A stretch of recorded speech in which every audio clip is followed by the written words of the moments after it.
Oh. Did I just unmute? What did I just unmute? Let's unmute the wrong thing. Interesting. Anyway. Hello. Hi. Good morning. Hope everyone is doing well. Right. We need absolute maximum focus today, because we are on a 9-win streak. Huge win streak. So the first run of the day is going for 10 wins in a row, which is absolutely massive. It will be ironclad, as our last run yesterday was with Watcher. So we start with ironclad, going for the 10th win in a row. Morning, everybody. Dogpile, the Jelly, Bogies, our Chaos, Wigley, Freddy, King Cooper, 11, Wheeze, Chase of Oreos. How is everyone doing today? What's going on?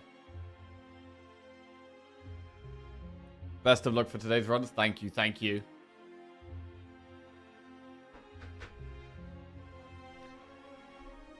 We vibing. Oh, I'm nervous, actually. I'm very nervous today. In fact, I don't think I'm quite ready. Give me a second. I'm not ready.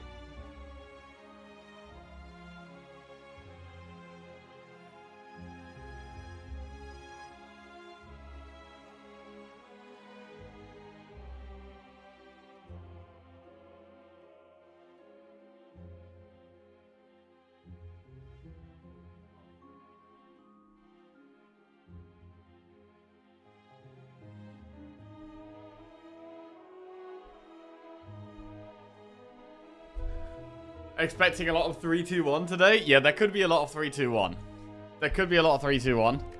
There could be some very slow... Wait, it could even be a one-run day.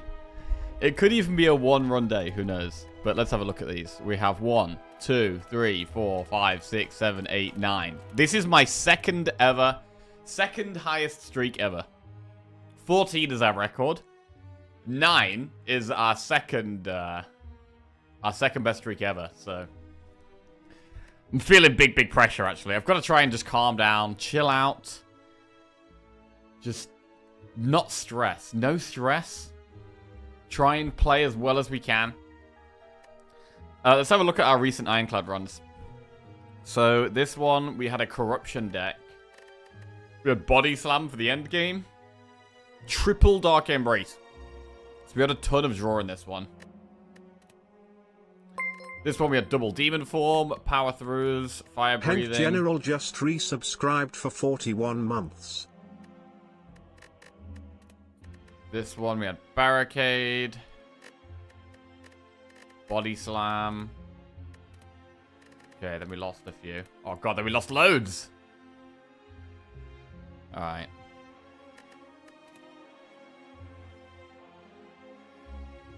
Oh, we had one self-damage run. Oh, God, don't look at that. Don't look at that. Yo, welcome back to the Jackoffs, Hank General. Thank you very much. Cheers. If we see floor 2 within the hour, I'll be shocked. Oh, God. Jesus, right. Let me just have my vitamin D. I've been having vitamin D through the winter. As I haven't been getting much sunlight. Oh, shit. That's the last one. That's my last one. Right. I've left it on my desk so I actually do it every day. Because if I don't leave things on my desk, I just forget about it. Self-harm decks are our favorite. Rickets incoming. Wait, what's Rickets? What is that?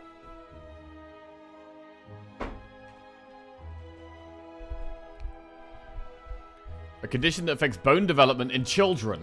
Ah.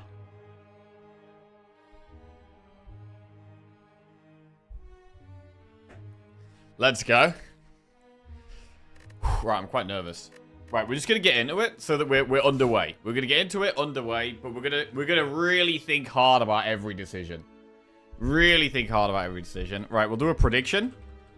We will do a prediction. Start the prediction. Will we win the Ironclad run? Let's get it. Whew. Okay.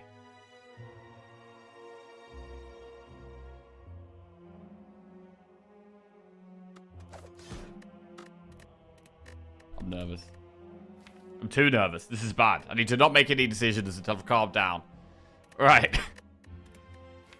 Ironclad. Bam. We're in. It's underway.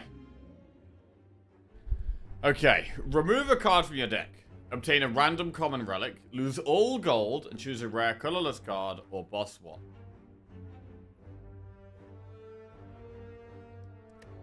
Right. Our boss is Hexaghost. I do think Hexaghost is actually the hardest for Ironclad.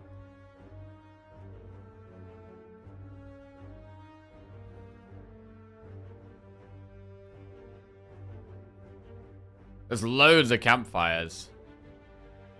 Wow, okay, the paths are kind of weird. If we did this elite, we get to do triple campfire and then another elite. Or we could do this campfire. Elite campfire. Elite campfire. Right, I mean, we lose our gold. So the benefit of doing, like, a relic. I don't think I'm going to do boss swap. And I don't think I'm going to do remove. I think I'm either going to do random common relic. Or lose all gold for a rare colorless. I don't like rare colorless cards, man. I would maybe prefer just a random common relic.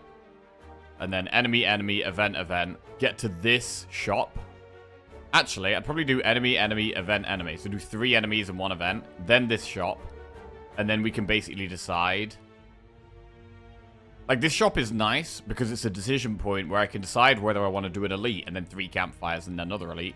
Or if I want to dodge elites completely and do campfire, elite, enemy campfire and just do an elite back there. Or if I want to do the flaming elite. So, like, getting to this shop seems like a good point where I kind of want to have money. I don't really want to lose all my gold for a rare colorless card because I want to be at this shop. I want to have some money to spend. So I don't mind just a random common relic, to be honest.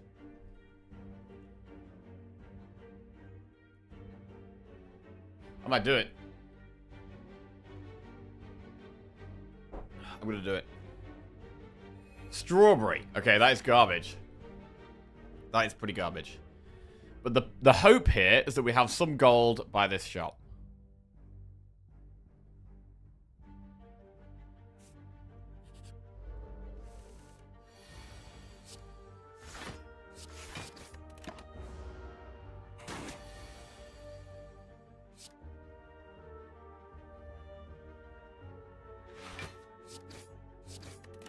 Okay.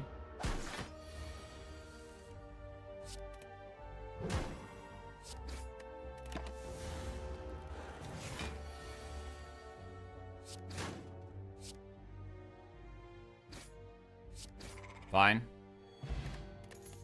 Add a card to your deck. It's floor 1. Cleave, Pummel Strike, Anger. I would actually argue that these are the strongest 3 common attacks in the early game for Ironclad.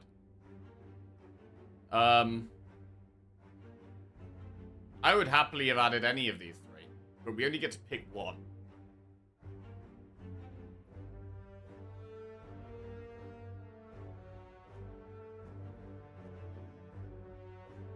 We only get to pick 1. I mean, they're all pretty good. They're all alright. I mean, none of them are, like, absolutely incredible cards. But they're all just decent early game cards. Pommel also benefits from having Strike in the name. I mean, we do have to think about the boss. Like, we know we have Hexaghost. If we had Slime Boss, I would definitely lean more heavily towards Cleave. For sure. We've also got to think about the elites. In terms of the elites, I actually think Anger is probably the best. Cleave is probably the best against Sentries, but I think Anger is great against all 3 of them.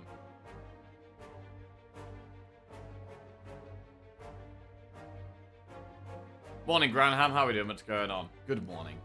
As we all wake up.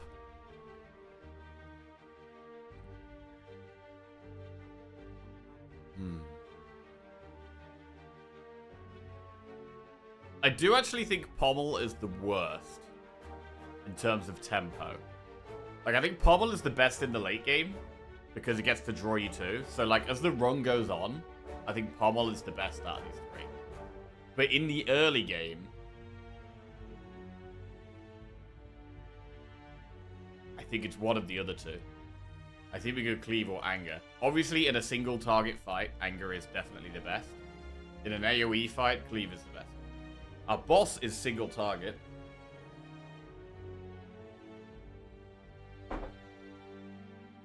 I feel like having Anger makes me want to upgrade Bash. I really like Cleave, though. I do really like Cleave. Doing good, pretending to work for now. Nice, nice.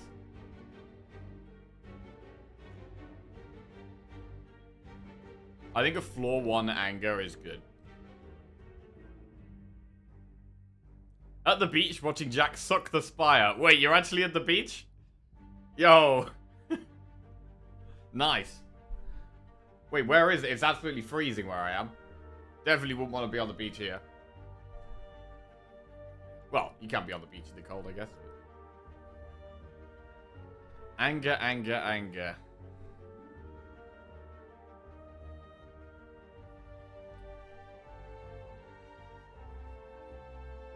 I'm leaning towards Anger, to be honest.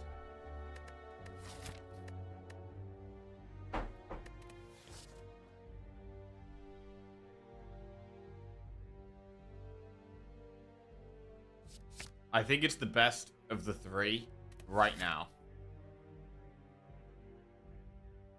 Is there ever a time in Britain where you can actually enjoy the beaches there? Yes. There's usually about 2 weeks in the summer. We usually get about 10 really hot days a year.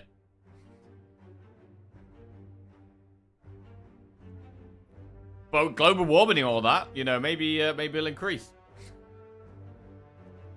Look in Discord? Okay. IRL? Oh, shit.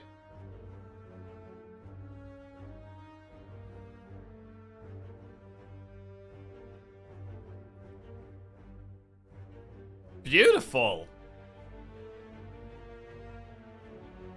Australia, Perth. Oh, man, that's beautiful. God damn. Different parts of the world, eh? I love burying my feet in the hot sand. It's great. I love that. I was a teenager before I discovered the sea could be warm. Also lovely here in Melbourne. Beautiful. Do you think you'll keep playing occasionally Slay the Spire 1 when Slay the Spire 2 comes out? That's a good question, actually. Obviously, when Slay the Spire 2 first comes out, I'm definitely going to want to try it out and play it. And really, it depends how good or how much I enjoy Slay the Spire 2. Because, honestly, at the moment, I'm really enjoying Slay the Spire 1. I'm loving Slay the Spire. I'm really enjoying trying to get better at the game. Trying to increase my streaks and just improve my knowledge of the game. And like, personally, I'm not like desperate for Slay the Spire 2 to come out, to be honest, because I'm enjoying Slay the Spire 1 so much. Yeah, I definitely will try Slay the Spire 2 when it comes out. Probably play it quite a lot.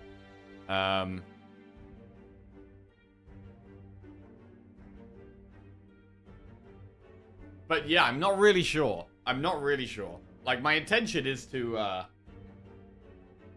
play Slay the Spire 2 and try and get really into it. But at the start as well, I imagine there'll be like balance patches and things will change, so yeah. Not 100% sure how much we'll be playing each of them, but it is all I'm going to be playing, one or the other. Right, proceed. No pot.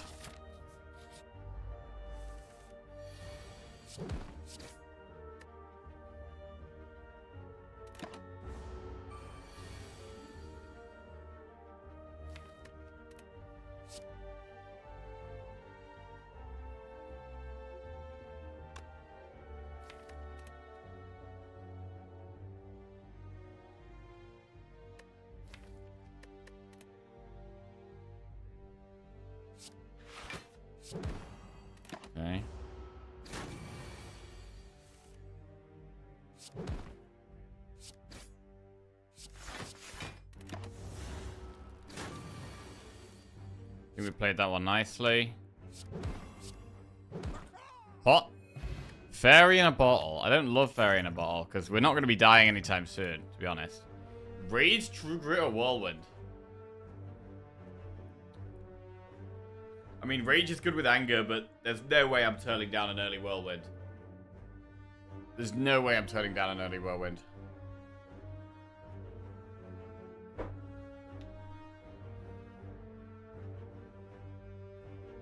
Okay, Whirlwind it is.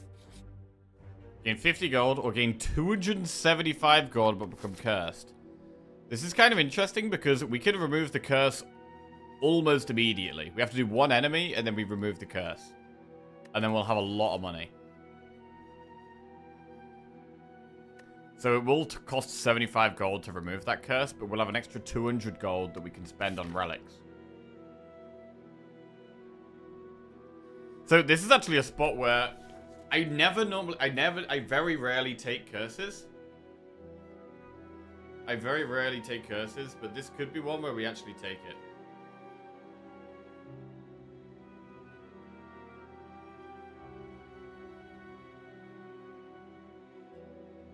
It is 25 on the future removes, but realistically, how many removes in shop are we going to do?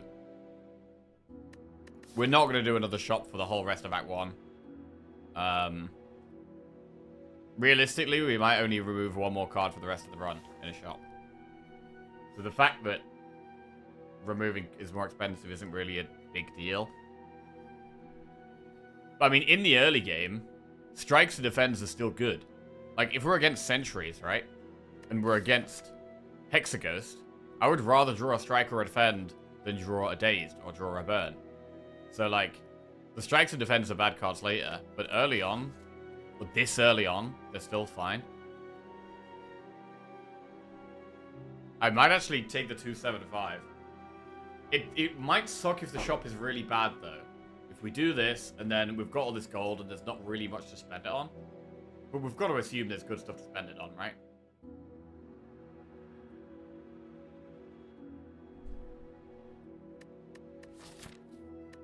I'm gonna take the curse. This is just a gut feeling. I'm just going for it. What did that say? Each time you strike the shrine, gold pours forth again and again. As you pocket the riches, something weighs heavily on you. Okay.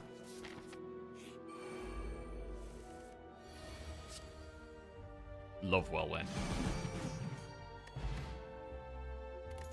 13 gold, colorless pot, disarm, dark embrace, clash. Ooh.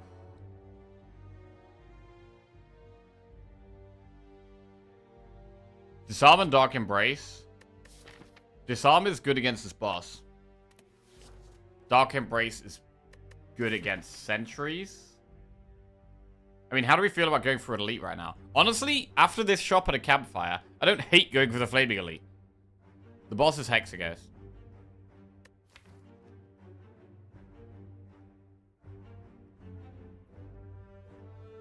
We desperately want to upgrade Whirlwind. It's a big upgrade.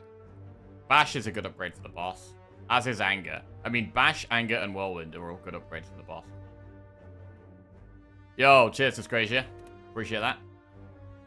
We can't go Clash. It's Dark Embrace or Disarm.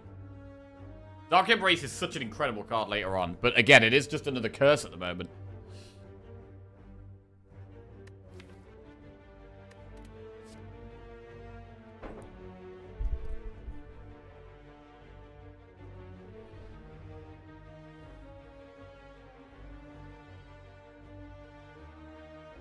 Disarm is just so good against the boss that it's really hard to ignore.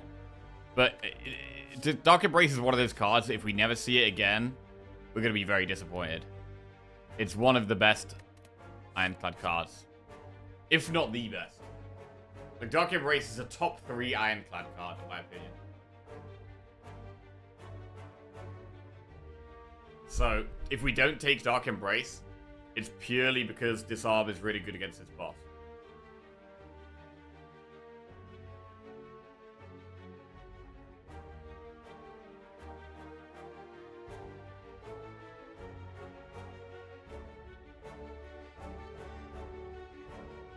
Like, I think Dark Embrace and Feel No Pain are the 2 best Ironclad cards.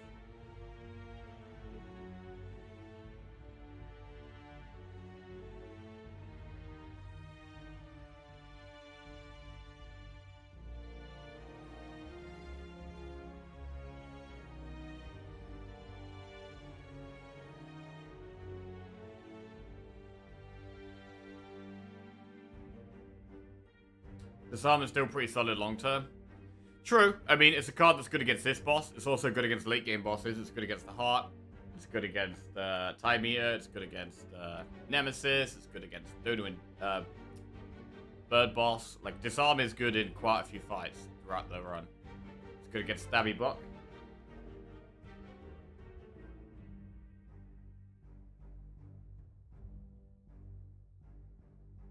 I think we do take Disarm just because Dark Embrace is a bit of a curse for now. As much as I really like Dark Embrace, it's not helping me right now, and I need things that are going to help me right now. So I'm going to take Disarm. Right, hoping for a good shop here. Impatience, Spot Weakness, Pen Nib, Rupture. When you lose HP from a card, gain 1 strength.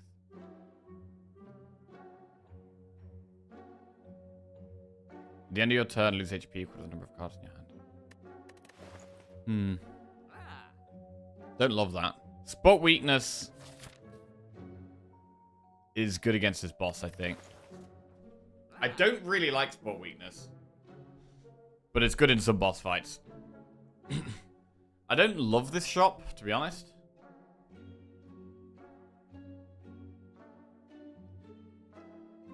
Pen Nib can be really good with Whirlwind.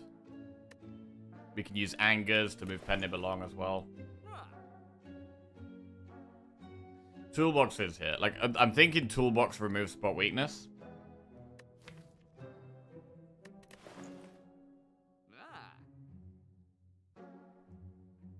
$230. 230.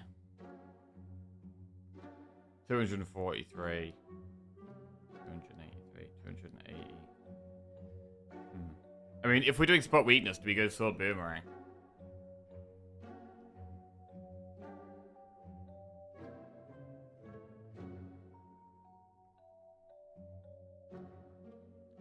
I've got 2 pots already, even though Fairy in a Bottle isn't a good one. Like, really, I still like going up the left.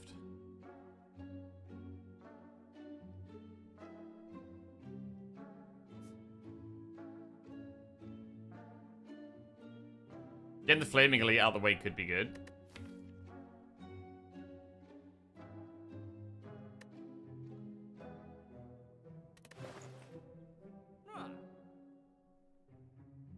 Rupture and keep Curse. Nah.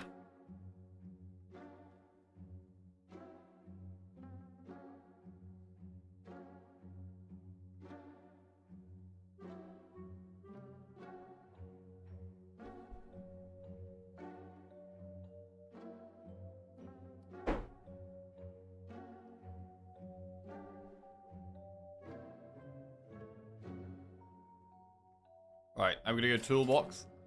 I'm gonna remove the curse. We could go Spot Weakness and Sword Boomerang.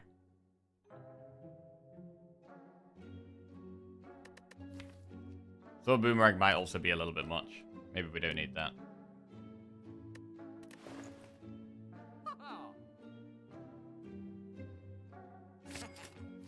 Alright.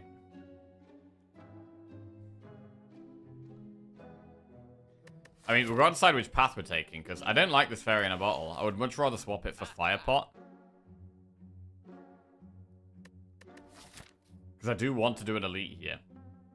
But it's just, do we do the Flaming Elite? Whirlwind is not upgraded, but it can be.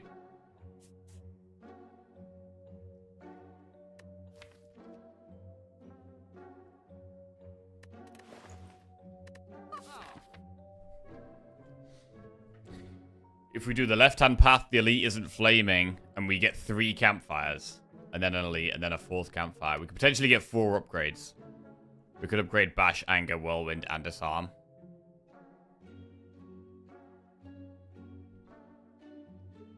Which should just beat the boss. To be honest.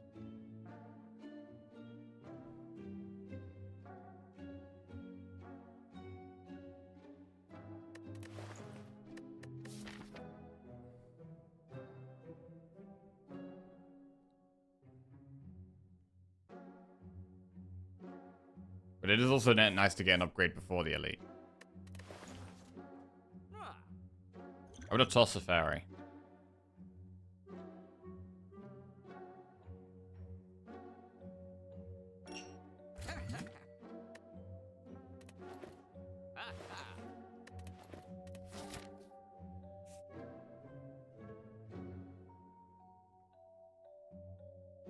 I don't want to take too much damage in this fight and then have to rest.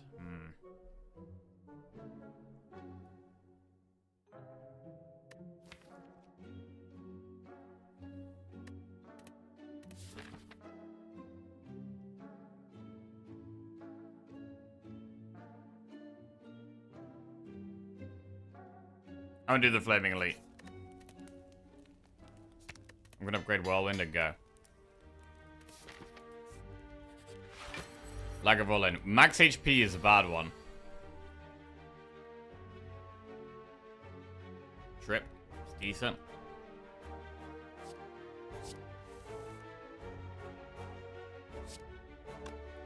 I'm gonna use the colorless pot in this fight.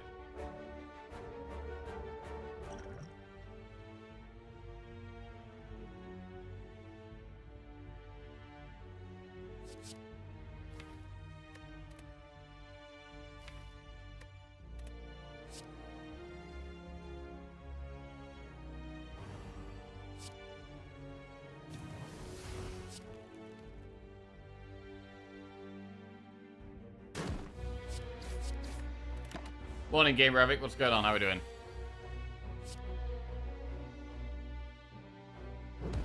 I think I'm just going to do maximum damage, not even defend here.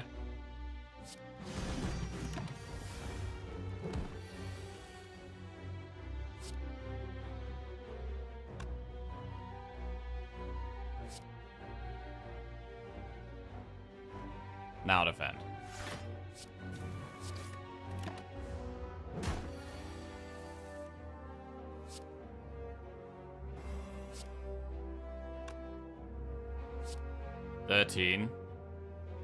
$13 damage, plus that to what, 34 health, and then Hand of Greed does 34 damage. Ooh, spicy. Bet you get 20 gold. That went quite well. Art of War. If you don't play any attacks during your turn, gain extra energy next turn, and we have a block pot. Fine. Pummel, Perfected Strike, Blood for Blood. In terms of Perfected Strike, we have 5 strikes.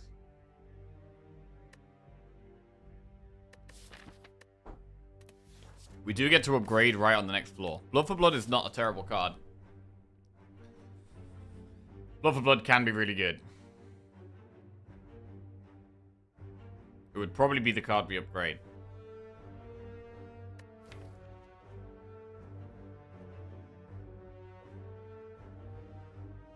Pummel's nice too. I don't really like Pummel. Good morning. We're on 9. We are on 9, Prof. Nate. We're absolutely killing it. We're absolutely killing it. It's been fantastic. A fantastic run. Trying to keep it going. Trying to not get carried away. And just try and go with our gut. And play as well as we can. Hope you're doing well, my friend.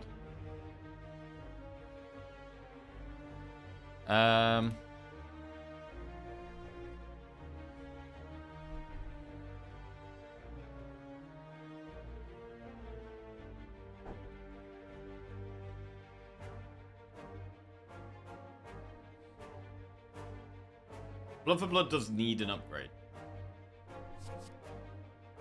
It's better when we have some kind of self-damage thing, which we don't currently have.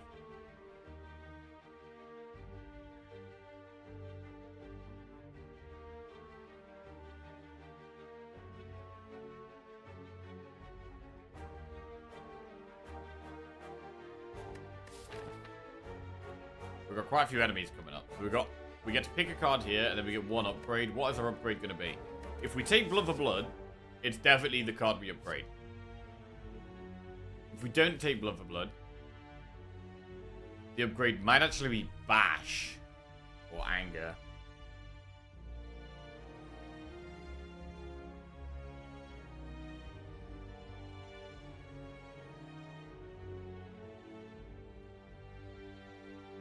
we need Blood for Blood when we've got Anger Plus?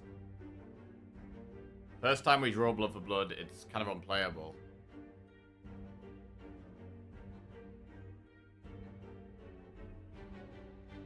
Unless we've already taken damage. Man. Sometimes I do think Blood for Blood's really good, but I don't know here.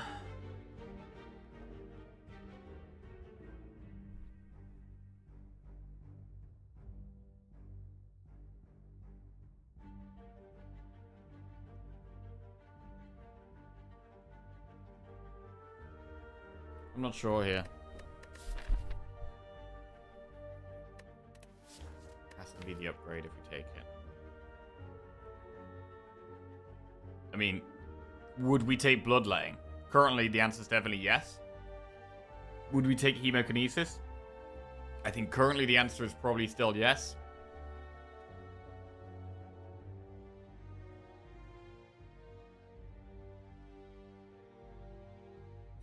Ooh, just realized it's payday today, just got better. Beautiful.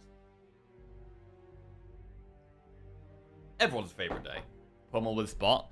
I don't like Pummel with Spot because if we draw Pummel before we draw Spot, Pummel is just a bad card.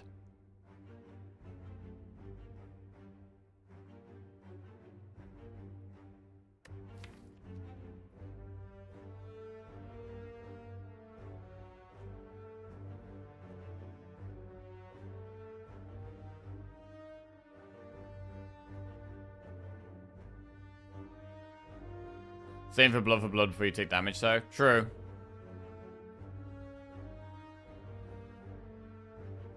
Yeah, I actually don't think Pummel's a good card. I mean, I don't hate Perfected Strike, but I think when we've already added a Whirlwind and an Anger, we don't really need it. Like, Perfected Strike is something I would maybe take on floor 1 or 2. When we haven't taken any extra damage yet, but now we've already taken some damage things. I probably wouldn't take the Pummel Strike here. Skip? Skip is interesting. I think it is Blood for Blood or Skip.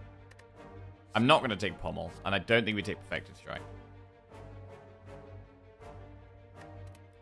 So I think it is Blood for Blood or Skip.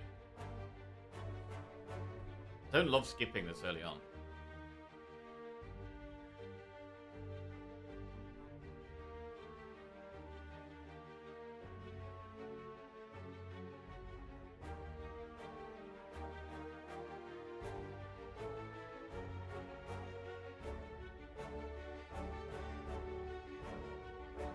And Pummel decent with Spot? Not really, because it exhausts. So if you draw it before Spot Weakness, it's just a bad card. It's only good 50% of the time. When you draw it, Spot Weakness first.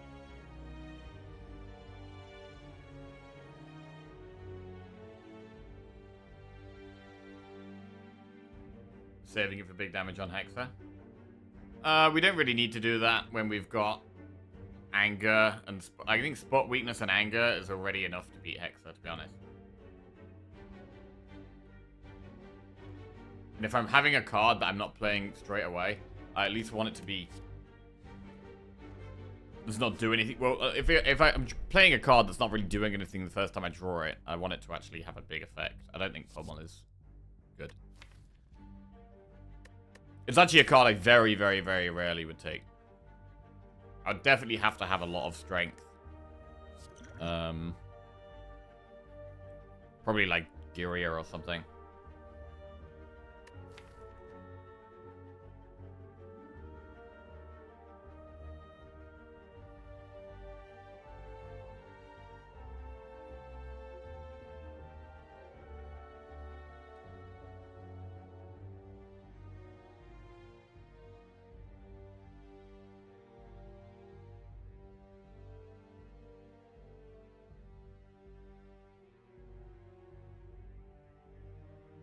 I'm thinking about skipping here. But that makes me nervous. If we skip, where's our strength? We don't really have much strength if we skip. Whirlwind is a very good card. Other than that, if we're against a single target enemy where Whirlwind isn't that good, are we going to struggle?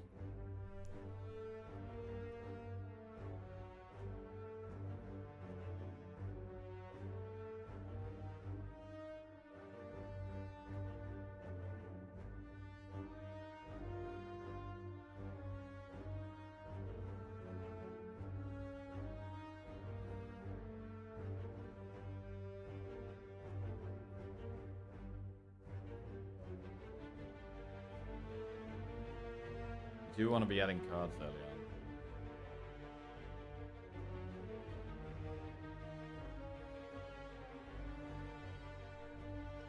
on. The boss's Hex and Blood for Blood seems good. Yeah. It's tight. It's tight. I'm leading towards taking it, but I'm not 100%.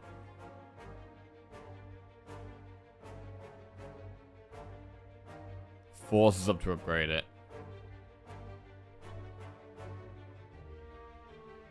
I'm gonna get it. And upgrade it. Okay. We get Relic. Potentially. Mummified Hand. Whenever you play a power card, a random card in your hand costs 0 that turn. 78 gold as well is big. We're getting our money back already. So, we can think about a shop. This also makes powers better. So, like, Dark Embrace, Evolve, Feel No Pain, maybe Fire Breathing. All very pickable right now. Madness, Hand of Greed, or Metamorphosis.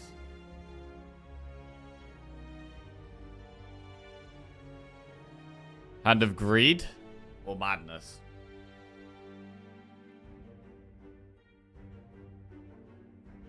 You can use Hand of Greed on the 2 separate slimes.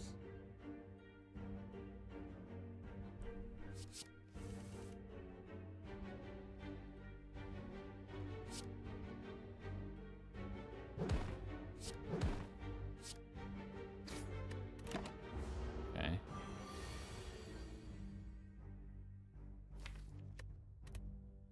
Whirlwind does 24. If we spot weakness, it does 22, but we have 3 strength.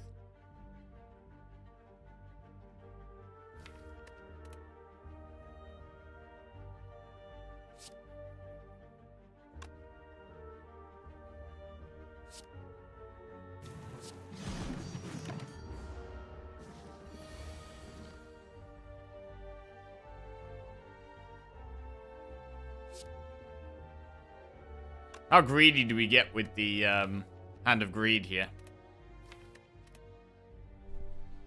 I could just kill the back one. Or we could try and get 40 gold out of this. It's pretty greedy when we don't have much block. We could end up taking a lot of damage here, to be honest.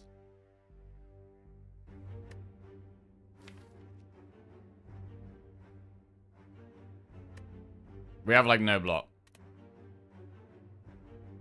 It's very greedy to go for, I think.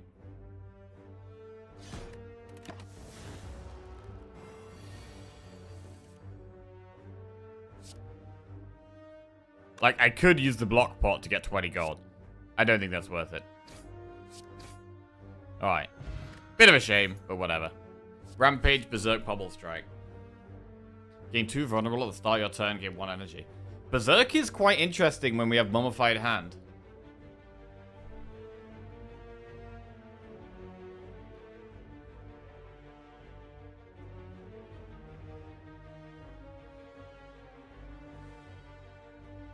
Being vulnerable is scary.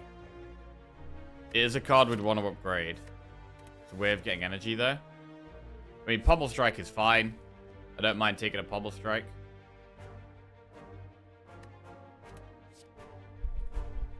Berserk is interesting with the Mummy Hand. We'll be vulnerable for 1 turn.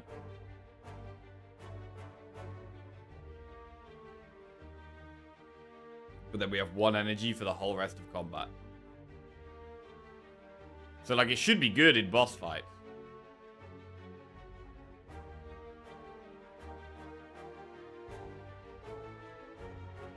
But the safe pick is Pommel. I mean, to be honest, Berserk is a card I very rarely take. Very rarely take it. Increasing the amount of damage you're about to take by 50% is just terrible. Generally. Generally, it's terrible. Even if it's just for 1 turn. Especially when we don't have any block. It's rather good when you have the relic that gives you artifact. Yeah. Yeah. But it's also the fact that it reduces the cost of something as well is quite good, right? The only reason I'm considering it is because of the Mummy Hand. If I didn't have the Mummy Hand, I would not be considering it here, I don't think. And I would click Pommel Strike. But Mummy Hand definitely makes it a lot more pickable.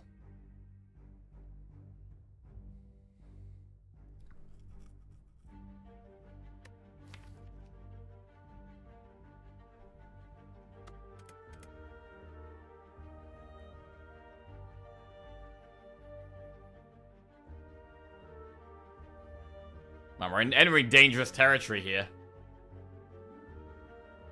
What's the upgrade? 1 vulnerable? Yeah, the upgrade is gain 1 vulnerable rather than 2.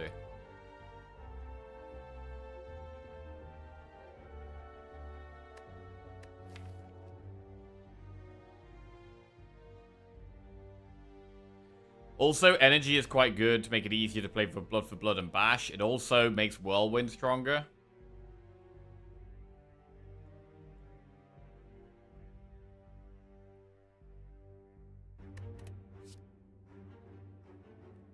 I'm also a Berserk enjoyer, but I'm bad at this game. Shit. Like, if we're about to take 30 damage, and then we make ourselves vulnerable, that's an extra 15 we're taking. Is there a campfire close? No. Well, there's 2 enemies, and then an elite.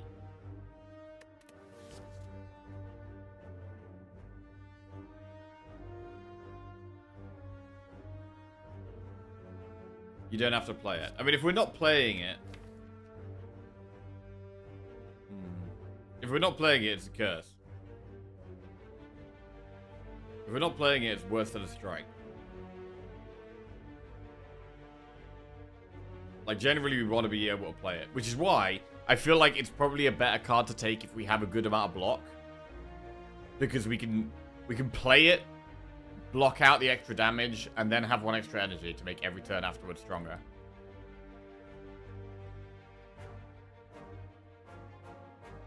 It's maybe an unnecessary risk.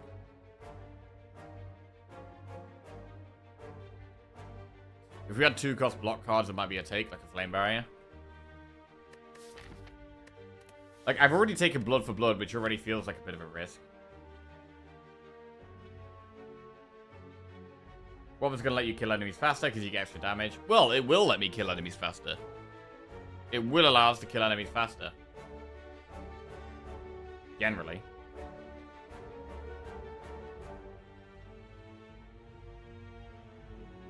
Spot weakness is a curse if it's not attacking, and that's where you use Berserk.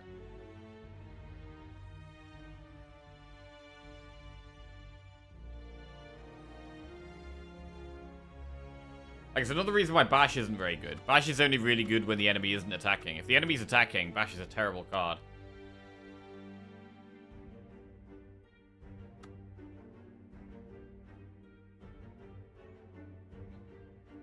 I mean, we have another elite we're doing, right? Our first elite was Lagavulin. So this will be Nob or Sentries. Berserk is fine on turn 1 against Nob. Against Sentries, we don't really want a Berserk. Also, as it's too vulnerable, like, we can't even play it until it's upgraded, really. It's also one of these cards we can't really play till we have upgraded it.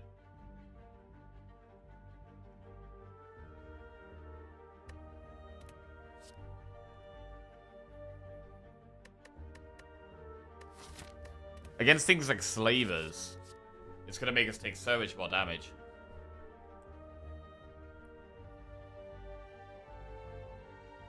God, I don't know, you know. The Mummy Hand is tempting me into it. I mean, a lot of the time, the Mummy Hand is just going to hit a strike or a defend. And give us a 0-cost strike or defend. They are the cards it is most likely to hit.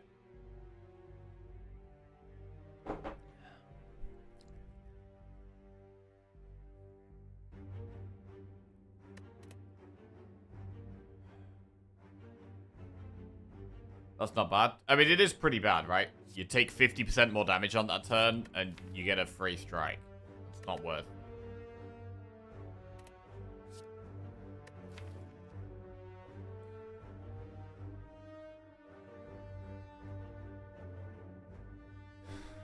The initial turn we play it is the most important thing, because if we feel like we can't play it, then we shouldn't be having it in our deck.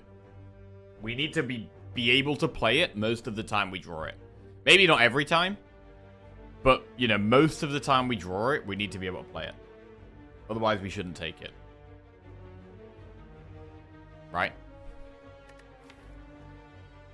Right now, so for the rest of this act, we're literally not playing it until at least this campfire.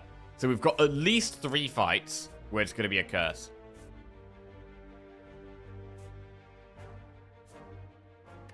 I mean, other than the fact that it costs 0 and it reduces the cost of something, which is nice. It's just a pure energy card, right? It gives you more energy the turn you play it, and then 1 more energy every other turn.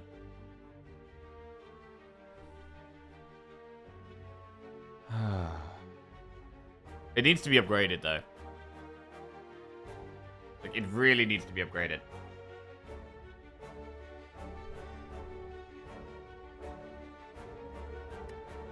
It's a poor man's madness.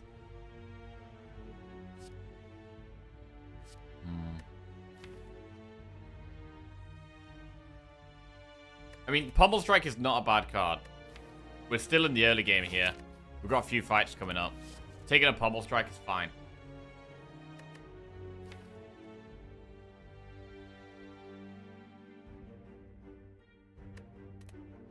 Berserk is a high-risk card. But, I mean, there's got to be some situations where taking Berserk is correct, right? Sometimes it's going to be a great card to take. Is this the spot, though?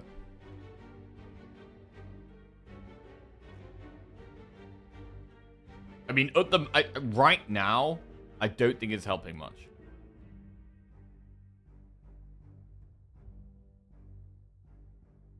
Maybe we just take Pommel.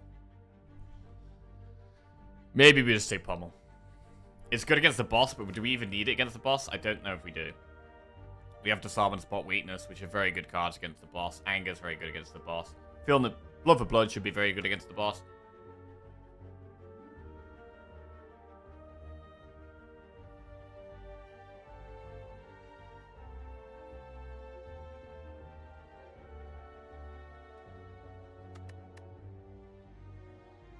Maybe with Clockwork Souvenir or Orange Pellets? Yeah. I mean, it's the only 0 cost power for Ironclad, right? I'm pretty sure it's Ironclad's only 0 cost power.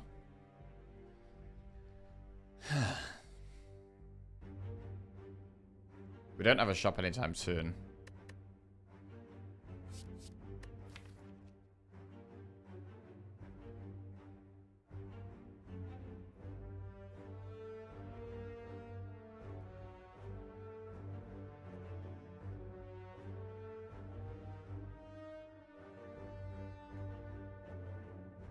Mummified Hand is already going to help us with energy, right? This is something that already helps us with energy.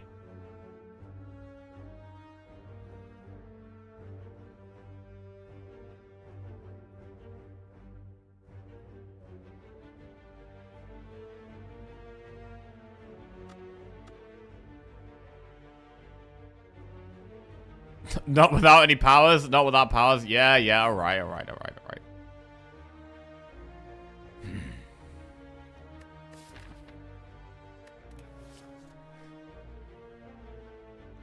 Also lets you not take an energy boss relic.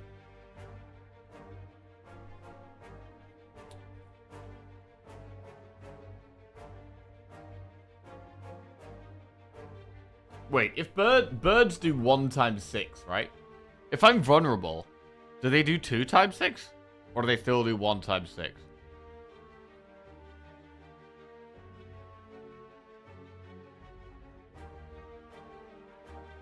They do 2? I don't actually know. Is 2? Bro, vulnerable is so bad, bro. I think I'm just gonna take Pommel.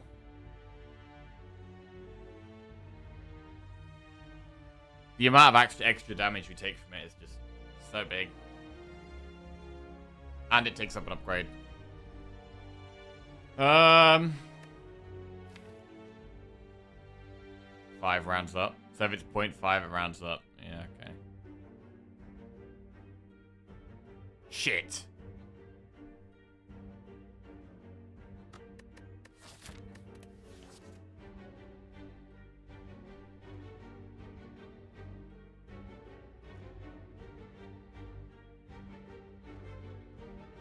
I'm going to take the Pommel Strike. It was definitely worth considering, but we've decided against. Dramatic Entrance deals 8 damage to all enemies. Violence puts 3 random attacks.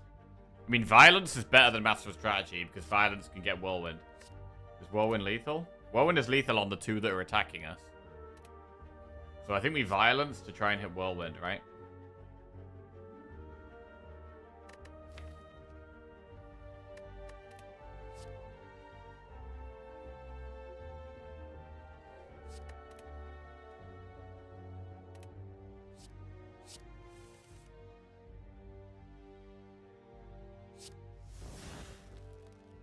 Damn.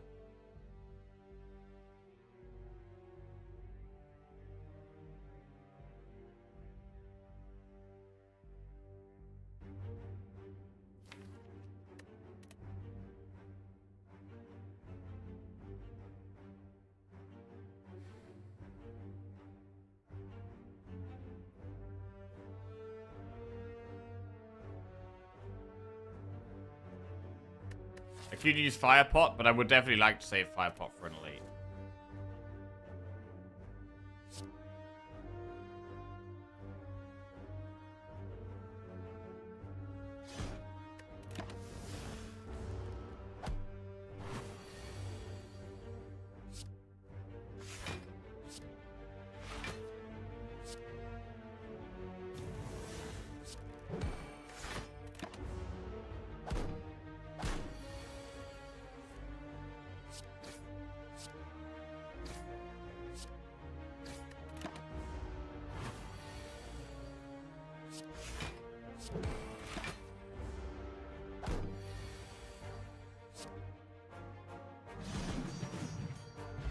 Alright. Rupture, Second Wind, Clothesline. When you lose HP from a card, gain 1 strength. We're not losing HP from any cards. Second Wind is pretty good against this boss. We can exhaust burns, which is really strong. I think we take Second Wind. Right, do we want to head towards the shop or an elite? 237 gold, which is reasonable. But with these 2 pots, I think we should definitely be trying to do an elite, to be honest. I think we want to do an elite soon as well. I think we do enemy and then go to this elite here.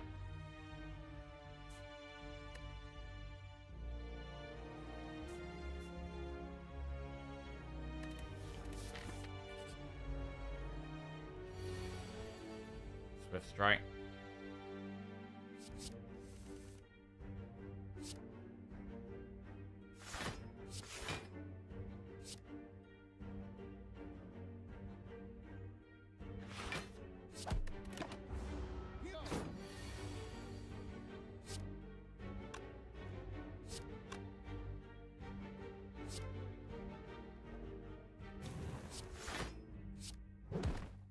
Arenas is just better than playing Bash, feels like.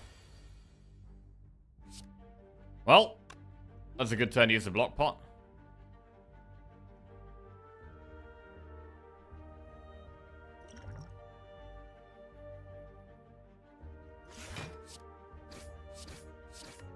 Could use Fire Pot, but I'd rather save the damage for an elite, I think.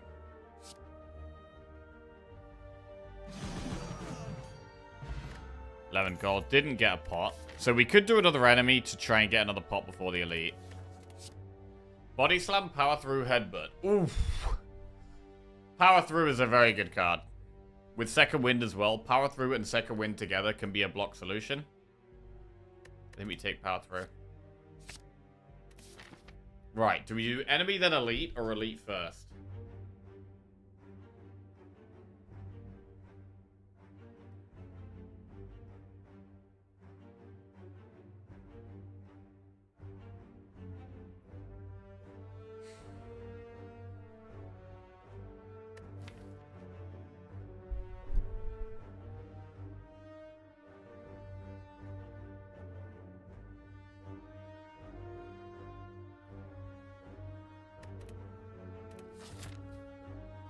Do we want to do an event?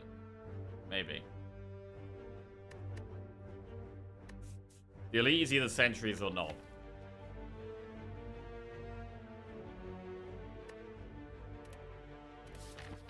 gonna do the elite first. Wait, think about this. Pause, pause, pause. Don't just dive in.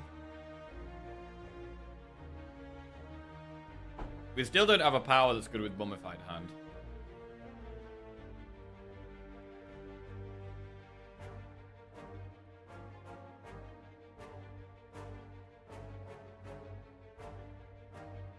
I mean, Dark Embrace would have been nice, but then we wouldn't have the Disarm, and the Disarm should be really good against the boss anyway.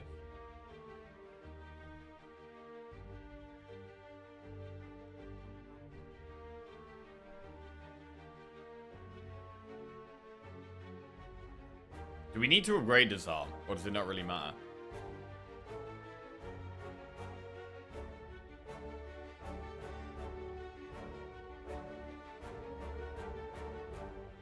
I think we'd rather upgrade damage.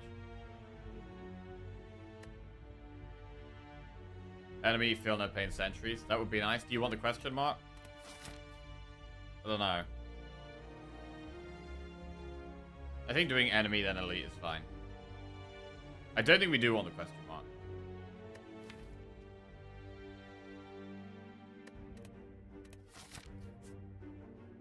I mean, it could be a shop, which is really good, though, to be fair.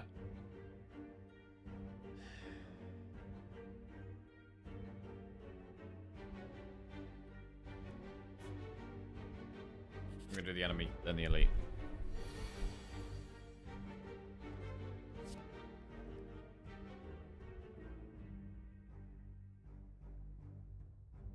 Wow, this is pretty big. Panic button, blind, or mayhem.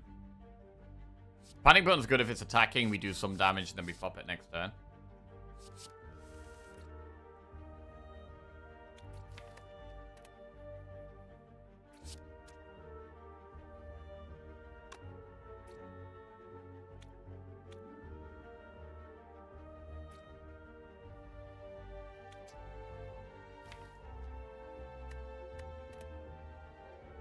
Depends what we draw next turn. We panic button and we just draw blocked. It's pretty bad. But we have drawn 2 of our defense. I'm thinking just doing panic button back strike, but then that does kind of rely on us drawing damage next turn. Which is likely.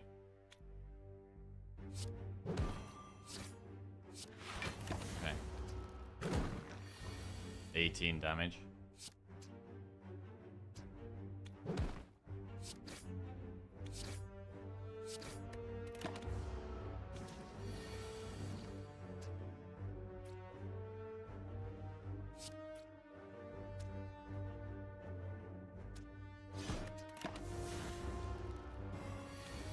I mean, to be fair, the even though the Blood for Blood hasn't been amazing in terms of getting its cost reduced, just doing 21, 22 damage to one thing has been useful multiple times.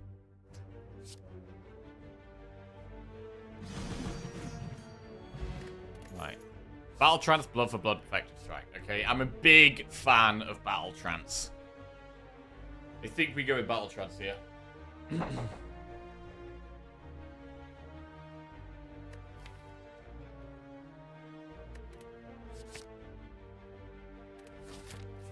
Right, elite. Tis the knob. Secret weapon, magnetism, finesse. At the start of your turn, add a random colorless card, put an attack from your draw pile into your hand exhaust. Probably secret weapon.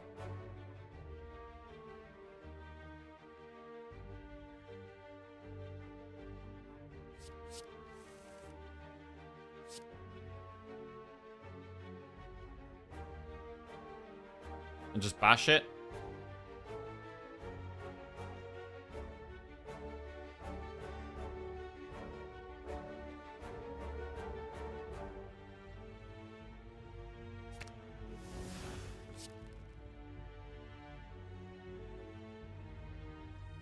We might be using Firepot here.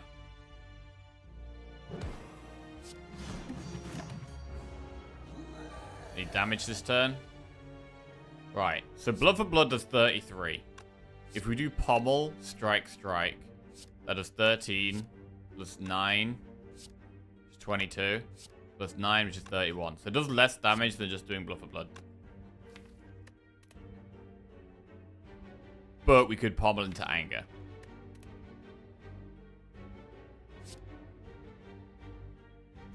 I think we just do this.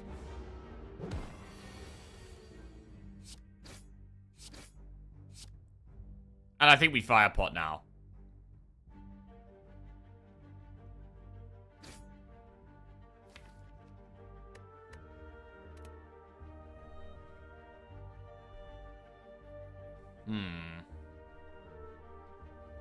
Do we ever try and save the fire pot?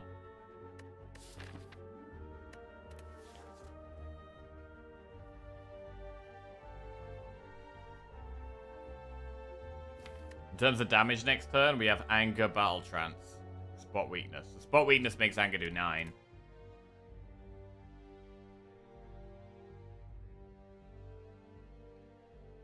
We do have a 60% pot chance in this fight. What are we going to upgrade before Hexa here? Spot Weakness can be good, but the thing about Spot Weakness is that if we draw it when it's not attacking, upgrading it is really bad. Upgrading it is basically doing nothing. So I actually don't like the Spot Weakness upgrade.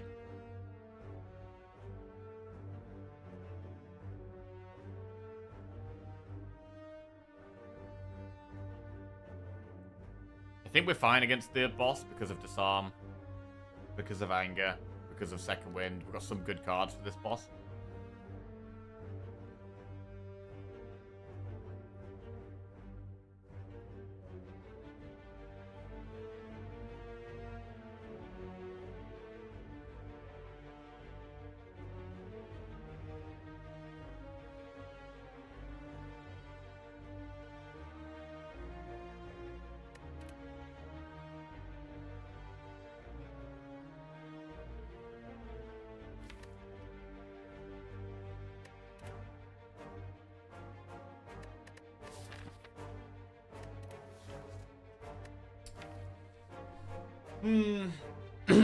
We should probably take the hit.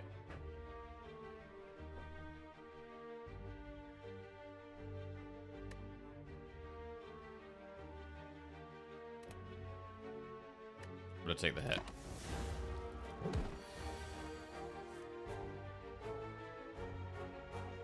So far, this is bad. So far, we are still getting screwed. We need a big draw here.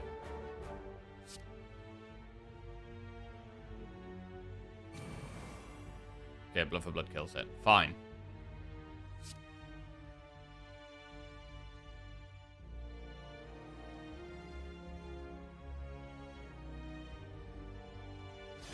Okay.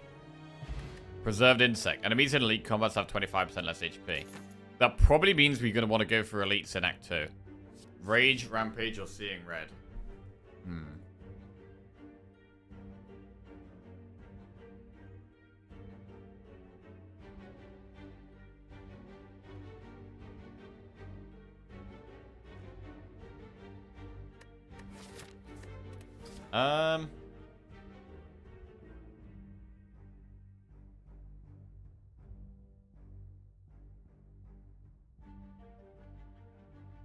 Seeing Red is fine. Rage is fine. Rampage is okay. But I think we've added enough damage that we don't need Rampage. I'd take Rampage if we're taking a bit less damage, but with Blood for Blood, Spot Weakness, Anger, Bat Whirlwind, Pommel, I think that's enough damage. I don't like that when I put it in cost order, the X cost card is last. I'd like the X cost card to be first.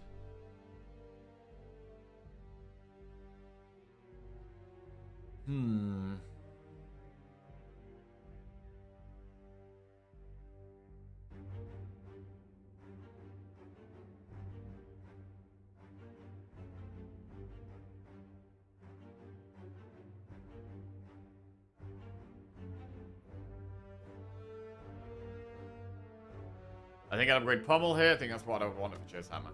I do think it's Pommel. Like, as much as Disarm upgrade is good against this boss, it's already good. Like, we don't need to upgrade Disarm for it to have a big impact in this next fight.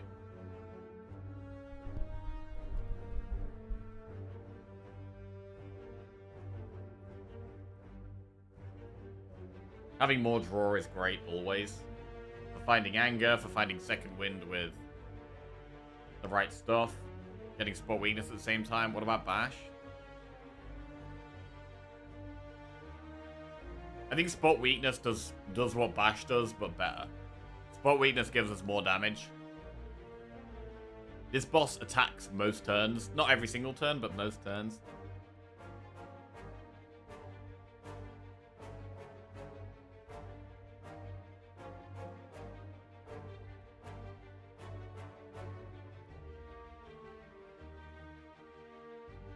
We've got to think about elites in Act 2 as well. If we're going for elites in Act 2, which we definitely want to, with the Whirlwind upgraded and with the Preserved Insect, Disarm is good in 2 of those 3 fights, to be fair. Disarm is good in 2... Like, Disarm is good against Stabby Book, and it's good against Gremlin Leader, to be fair. Power Through is a solid upgrade. Power Through already blocks a lot when we need it. I don't think it's a worthwhile upgrade. I think the only things worth considering for upgrade here are Pommel, Disarm, Bash, Battle Trance, and Anger. And I think I'd upgrade Pommel before Battle Trance, because it does a tiny bit more damage as well. So not Trance. What about Spot? I would never upgrade Spot Weakness here, because if we draw it on the turns it's not attacking, it's a wasted upgrade.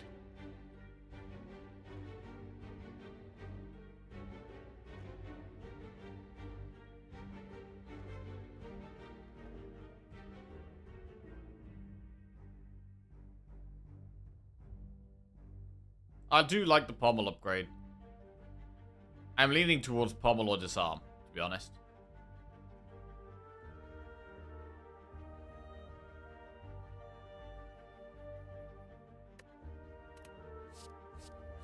And I think I'm happy taking Seeing Red. I mean, Rage is alright.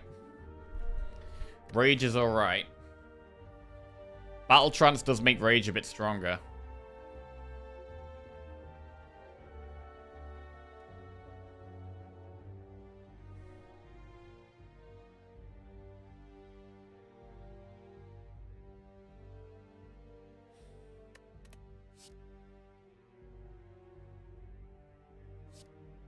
I'm gonna go Seeing Red. And I'm gonna upgrade Pommel.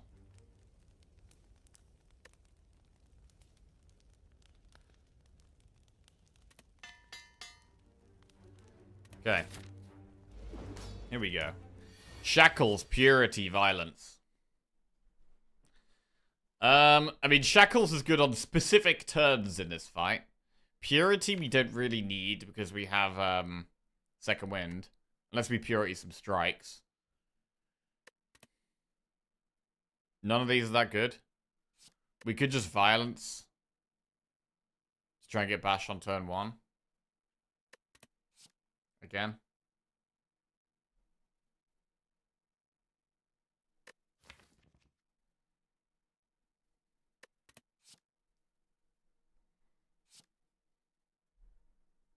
If we pull attacks out of our deck, it means we're more likely to draw skills on turn 2. So we're more likely to get Spot Weakness on turn 2. Second Wind, Trance.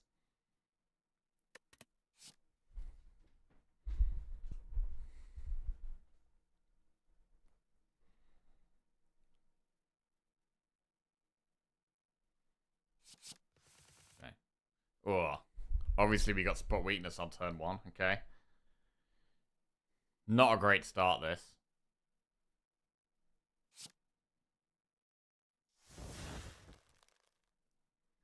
Okay. Do we get rid of second Seeing Red now?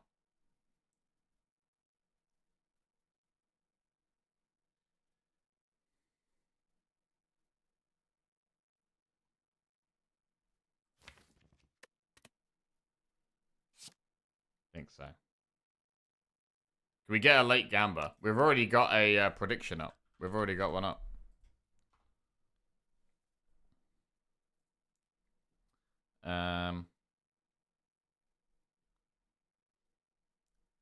Yeah, you gotta be nice and early if you want to be here for the first Gamba of the day.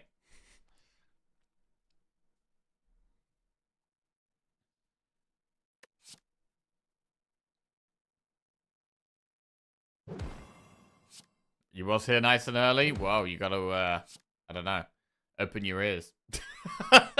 Or something. Right. 4 times 6. Damage incoming. We didn't draw disarm before this turn, which is a shame. We really would have liked disarm before this turn. We had so much draw as well.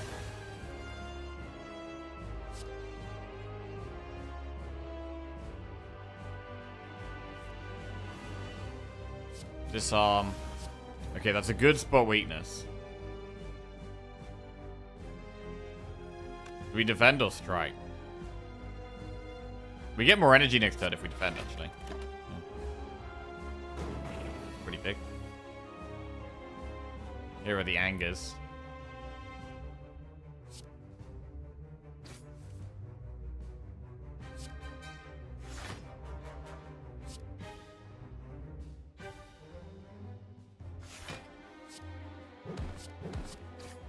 Okay. Pushing through. Oh, Blood for Blood is amazing here. Do we have a second wind to power through? Like, bash Blood for Blood is a lot of damage here. I don't know if we actually need power through.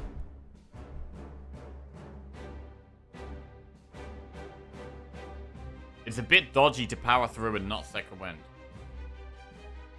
Don't know if you need bash. I don't mind just bash Blood for Blood and second wind. There's a lot of times we draw power through and we can't really play it.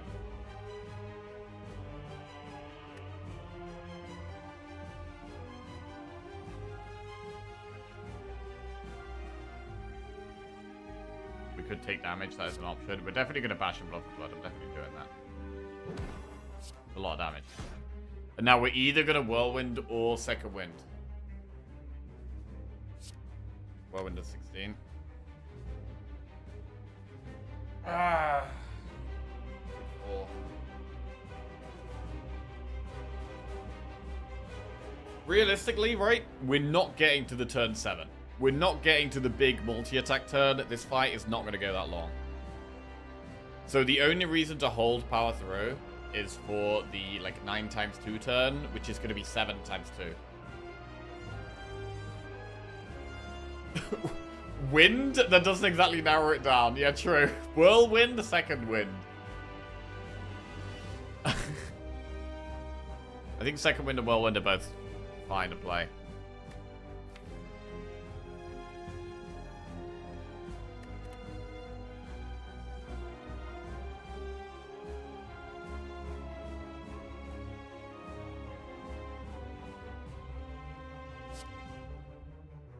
I'm gonna play second wind.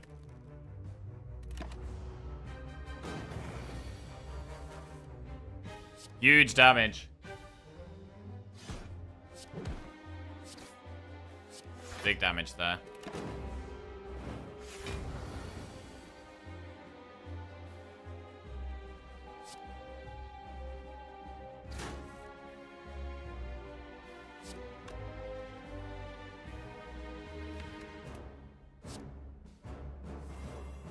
It's a lot of angers. Second wind gets rid of a defend.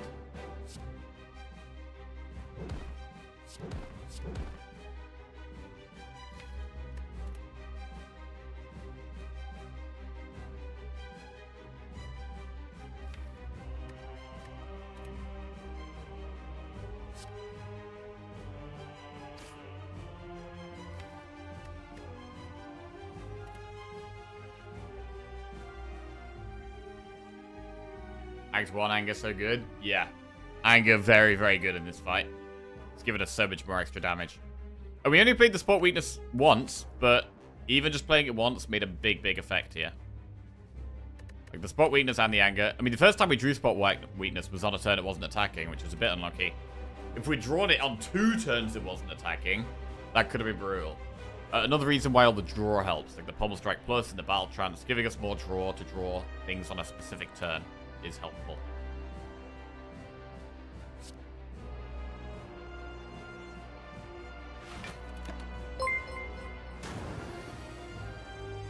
Redshift just subscribed.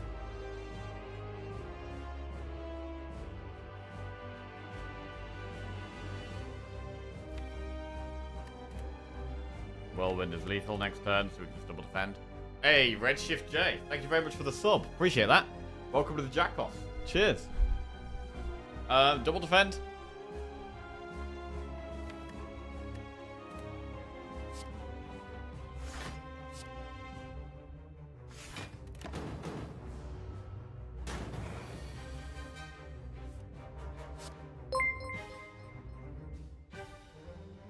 Shark just gifted 1 Okay. subs. Okay, good. 78 gold. Elixir is not that good. Immolate, Reaper, Barricade. Pshak gifted a sub to Corecat87. Hey, thank you very much, Pshak. Appreciate that. Corecat, welcome to the Jackoffs. Right. Immolate, Reaper, Barricade. Immolate is one of the best cards in Act 2. It's incredible for Slavers. It's incredible for Gremlin Leader. Bearing in mind, we are going for Elites. With Preserved Insect, we want to go for Elites. Reaper can be a lot of heal after we've played Spot Weakness. But I would definitely go for Immolate over Reaper for Act 2. Barricade is one of the best late game cards in the game. It becomes better with Mummified Hand. Like, Barricade can be a way we beat the heart. Immolate is something that helps us get through Act 2. Barricade can be something that beats the heart. And beats any boss. Barricade can be our boss solution on its own. We already have Second Wind and Power Through, which is some very good block. But Immolate is so good for Act 2 elites. Like, if we take Barricade, it doesn't really help in Act 2 that much. Barricade is the greedy pick here. Immolate is the safe pick. Reaper is, I think, the worst pick.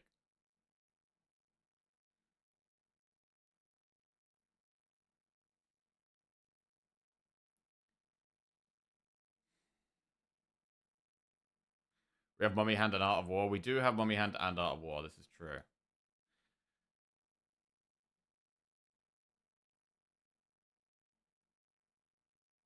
I love Barricade, but turning down Immolate is pretty sketchy. Like, Immolate is definitely the best pick for Act 2. We have taken a few early game cards though, right? We've taken Whirlwind. We've taken Anger. Is that enough early game?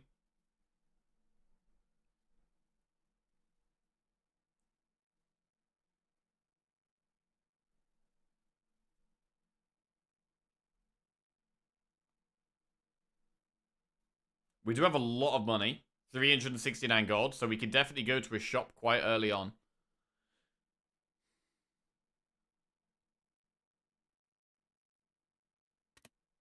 Whirlwind with Spot Weakness is the same damage, but no birds. I mean, in my opinion, just because we have Whirlwind, that doesn't mean we shouldn't take Immolate. I am more than happy to have 3 or 4 AoE cards in the deck. Never mind 1 or 2. AoE is very strong. And I would happily have 2, 3, 4 strong AoE cards in the deck. 4 is maybe unnecessary, but I would definitely go up to 3. I would definitely happily have like Whirlwind and 2 Immolates, or 2 Whirlwinds and an Immolate. I would happily have that.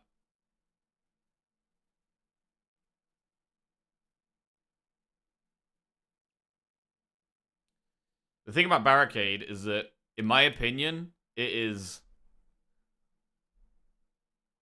one of the best ways of beating the heart. And beating any boss.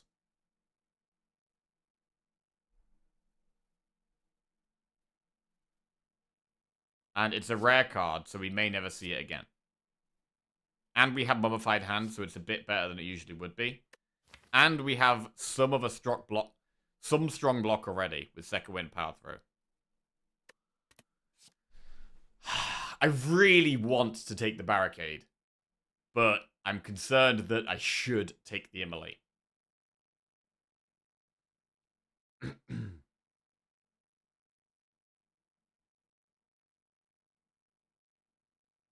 It is kind of a curse in a lot of these Act 2 fights.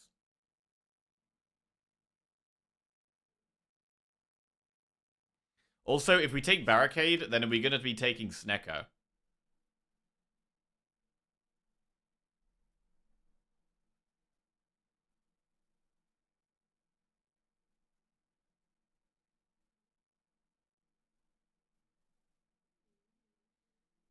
Elite fights are a little bit easier than usual with a Preserved Insect.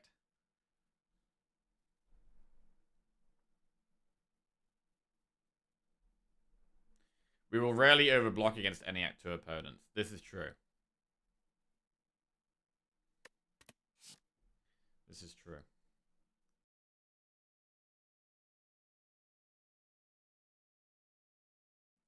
This is a hard one, man. This is a hard one.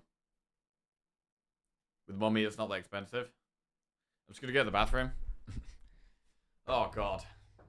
If I didn't have the Mummy, I think I would maybe be taking Immolate here.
Right.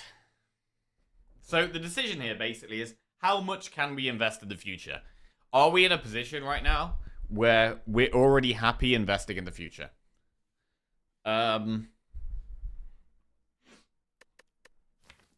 Whirlwind helps in Act 2 a lot. Immolate, we are going to want to upgrade.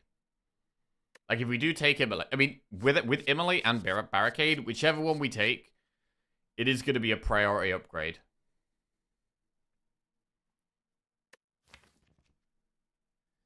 I've got to think about the hallway fights as well, not just the elites. Because Act 2 hallways are very hard, right?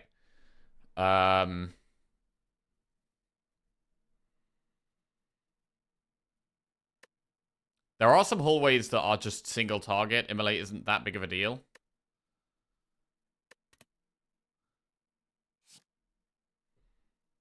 I really want to take Barricade, man. I really want to take Barricade.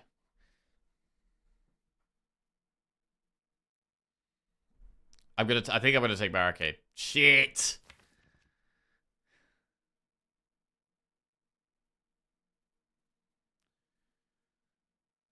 We safely passed the Hexa output check.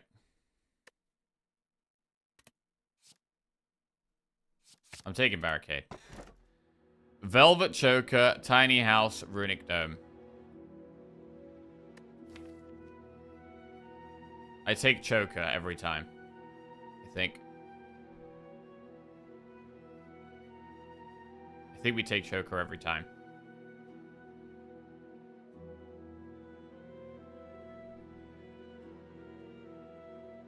It restricts us a little bit, but I'm not taking Dome.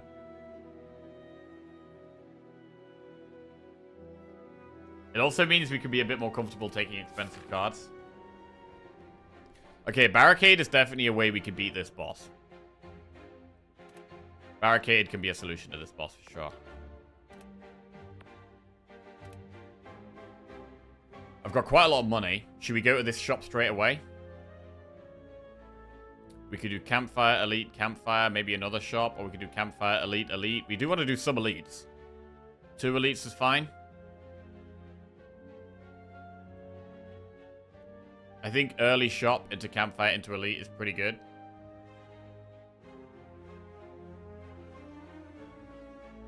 Right, let's go through this shop. We start on this enemy.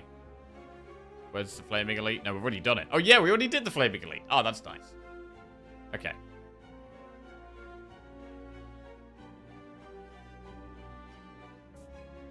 Start here.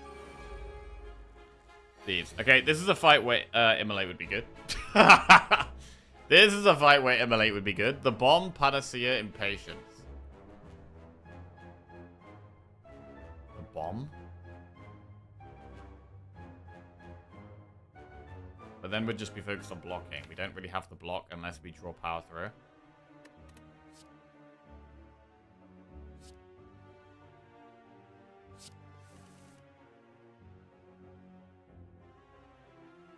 Eight times 4 is 32.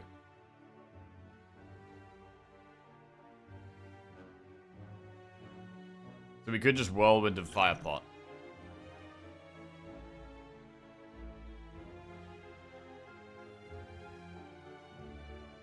What we really want is power through.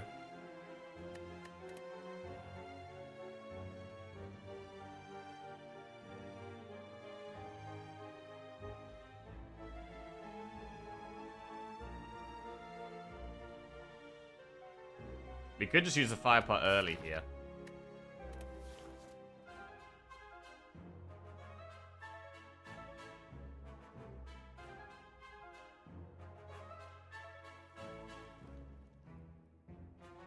We can pommel Battle Trance. That is an option. Pommel Battle Trance is 5 card draw. If we do Pommel Battle Trance and end up Whirlwinding anyway, then it's 10 plus 24, which is 34.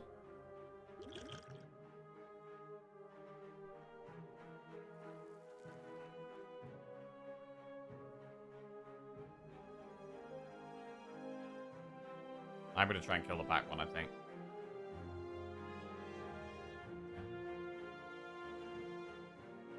Firepot would still kill it.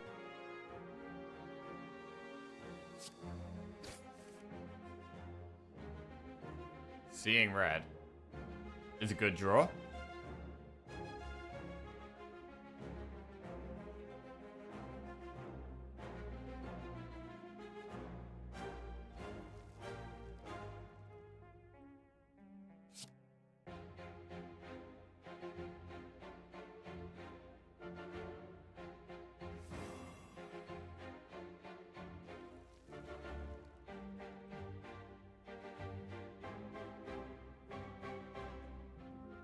This is not a great draw. I mean, so we wouldn't have drawn. We haven't drawn the barricade, so I guess we wouldn't have drawn the Immolate kind of thing. But it doesn't make too much of a difference for this turn. I really want campfires because I want upgrades. Campfire, Elite, Campfire, Shop actually looks kind of nice. Or Campfire, Elite, Campfire, Campfire. But there's quite a lot of enemies on that path, so I might want to do some early events here, to be honest. The start of Act 2. So we're going to Seeing Red. We could play 3 more cards. And Second Wind or Power Through would both have been amazing draws here.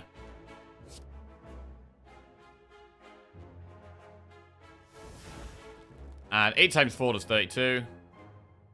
But we can actually defend Whirlwind. And then Fire Pot. And I think that's better.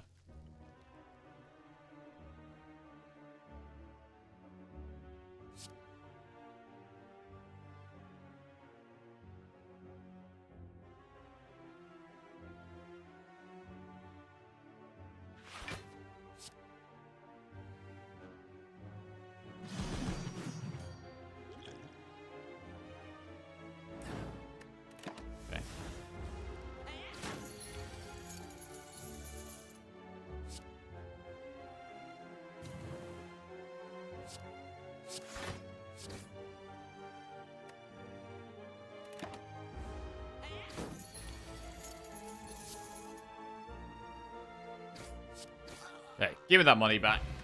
Good, need that money. Perfected Strike, Havoc, plus Sword Boomerang. Don't love these, it's probably a skip. And I think we're going to do an early event into a shop, rather than an enemy. Because we took the barricade over the Immolate, we do want to play the early game of Act 2 a little safe. So I'm going to skip, do the event. Oh, it's an enemy anyway. Okay, Panache, Mind Blast, and Patience. Mind Blast? I mean, Panache doesn't really help. Well, I guess it works with Mummified Hand. If you play 5 cards, it does do 10 damage. We might play 5 cards. Depends what we draw. Is Mind Blast safer?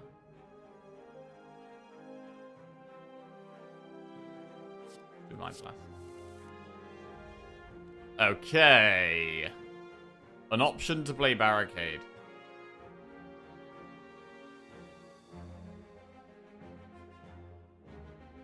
We could do Defend Barricade, and it might reduce Blood for Blood or Mind Blast.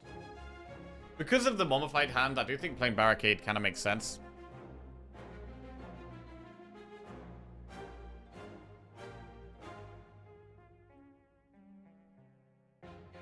We should be able to play the Mind Blast or the Blood for Blood anyway. It's pretty unlucky if it hits Strike.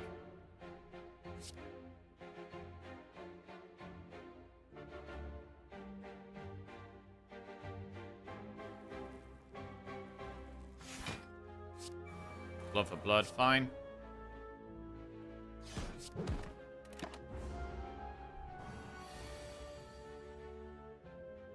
Whirlwind does quite a lot of damage.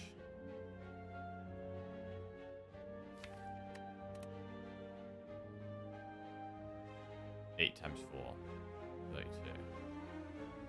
Good trance. Good trance. Power Throw is good block. Seeing Red is fine here, I think. We could disarm. Seeing Red disarm Whirlwind. I'm a little bit worried about the Dazed.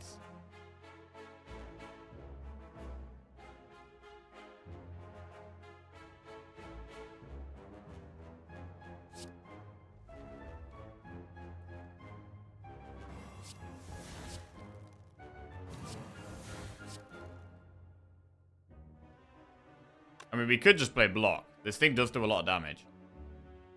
We could play a defend. We're probably not going to be killing it for a while. We can't play triple defend, but we could play one defend and Whirlwind. I'm going to just play Whirlwind.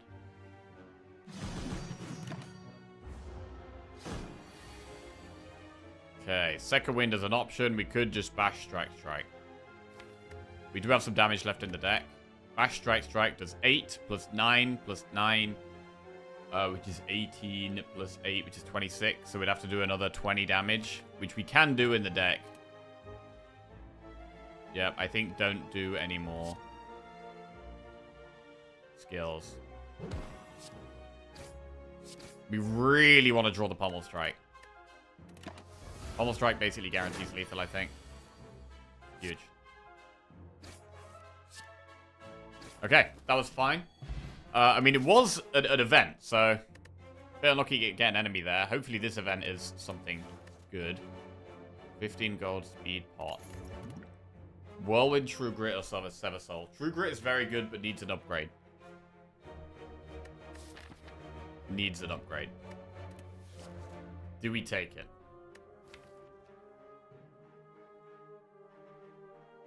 I think we do.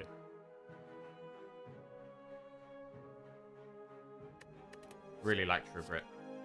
At some point, we can upgrade it. Right, shop. Right, we want an amazing shop here. We've got 402 gold.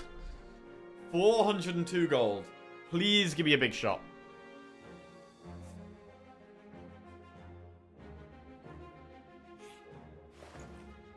Dark Embrace, Pantograph, Anchor, another True Grit, Dolly's Mirror.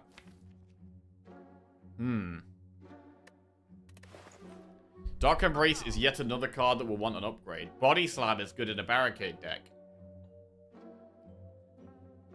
The relics here are quite good. Anchor is probably the best value for gold. I think Anchor is probably better than Pantograph here. Because it's 100 gold cheaper.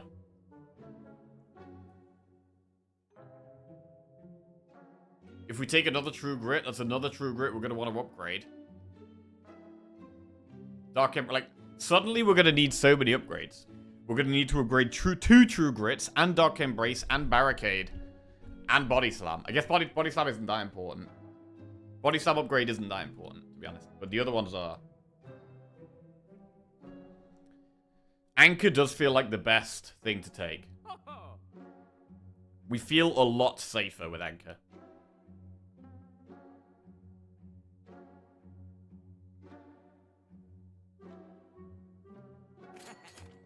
Now we've got 240 gold left.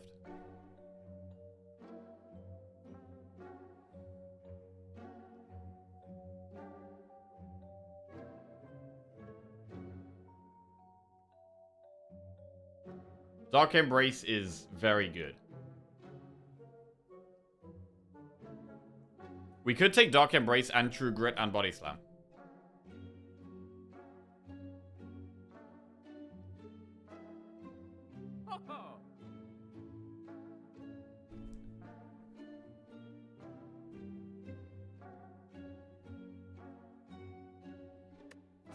I'm taking Dark Embrace. Right, we've got 166 gold left. We could remove Body Slam, remove True Grit. We could go Body Slam and True Grit.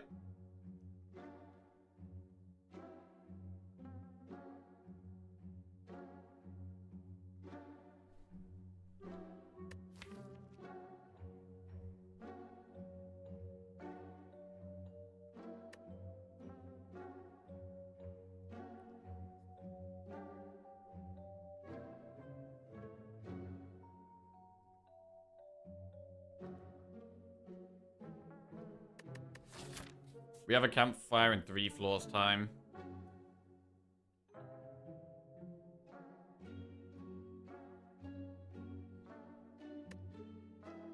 I don't think we're in that good of a spot against elites anymore. Because we're taking some late game stuff.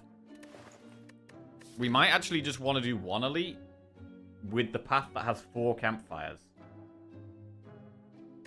And at 4 campfires, we can upgrade Dark Embrace, 2 True Grits, and Barricade.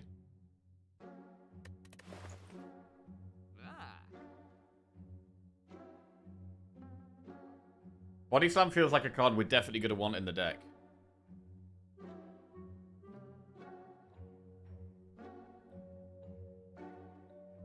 I think I might just buy Body Slam and True Grit.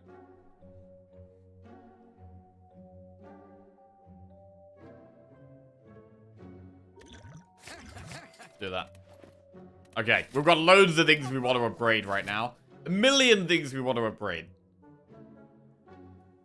The relic that upgrades skills would be very good.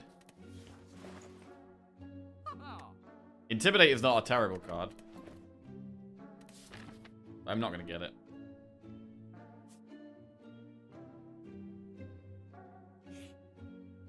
A relic? Ancient Tea set. Whenever you enter a rest site, start the next combat with 2 energy. We've got a bit more gold, so got our gold back to 100 again already. Ancient Tea set or Sapphire Key?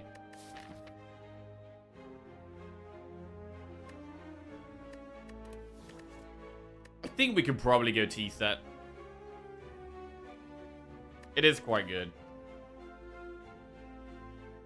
We can have a bigger whirlwind on turn 1 in some fights. You can maybe play a power and do whirlwind.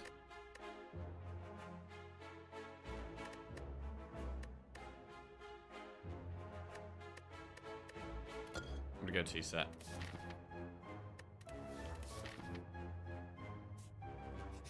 Okay. Oh, this is a very scary fight. Put a skill from your draw pile into your hand. So I can Secret Technique what? Battle Trance? Do we even want to do that? Or is it better to just do Master of Strategy?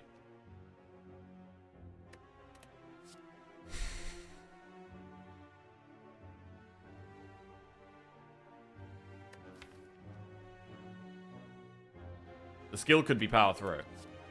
We could seek a technique power through. Or second wind.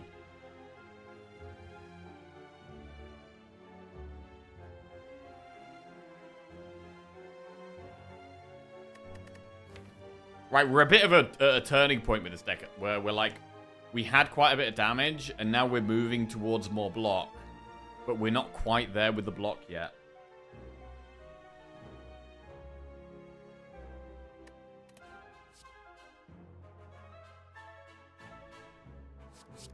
Master strategy.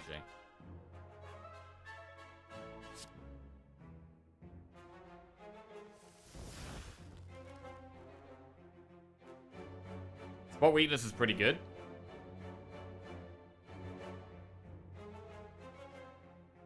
I mean, we could slam the mushroom rat. Could be a speed pot turn.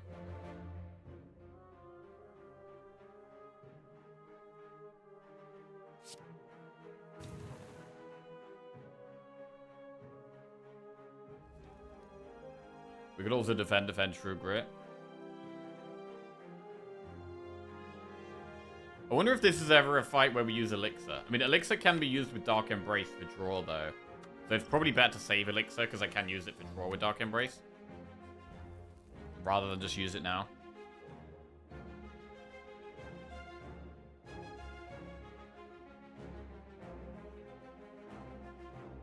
Defend True Grit does block all of this. But I'm still very nervous.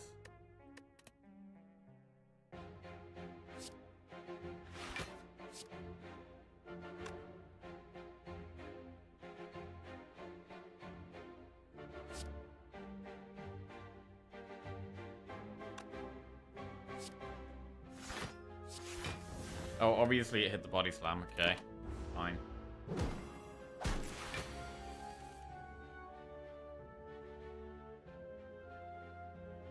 Okay. We could strike power through and blood for blood.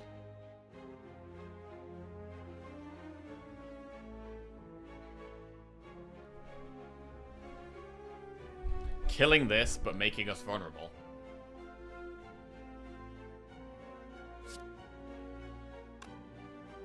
And then we have the elixir we can use if we want.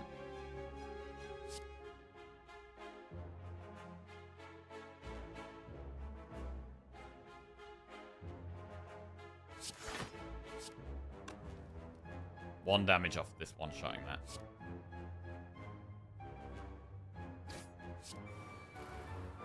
Right, do we ever elixir these two? Well, we could elixir 3 cards to get 3 draw.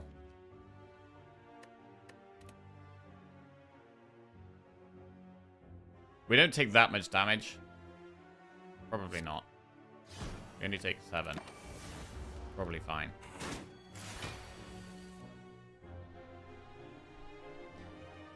Okay. This could be a good second wind turn.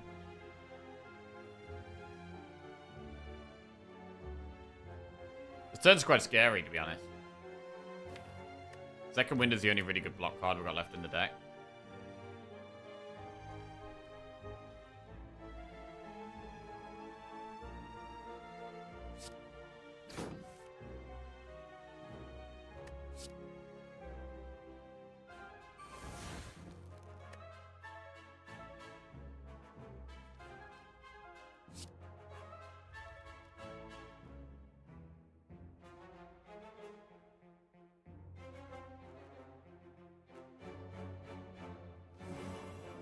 So I could barricade second wind.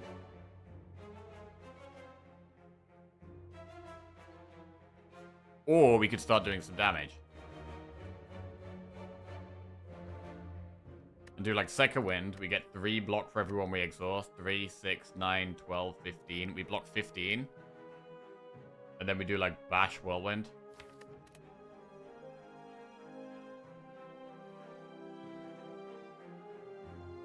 Speed this fight up.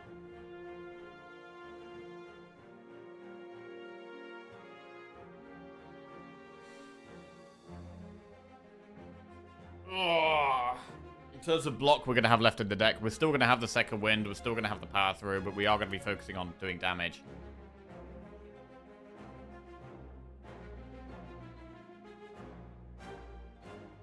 We can only play 3 cards. Barricade is not helping much here.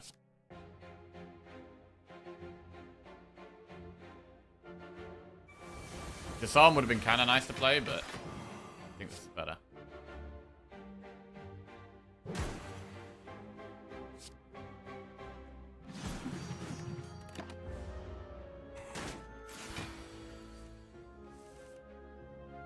Okay, power through blocks this, which is nice.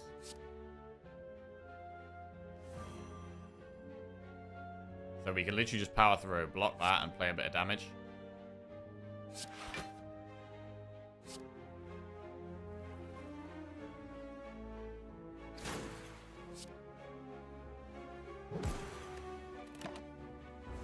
Power through is so strong. Whirlwind is maybe lethal. Definitely lethal. Come on. Big fight. Big fight, that one. That's a fight that can do a lot of damage to us. We didn't take too much there. That's good. And these are not quite good enough. I think we probably skip these. And now we get to go to a campfire. Before another elite.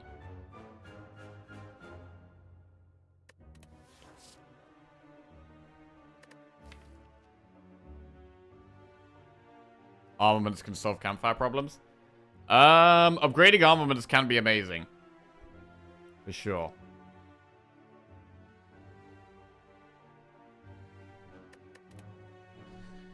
And if we do take armaments, it is the card we upgrade straight away.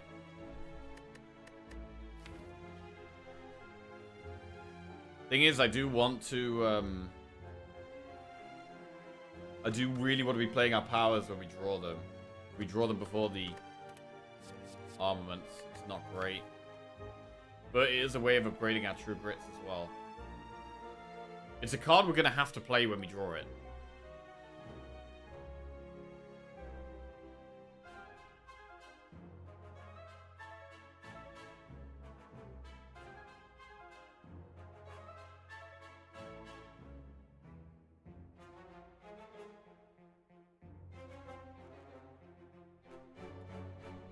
We might have to do it.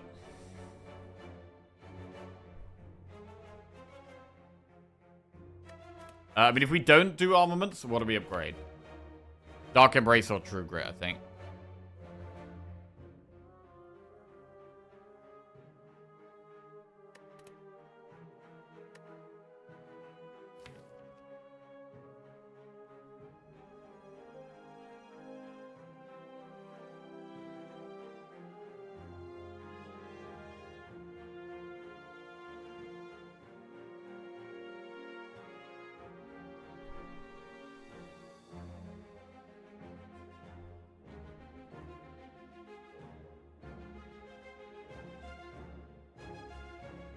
Thing is, it can upgrade multiple cards at once.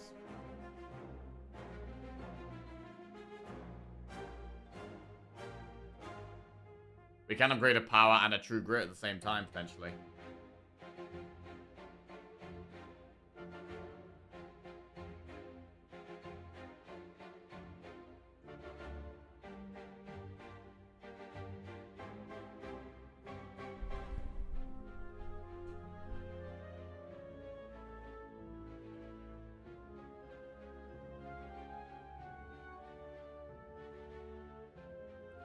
We've got a lot of cards that we're relying on drawing at the right time, is the problem. Like, we need to draw the disarm before the multi-attack.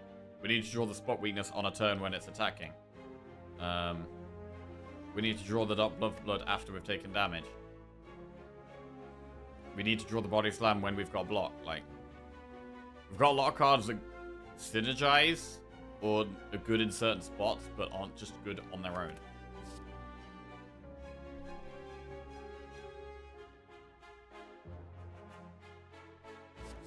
Taking armaments does take away an upgrade from an important card.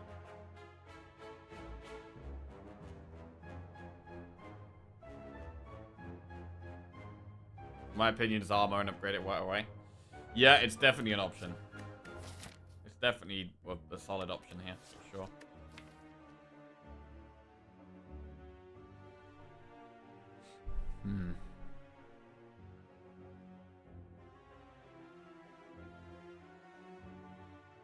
I mean, another thing that can be nice is with this toolbox, we're sometimes getting the, like... A lot of the time, we're able to pull things from our deck, right? So a lot of time from this toolbox, we're getting, like, pull a skill from your deck, or pull attacks from your deck, or that kind of thing. So we might be able to just pull armaments straight away.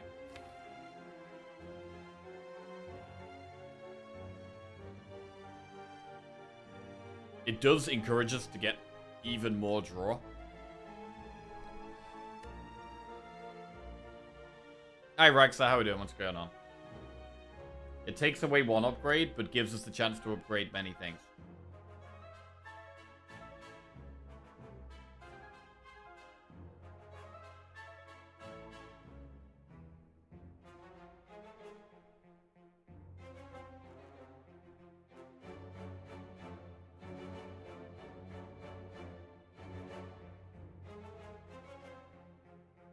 It's not quite apotheosis, but it's kind of like budget apotheosis. In a long fight, we can eventually upgrade every card in the deck.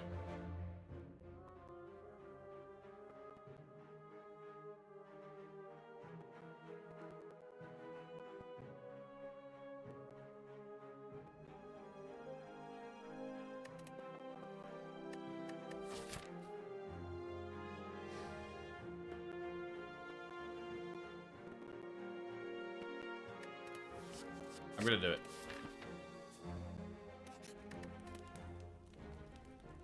Right. Armaments plus. Okay, let's go. Ritual Dagger, lose 6 HP. No, I get the gold. Elite. Forethought, Panacea, Sadistic Nature. Whenever you apply a debuff to an enemy, take 5 damage. There's no Fat Gremlin, so Panacea is not that great. I mean, none of these are very good, but Sadistic Nature is at least saving us some energy. Holy shit, this is bad.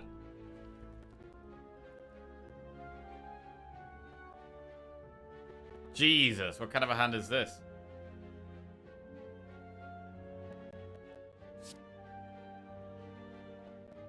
We could take a lot of damage next turn.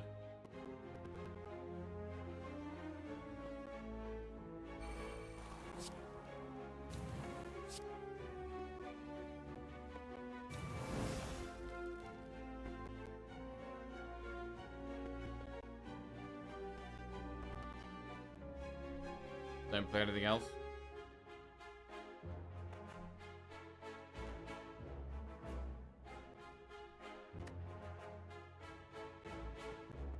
And it's giving them block as well. They're getting lots of block. It might even be hard to kill them next turn. This is pretty sketchy.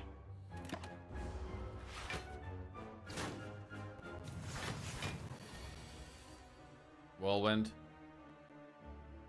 Right.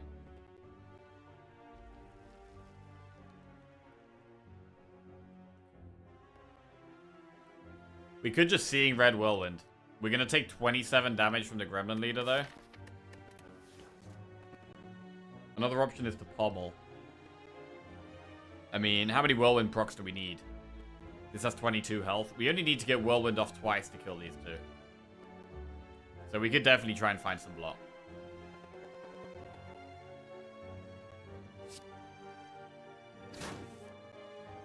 Armaments. This could be a speed pot turn, actually. We could armaments and defend for quite a lot of block. I think it's worth.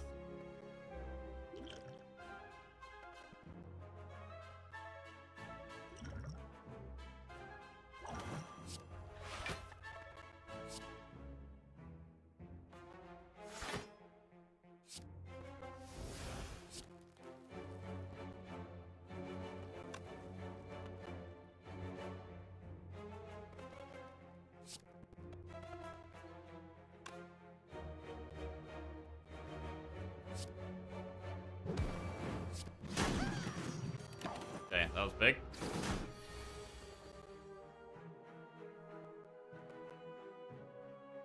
Battle Trance.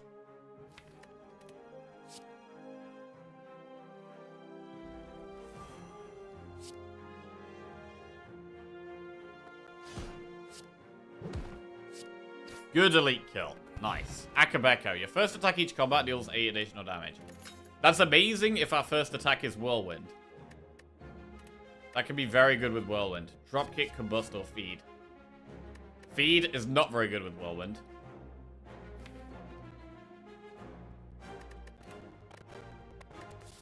Is it too late for Feed? We're about to get a chest. And then we've got to pick between Campfire, Shop Campfire, or Elite. I don't think we're that well equipped to deal with Stabby Book, to be honest. Disarm is good, but...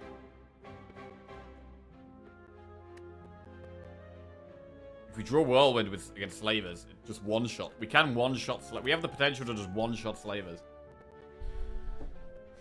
I do think Feed's a bit clunky here.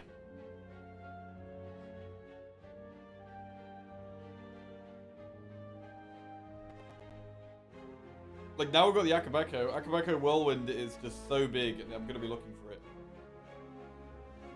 In a lot of fights. I don't think we go with Feed. I think this is actually a skip.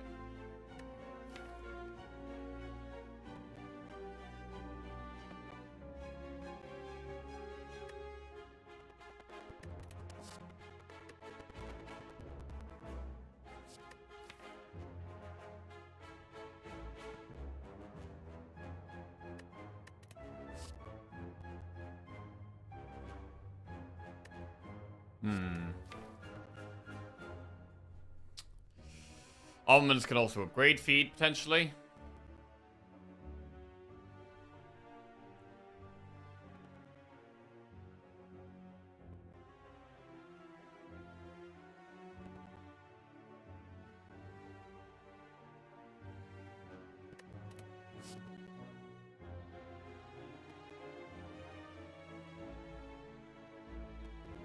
We're gonna skip.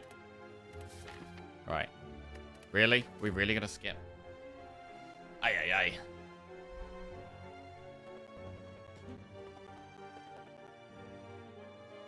Yeah, I think we skip.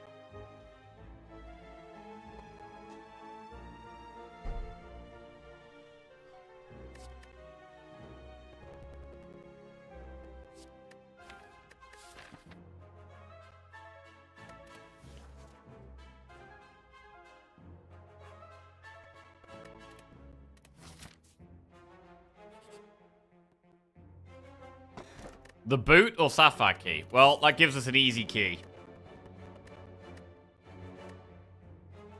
Sorry, boot. But that is a key. Right. We've got two of the three keys. We still need the red key, but we're going to worry about that later. Right, we can take a safe or risky path here. Safe or risky. We can go for multiple elites. Or we could do multiple campfires with a shop. If we feel like our late game is quite good, do we really need to do elites?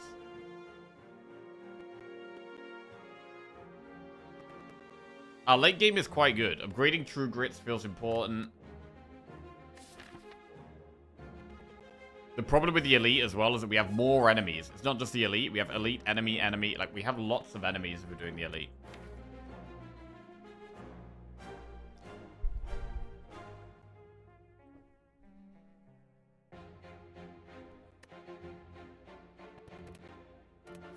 I think doing the campfire in the shop is fine here. We get 3 campfires. I mean, we have the preserved insect, which obviously makes elites a bit easier, but I don't like the normal enemy fights. What do we want to upgrade? I want to upgrade the True Grits for sure. And I also want to upgrade Barricade Dark Embrace. Elite, you can redirect it to camp. We can do an elite and then 2 camps, but we have to do 3 enemies on that path. It's quite nice to see a shop. Could be a Feel No Pain in there. Could just get it removed.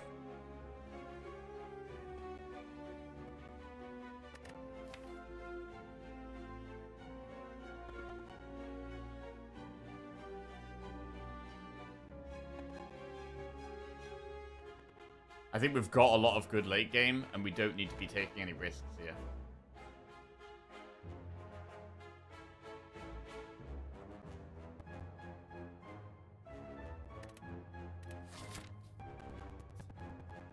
So I'm going to go for an upgrade.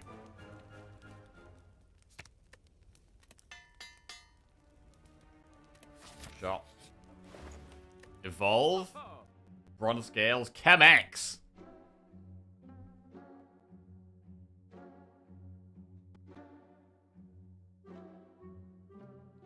Chem-X is spicy. But do we need it? Not really. Evolve is so good. I think Evolve is better than Bronze Scales. I think it's Evolve. Chem-X is amazing with Whirlwind. There is no denying that.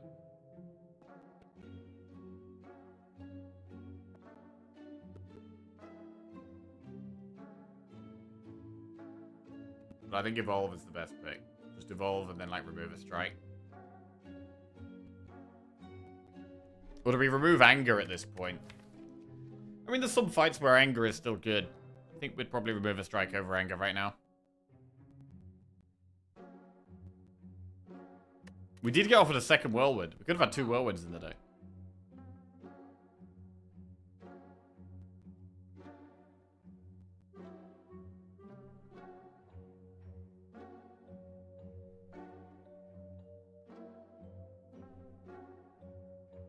I mean, I'd love both of those relics, really.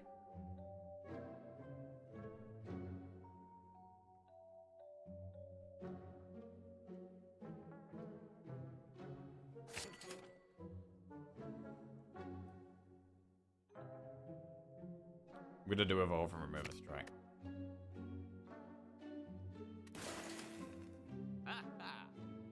Okay.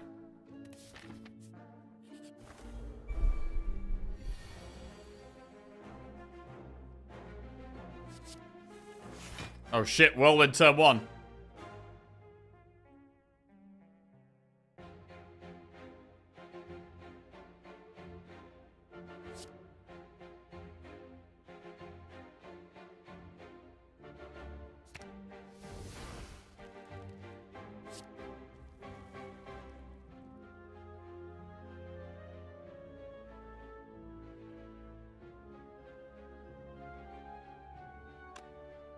Imagine the Chem-X here.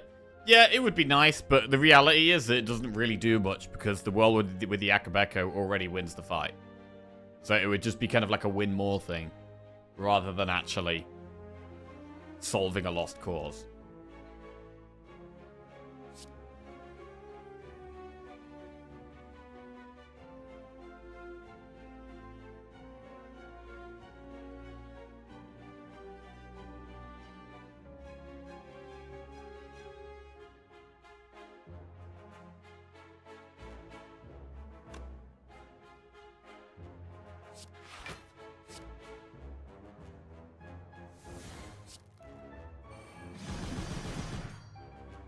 Clean. Infernal Blade plus Wild Strike also to be boomerang.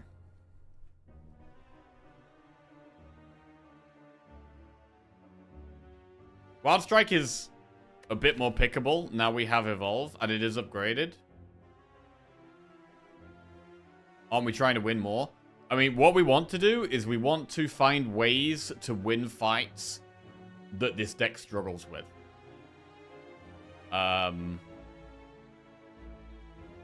I don't need to just have more ways of winning fights we already win.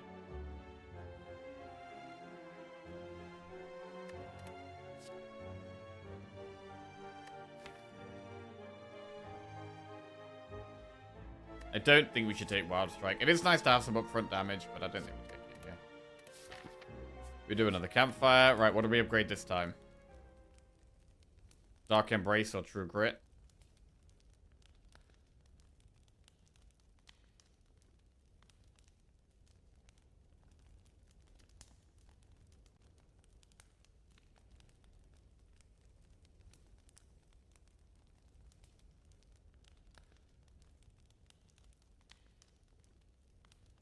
It might still be True Grit.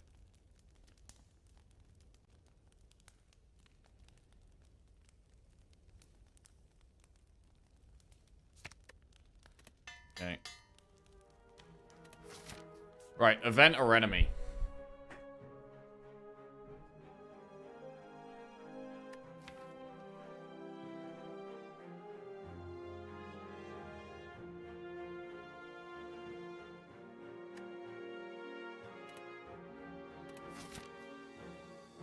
We're doing quite well on it with enemies.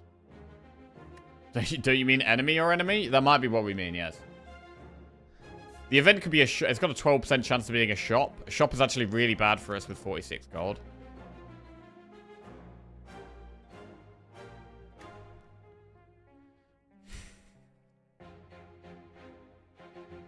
It might just be do an enemy.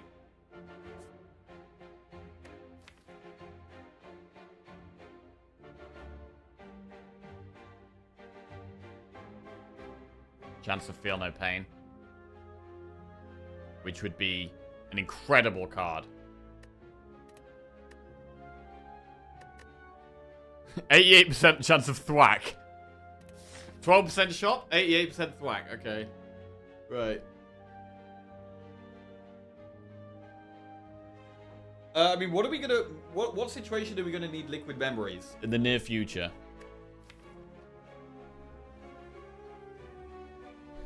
Pull back, like, power through or second wind, maybe? Or true grit?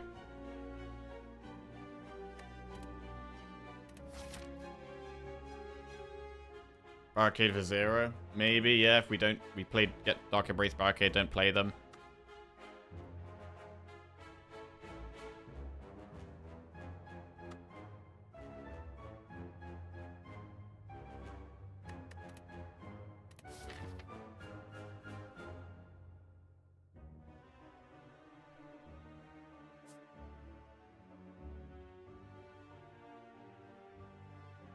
We'll do the enemy. Snecko.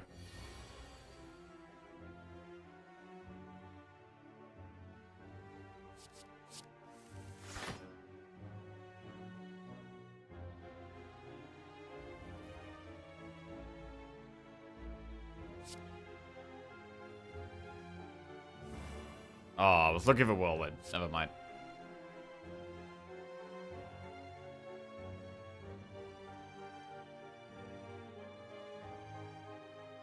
Do we still wait for Whirlwind?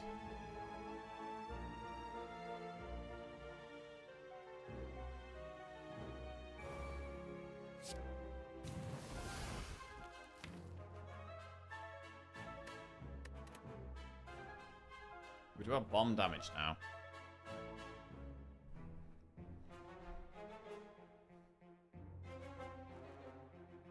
We could liquid memories power through.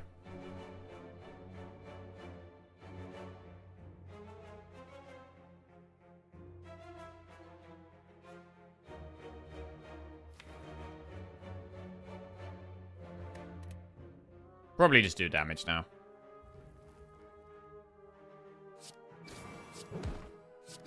Okay.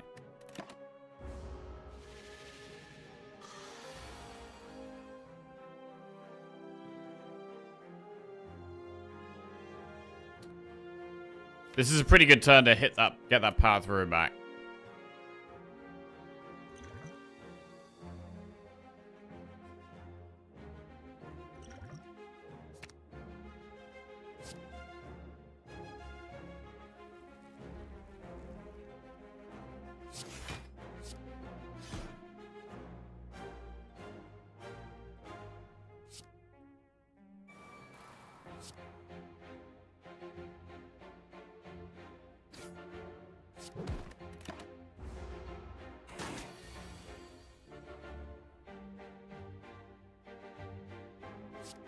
Bomb does 40.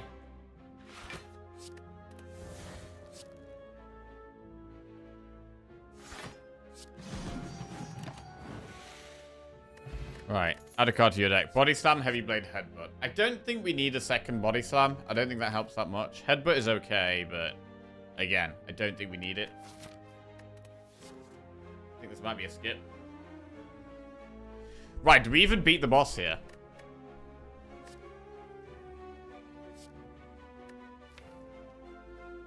We want to exhaust the deck down to basically just like Body Slam.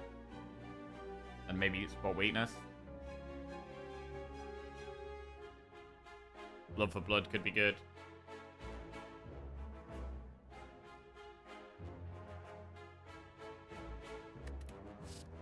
Headbutt. You can headbutt armaments, that's true.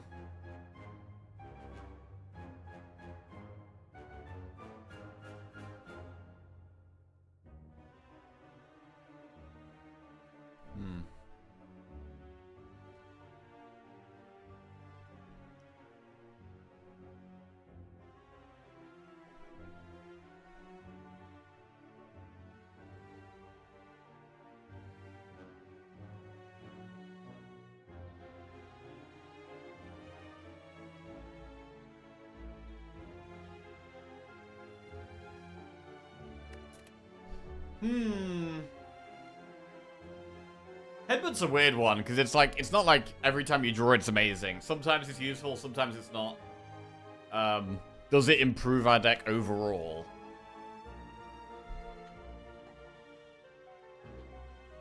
I'm not entirely sure it does.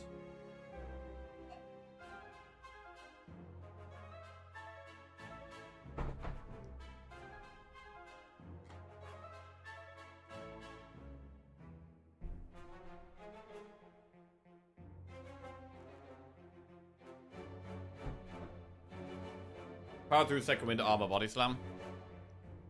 Yeah.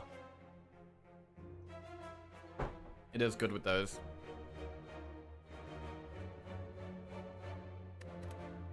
Alright, I'm gonna take the headbutt. I wouldn't take another one, though.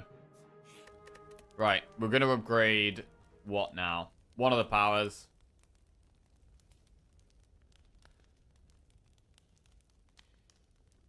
Which power? I mean, Evolve is the only one that upgrades its actual effect. Dark Embrace and Barricade just become easier to play.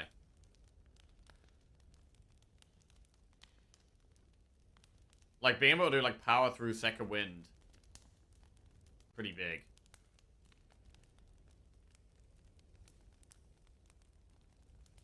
Is there anything other than the powers? I mean, Battle Trance is quite a good upgrade, but I think we'd upgrade the powers first.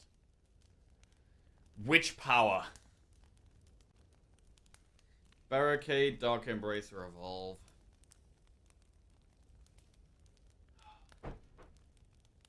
Evolve means we can just play power through whenever we like. Which is nice. It's our best block card.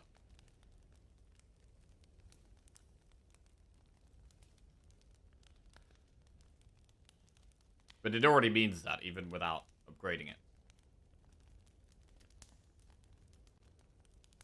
If I'm scared of not winning this fight, I think Evolve actually helps the most. Rather than the Dark Embrace or the Barricade.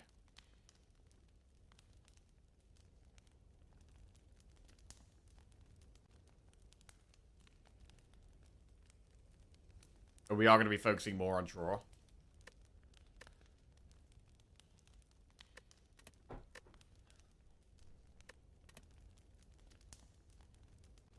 Right, I'm actually going to upgrade Evolve. It's a bit dodgy because we do need to play Barricade. Barricade is really important. Like, I think I'd actually upgrade Barricade before Dark Embrace.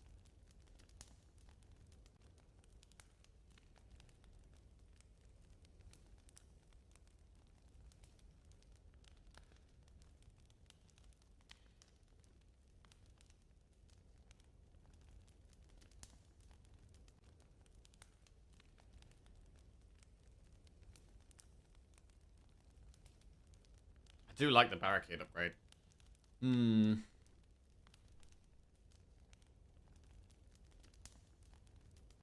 Barricade is pretty cool, but consider the fact it doesn't have a cute slime on the card. Cute? Oh, I guess what this one is pretty cute, actually. Middle slime is horrendous. And big slime is the boss. Middle slime is horrendous. Little slime is cute. So it's basically like Squirtle. It's like Squirtle, cute. Wartortle, ugly and horrendous. And then Blastoise, big boss.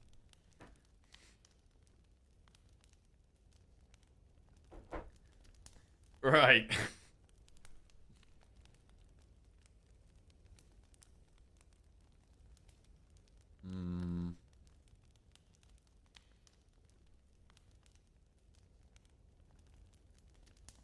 I'm just slightly concerned we're not going to be able to block enough. Because we don't have a Feel No Pain. I'm slightly concerned we're not going to be able to block enough.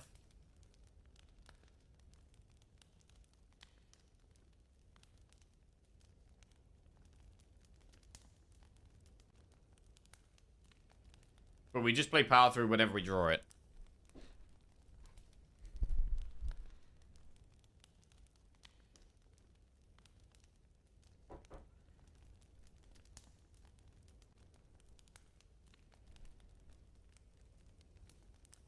Eventually, we're going to upgrade them with armaments.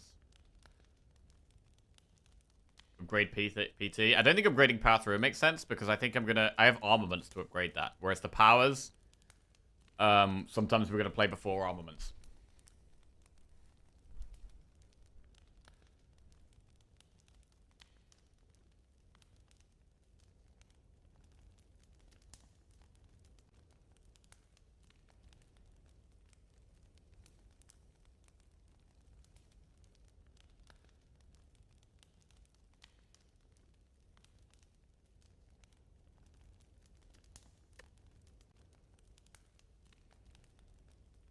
God.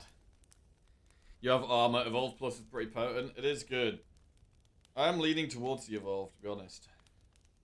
I'm going to do the Evolve. I think the card draw is better with the armaments. Right. Here we go. Sadistic Nature, Discovery, or Deep Breath. I don't think Sadistic Nature is good in this fight. We could go Discovery.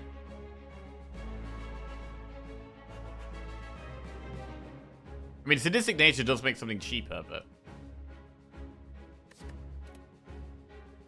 it's not attacking.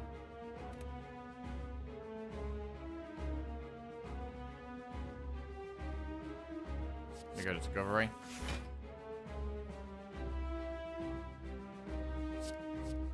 Oh, Feel No Pain. Berserk's good, but Feel No Pain is better.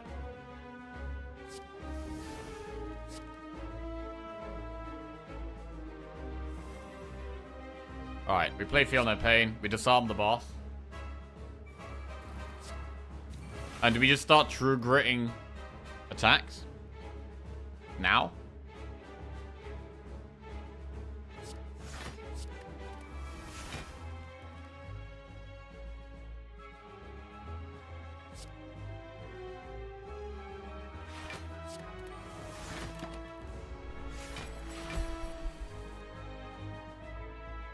Dark Embrace Barricade. Kind of have to just play both of these here.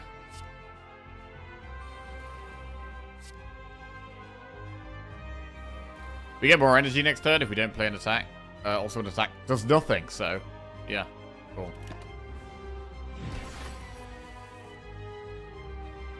Right, Evolve. We could second wind the defense here.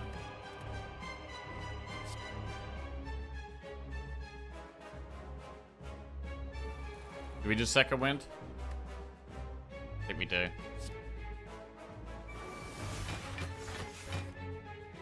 Seeing red is fine. Right, and we could play Whirlwind for quite a chunk of damage. There's not really much of a reason not to.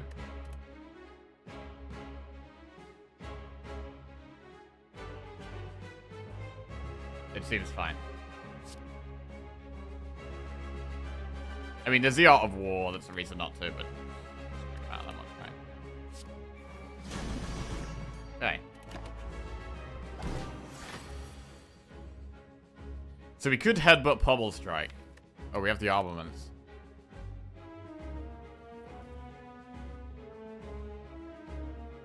If we pummel, we're guaranteed to draw the armaments so we can play it this turn. Which is quite nice with the power through. Pummel, armaments. We get the upgraded power through, and then we headbutt something on top.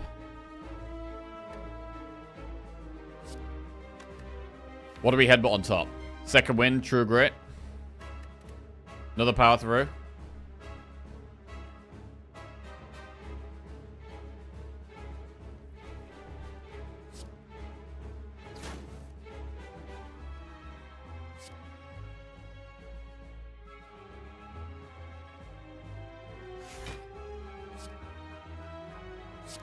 We could just also just play defend.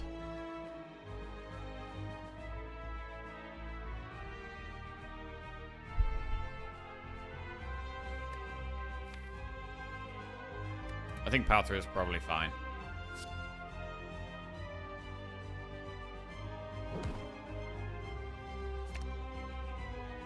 We're going to exhaust anger.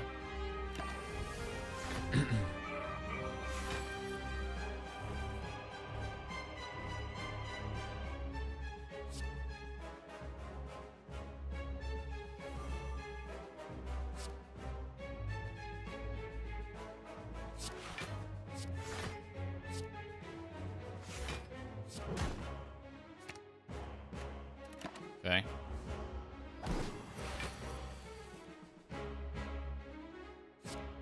Power through True Grit.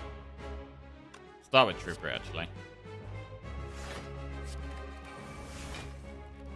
Power through. We could spot weakness, or we could just second wind the spot weakness, to be honest.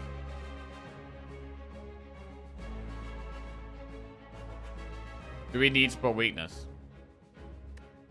Oh, really?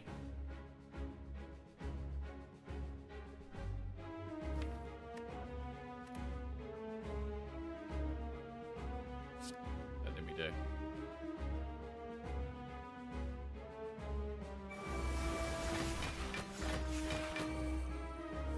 And here we could True Grit or we could Armaments. I mean, I can play 3 more cards. We could actually Battle Trance Armaments, which upgrades Body Slam.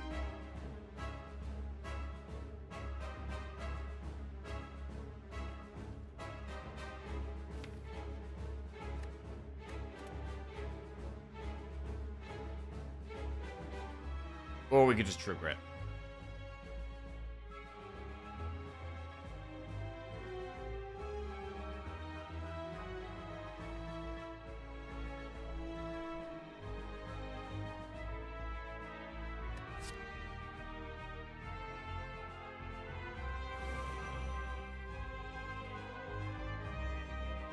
I mean, the main benefit of Armaments is upgrades Body Slam. That's actually it here. If it was gonna upgrade Second Wind, I would really like the Armaments. But because it's not hitting Second Wind, I might just True Grit.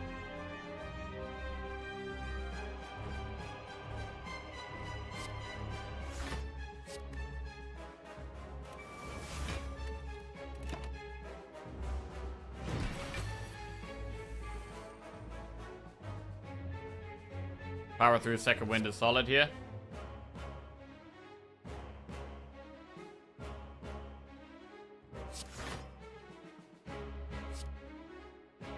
Now we want to True Grit some of these attacks. Right, I'm going to True Grit the Anger. Never want to be playing that. Could Armament Second Wind here, and then we actually have the upgraded Second Wind. It means we lose Battle Trance. But I think that's fine because of the wounds and the evolve, right? So I think we can Armament Second Wind.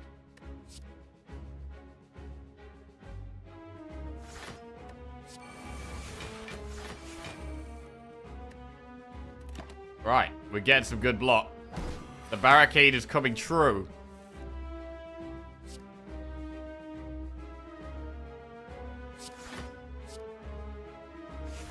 Exhaust Whirlwind. Exhaust Defend.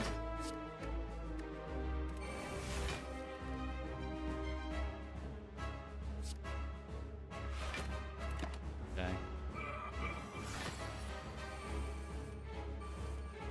Alright, so now I can Armaments to get the Body Slam cheat.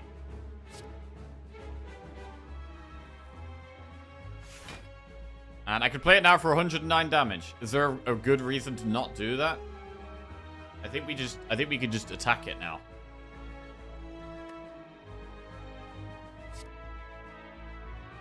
The deck is quite small.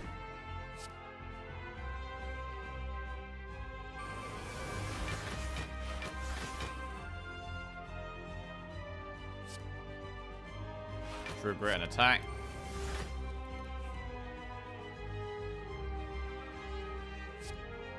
True Grit and attack. Body Slam for 141.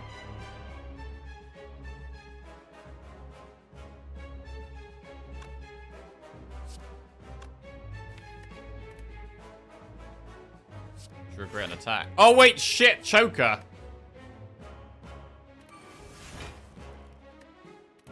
Fuck.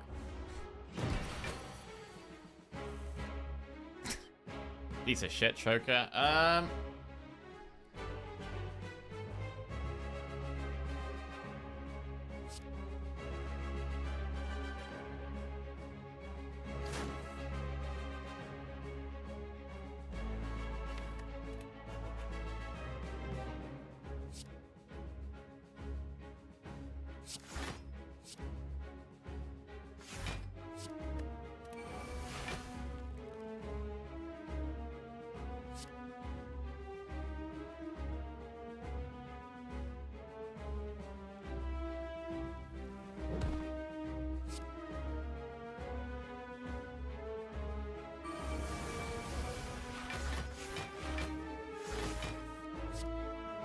Come on, man.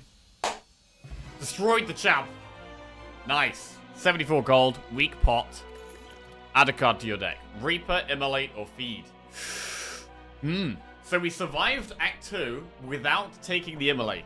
This is big. We've got through Act 2 without the Immolate. And we have the barricade. We've not been offered another barricade. We have been offered another Immolate. Do we take it?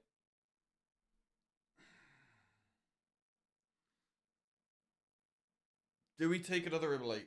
Well, I say another Immolate. One Immolate.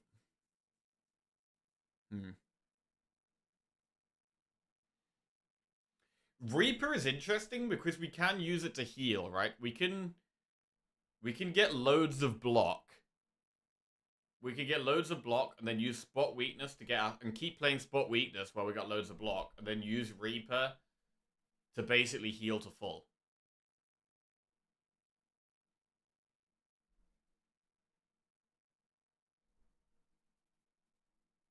That's only going to work sometimes, though. There's some fights where we can't do that if the enemy's scaling too hard.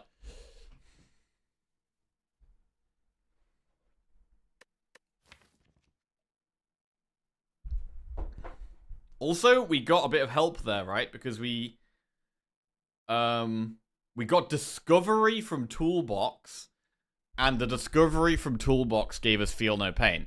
So we don't... It's going to be harder to block that much without the Feel No Pain.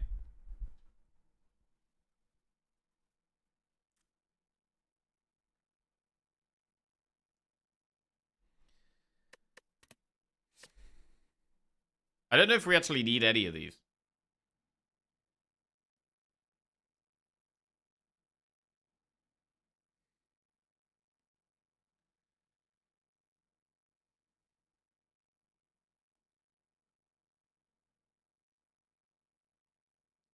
We heal after bosses anyway. Reaper exhausts. Feed exhausts. Immolate is nice for Reptomancer. Immolate is good for Reptomancer. That is another thing I gotta think about. Like, we only have Whirlwind that's good against Reptomancer. We could actually get destroyed against Reptomancer if we draw Whirlwind on the wrong turn.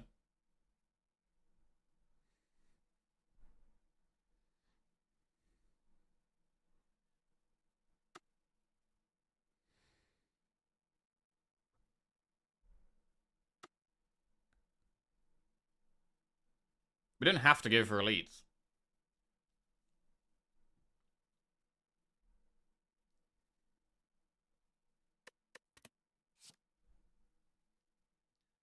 Do we really need Reaper? Reaper's good if, like, suddenly there's a fight that goes really badly. And then we find another fight where we can play it really slow and we get to heal to full. But Immolate just makes it way less likely that a fight goes really badly.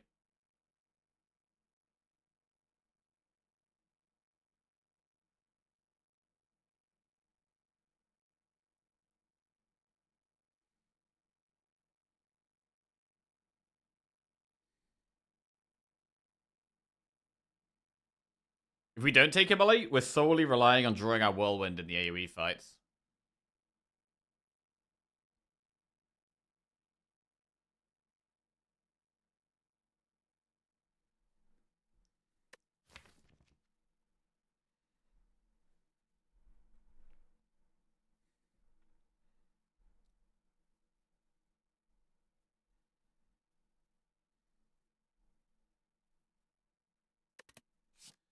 I think you can make an argument for any of these. I'm not going to take Feed.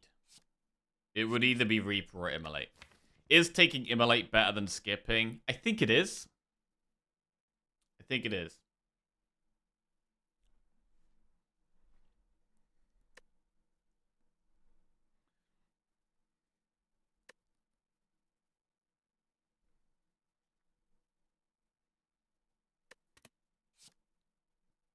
I do like having 2 AoE cards in the deck rather than just one.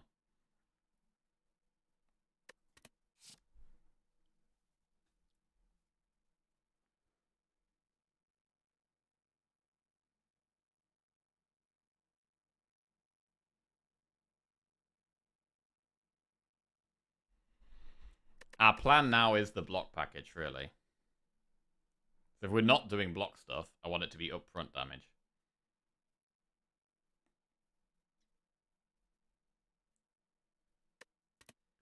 I think I'm going to go immolate.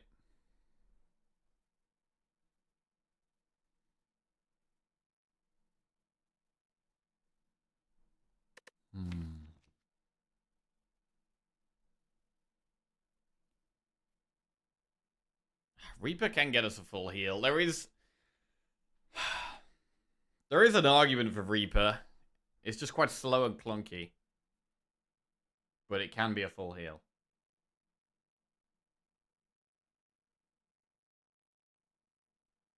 It's the end of Act 2. You could say it's a bit immo late. Haha, Jelly. Wow. I'm here all week. Great.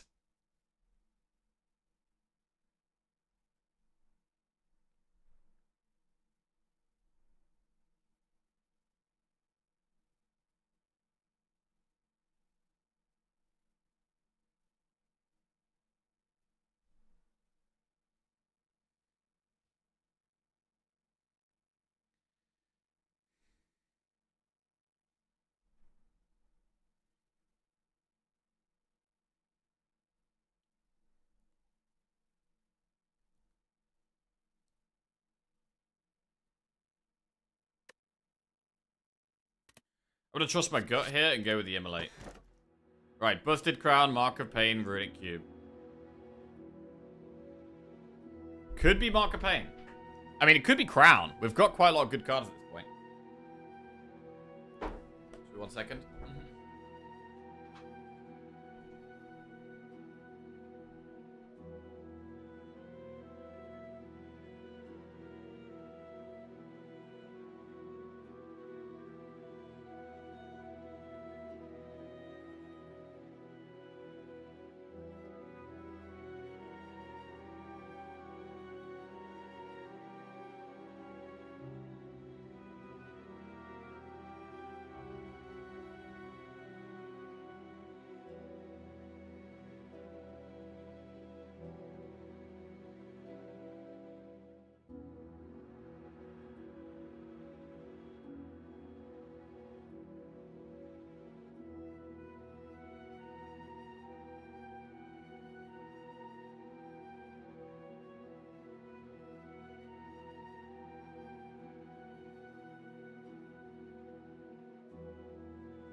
Right, I think we go Mark of Pain.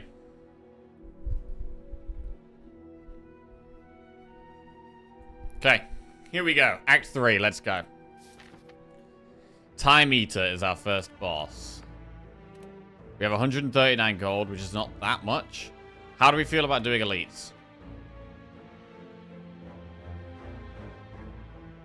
We still want to upgrade Dark Embrace and Barricade, but we do... Now we've got 5 energy, it's less of a priority. Campfire, elite, campfire looks nice there. Campfire, elite, campfire, elite, campfire looks pretty nice. So we could go to quite an early shop. There's no shops later on. So either we're basically either saving our gold for Act 4, or we do a relatively early shop where we've got about 100 and... what, maybe 180 gold or something. We could buy a good card. We could get a card remove. I think it's fine.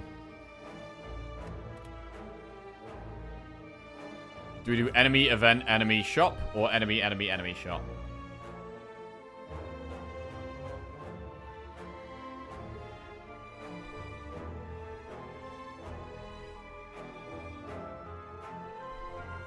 Nemesis burns don't matter. They don't matter after we've played Evolve, yeah.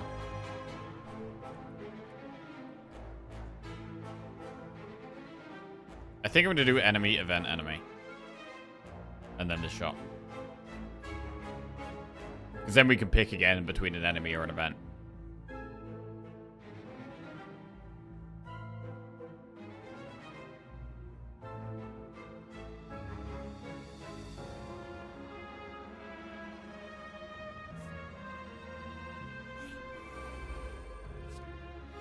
Impatience, thinking ahead, deep breath. Probably thinking ahead.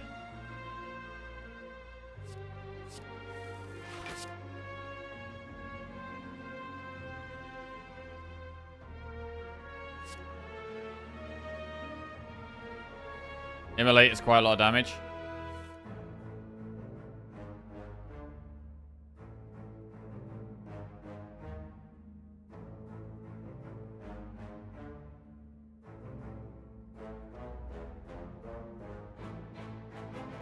Put this on top of the draw pile to defend, because then I can do... or True Grit. Or Bluff of Blood, shit. Because I think we're actually going to Immolate and Barricade here. And then we reduce something to 1 or to 0. So we get to Immolate, Barricade, Anger, and play one of these other 3 cards. I'd rather play True Grit or Blood for Blood than defend.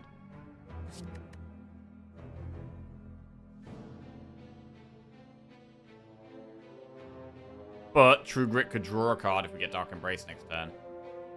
So that is an upside. So maybe we put True Grit on top.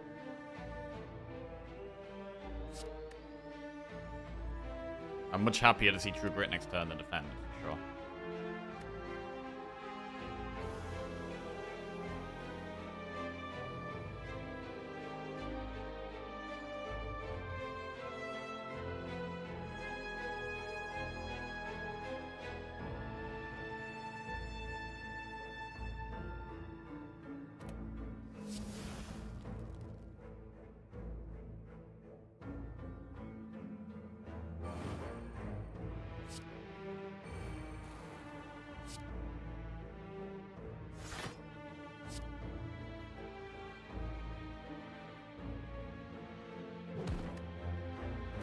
Okay.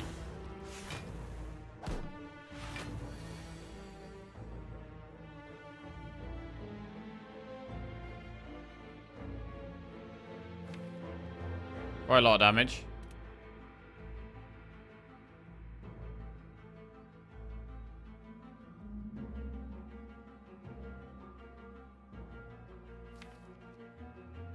We start with Evolve. No, we probably just Battle Trance here. And then go from there. Because if we Evolve the Trance, then Evolve doesn't actually do anything anyway.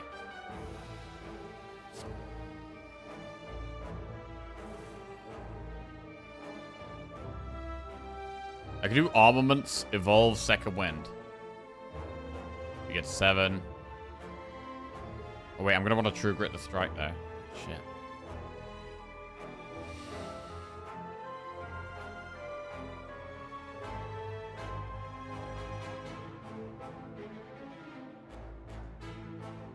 True Grit Strike. We need to play Evolve. I don't really like this turn. I might even weak pot this thing.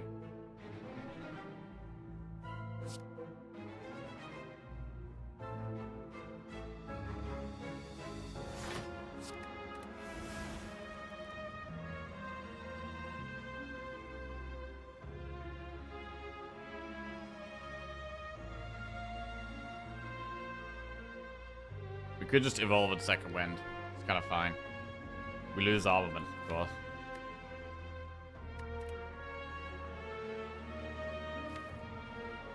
I mean, we have no status cards in our deck, though. We have no status cards in our deck. When we draw Whirlwind, it's a ton of damage. I don't think we might not even need to play Evolve this fight. If we second wind here, it's 20 damage. If we armament second wind, it's 20 block. If we armament second wind, it's 21 block. I think we armament second wind. Because we don't need Evolve. Because we've got 17 cards to draw. With no status card there.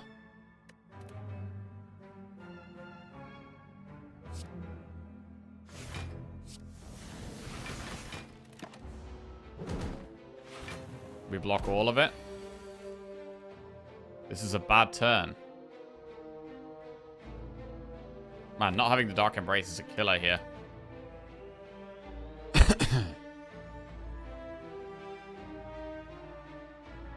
God.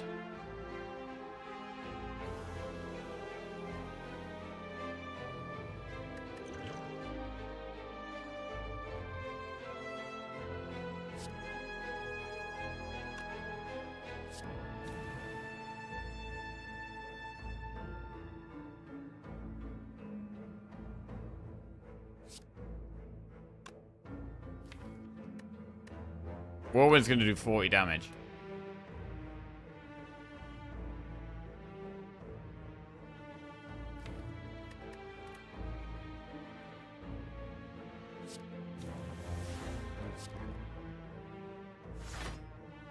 I think we just got to take a hit here.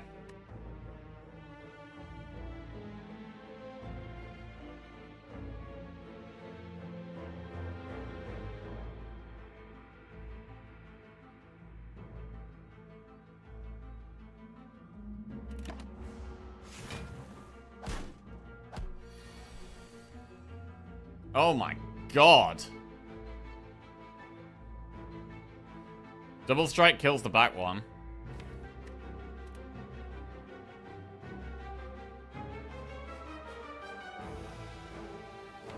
I mean, one player's Dark Embrace and then use Elixir and draw 4. But if we hit Whirlwind, it's 32. It doesn't actually kill the front one. It's not even that good.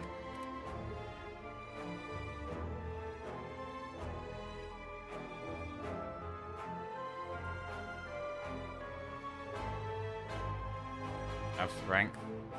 Oh, true. We do have strength. So wait, it would be 4 times 11, which is 44. It actually would be. Ah, oh, shit. Maybe that's the play then. Dark Embrace Elixir. Yeah, that's the play.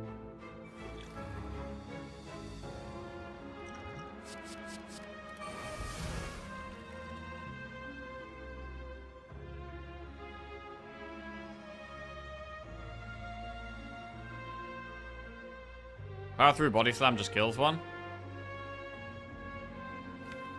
We could just draw in a Whirlwind. If we Pummel Strike the one on the right, drawing in a Whirlwind is just lethal. And then we're going to come out the fight on 66 health, which is not the end of the world. What if we miss Whirlwind, though? What if we miss Whirlwind? We have True Grit. We'll do Power Through, True Grit, Body Slam. Kill the back one. That is still okay, to be honest.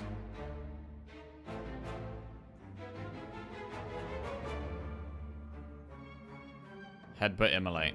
Hang on a second. Immolate does 24. If we Headbutt, Immolate, Pummel, that's lethal? Wait, is Headbutt, Immolate lethal? 24 damage. 12 plus 13 is 25. Yeah, wait. That's actually smart.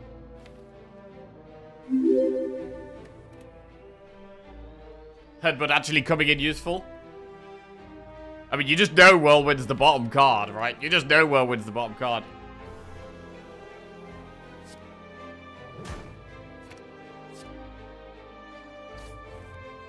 Oh, it wasn't the bottom card. Still, this was definitely the play. Okay, that was actually kind of scary. Coming out of that with 66 health. Twin Strike, Wild Strike, Thunderclap. Yo, Kanzan, thank you very much for the raid. Hope you had a good stream. Cheers. Skip. Right, we're going towards this shop. We're going to go event. Glowing Tesseract. We can add 1, 2, or 3 colorless cards to the deck for the cost of 10 HP.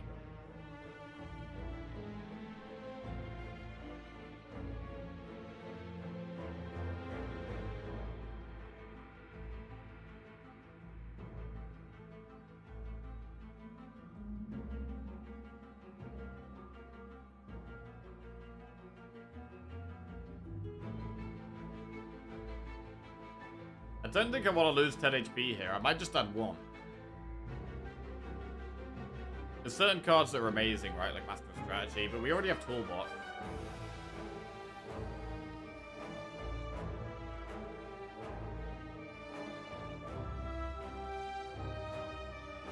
I'm not sure if I want to lose the health here, to be honest. It's only draw I'm interested in. Only draw. I don't need energy, I don't need damage.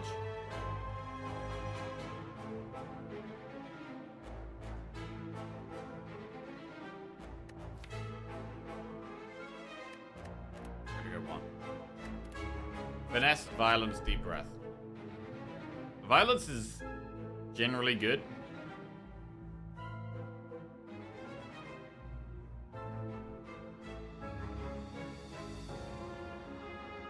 What about Finesse? Violence can pull Whirlwind. Or Immolate.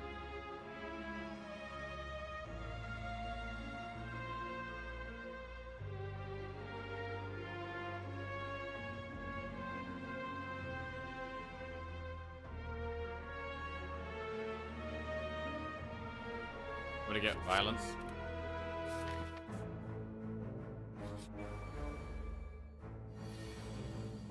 Hand of Greed. We do have a shop coming up. Holy shit. Can we try and be mega greedy? I mean, this is... Can we try and be mega greedy? I don't want to risk losing health. This thing does scale up and puts burns in. We don't have that many block cards.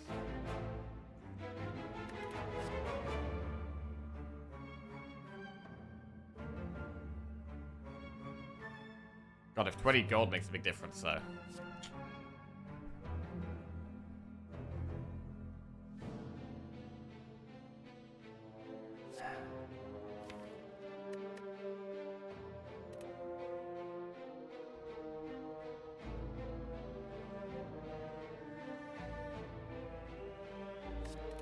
By taking Hand of Greed, we might just end up taking quite a bit more damage.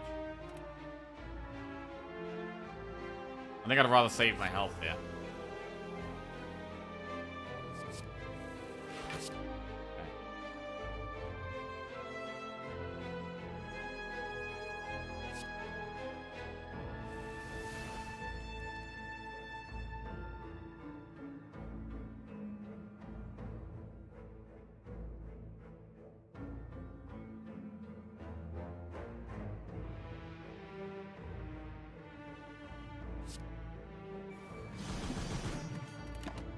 Flex would have killed it, but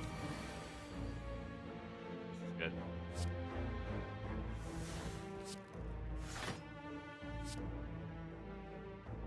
Okay, we still heal off of this fight, which is nice. True Grit, Wild Strike, Havoc. I don't think we take another True Grit. We've got 2 upgraded. I would take another upgraded one, but I don't think I'm going to take another unupgraded one now. And we have 170 gold going into this shop.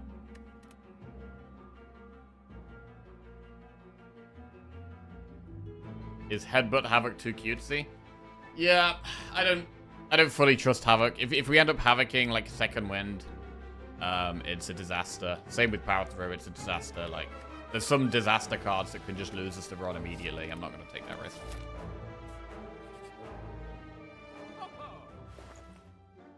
Oh god, we're 1 gold off Clockwork Souvenir. But there is a Feel No Pain.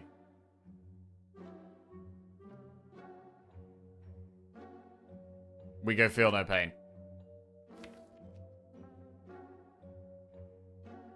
Feel No Pain is probably the best card for us right now, other than more card draw.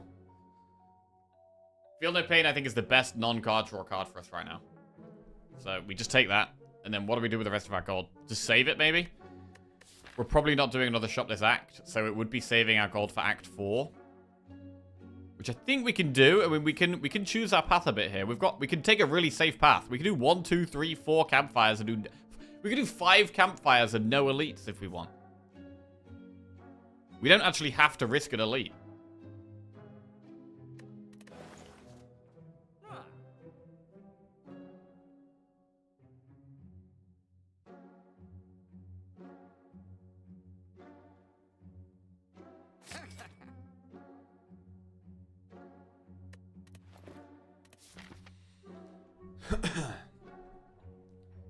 We don't have to do an elite. In terms of campfires, what are the big upgrades for us right now? I mean, I do like upgrading Battle Trance. Getting that draw, the extra draw early on could be huge. I like upgrading Feel No Pain. I still like upgrading Barricade. I like upgrading Dark Embrace. Immolate, don't think we need to upgrade Immolate. Don't be a chicken. I'm a little bit concerned. I mean, because we've added the Immolate, it does make Reptomancer a little bit easier than it would have been. I'm still a bit scared, though. I'm still a bit scared. We've still got a lot of bad cards in the deck. We've got 4 strikes. We've got anger. We've got 4 defense.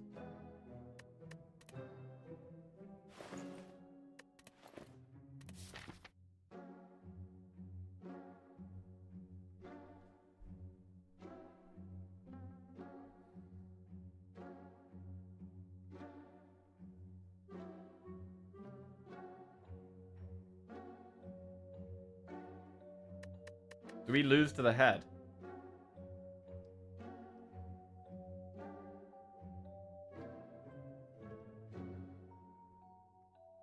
When the head starts doing 40, 50 damage a turn. Pretty brutal.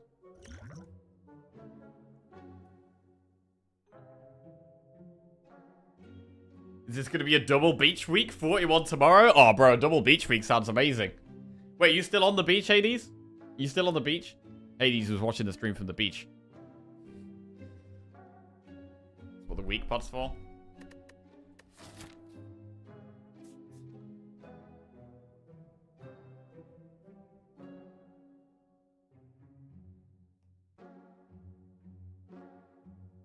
How do we feel about events right now? I mean, the shop is unlikely. It could be a fight. Do we feel fine about events?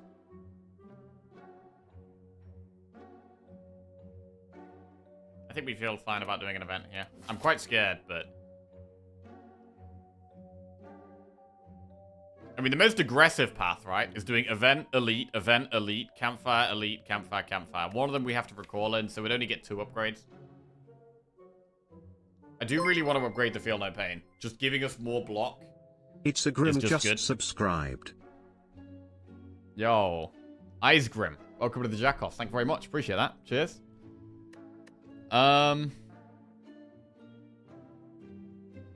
Like, what I'm thinking here is, do we already beat the heart?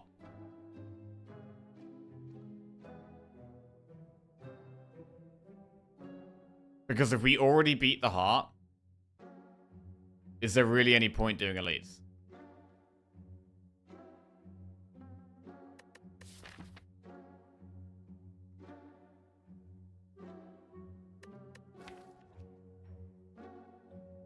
We have a lot of bad cards. We could draw out important things low down in the deck.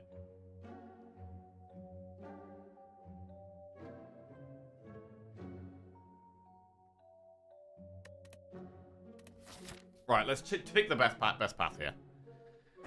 I mean, Campfire, Elite Campfire does look nice.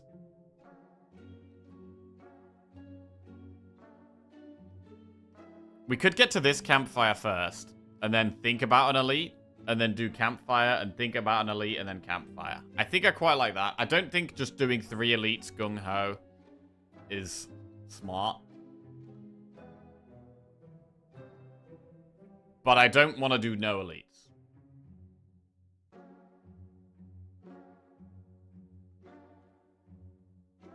You could have 5 campfires. We could have 5 campfires, but we can have 4 and 2 elites. I think that's the play. I think doing 4 campfires and 2 elites is probably better than 5 campfires.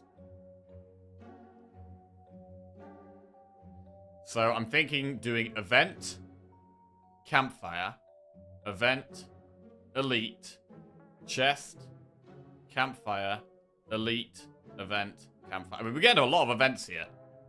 This is a lot of events. Act 3 events are generally pretty good.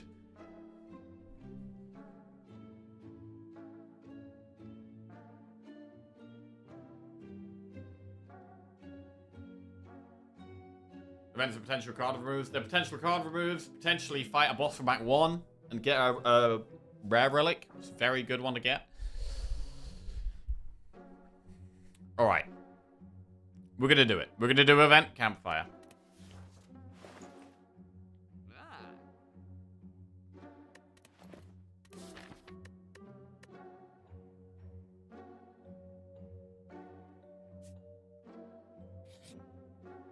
$90 gold for a relic.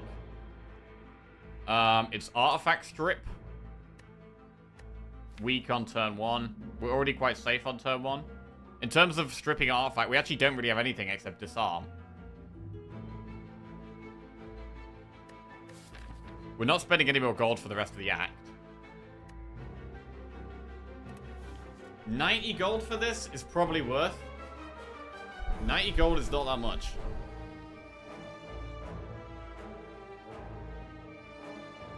$90 gold is definitely cheap for a relic.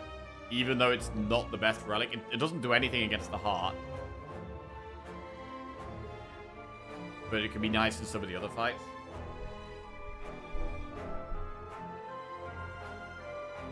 I mean, Spear and Shield is going to be very hard with this deck.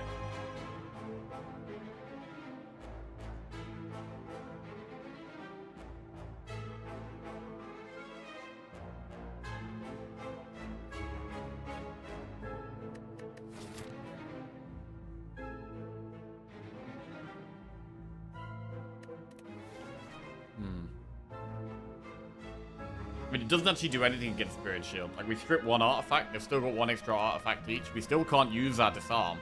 I mean, would we take a shockwave at this point? We'd pretty much always take a shockwave, to be honest.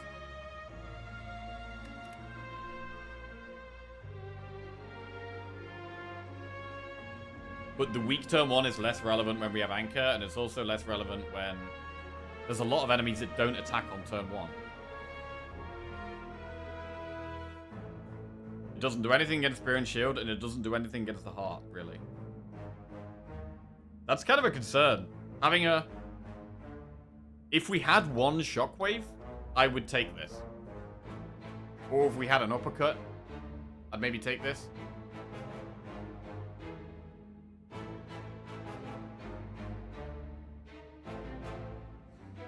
But the main reason to take that, I mean, it's not very good against Dodo and Decker either. This doesn't do it. It doesn't do anything against Dodo and Decker. It doesn't do anything against the heart. It doesn't do anything against Spear and Shield. So, I think it might actually be not worth taking.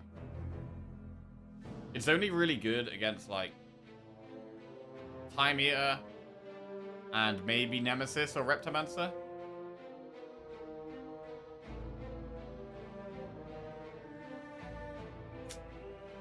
Ugh.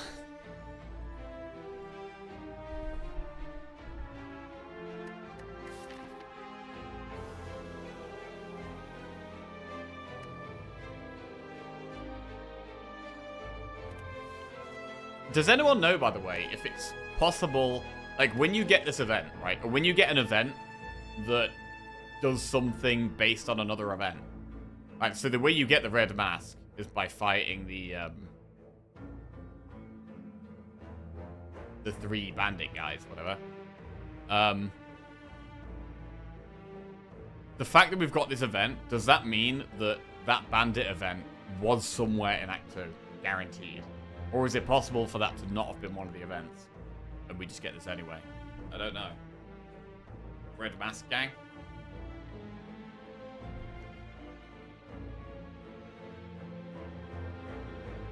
It only does something against Tybee at 65% of the time. Time Eater is one of the scariest fights for us.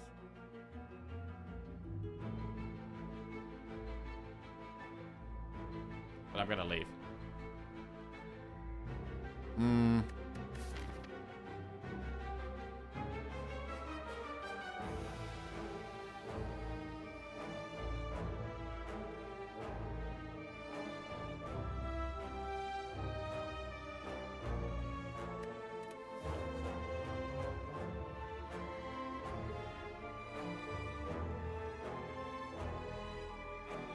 I don't know, it's probably worth spending 90 gold on, to be honest.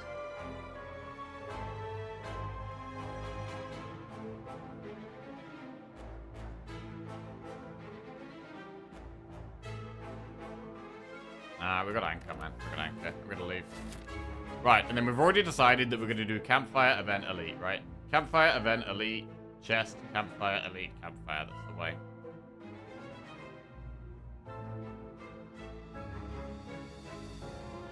Very much doubt that it works like that.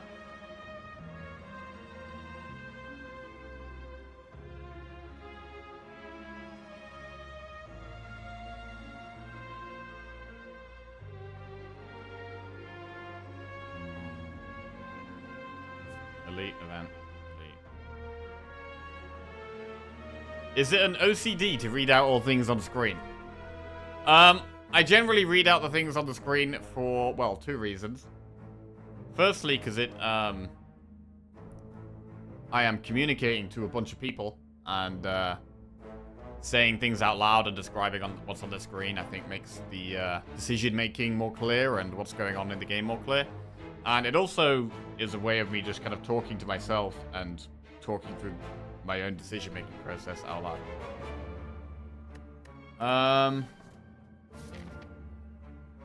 Elite.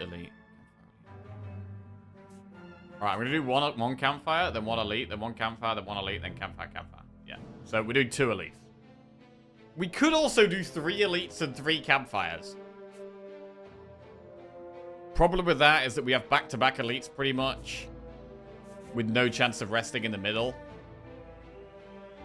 It's quite nice to have more options and be able to do an elite and then potentially back out of the other one, or rest if we need to. Yeah. The deck is not super consistent. We don't have enough draw to call ourselves consistent. Like, we have the potential to win any fight, I think. But we don't have consistency. We have good energy. We have some scaling with the barricade, body slam stuff, and exhausting the deck down. We have some draw. We have some damage, but it's quite slow, except the Whirlwind and Immolate, which is our good upfront damage cards. But we've got a lot of trash still in the deck. And not enough draw. So yeah, I'm going to do 2 elites. Right, campfire. Upgrade. Feel no pain, it gives us more block. Barricade and Dark Embrace. I mean, if we want to draw through the deck faster, maybe it's Battle Trance.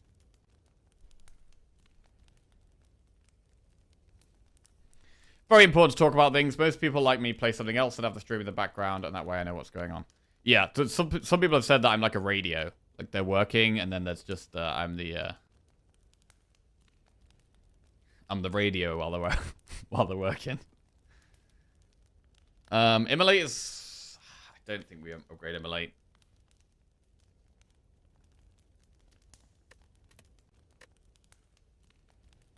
You certainly have a face made for radio at least. Ha-ha! Good one. Right, upgrade. Come on, Jack. Upgrade a thing. I'm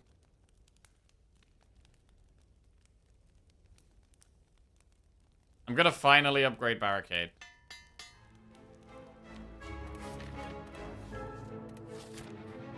And then I think the plan was to do Event Elite rather than Enemy, rather than Elite Enemy.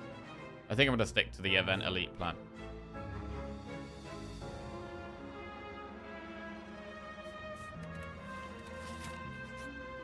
Oh shit. I actually think we leave this. I think this is very scary. We could, if we get Whirlwind and Flexbot, we might actually just snipe them turn 1. So there is a chance that we just one-shot them.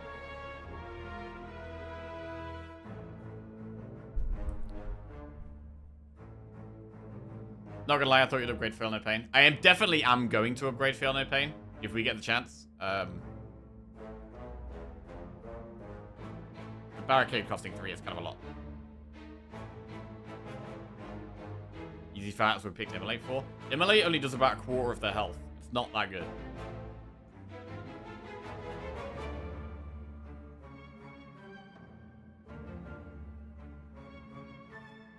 Like, the fact that we basically need Whirlwind for, like, an incredibly good start. And we've just said that we're not reliable. And we don't guaranteed have a really good start. I think we have to leave.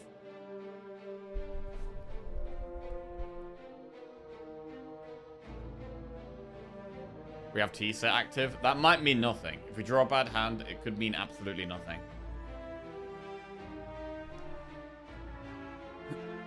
We do have Anchor. It's not turn 1 that I'm worried about.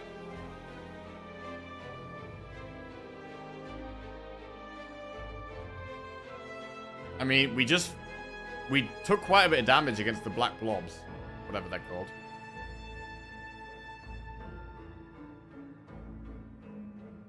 I mean, we do have some ways of finding Whirlwind, right? Like, we have Toolbox, which could give us something good. We have Violence that could pull it. Battle Chances draw. But it does feel like an unnecessary risk here. Darklings, yeah. It's an unnecessary risk. This could end the run. This can end the run. I'm gonna leave. Right, we got the head.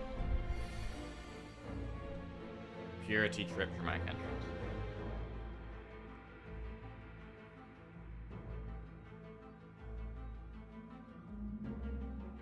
Purity is only good after other things. But it is really good after those other things.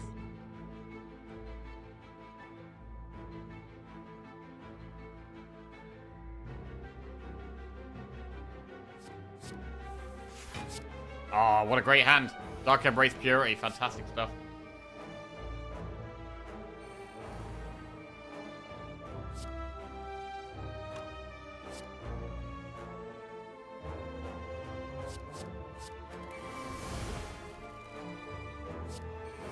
Really nice start in terms of getting through the deck.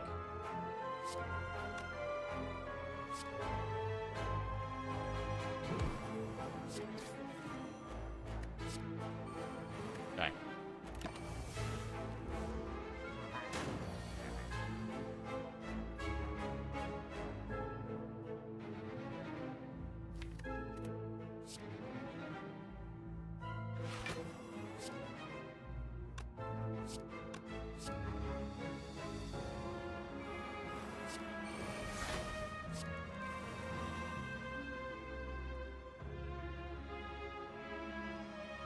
Second wind is fine.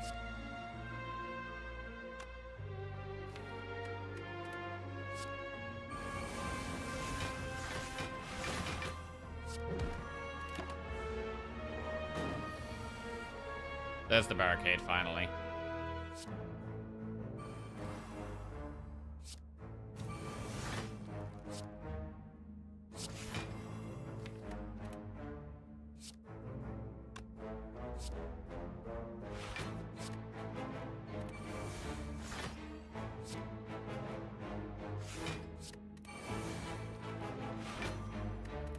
Okay.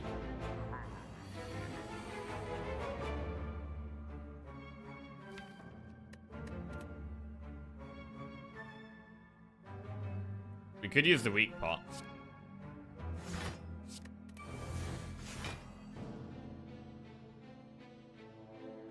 Want to exhaust wounds because we played Evolve, so when we draw a wound, we draw 2 extra cards. Because we have Evolve Plus. Armaments upgrades power through, which is big, but we should probably battle trance first. Armaments is really big here. Right, now what? We could just power through second wind, but then we lose True Grit. We do still have one other True Grit to get rid of the attacks. Power through second wind is a whole lot of block here.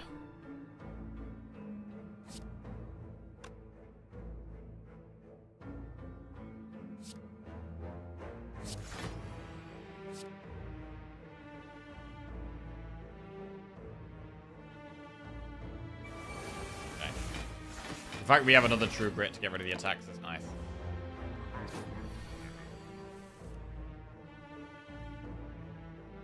It's a pretty bad hand.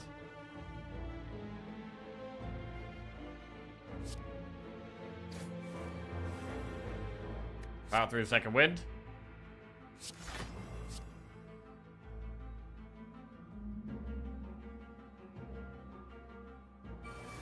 Put a body slam there because we have Choco. We can only play so many cards per turn.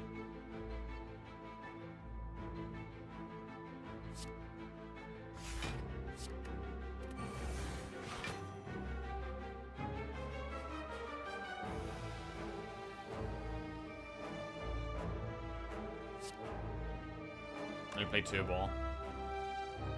Headbutt body slam.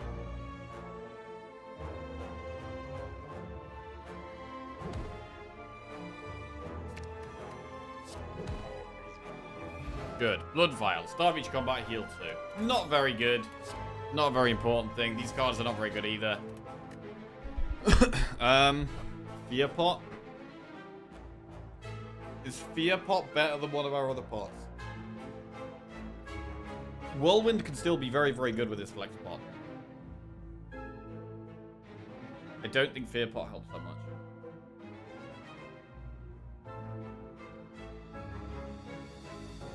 I think we skip. It's a bit of a shame. And then we have a chest, and then a campfire, and then an elite, and then a campfire.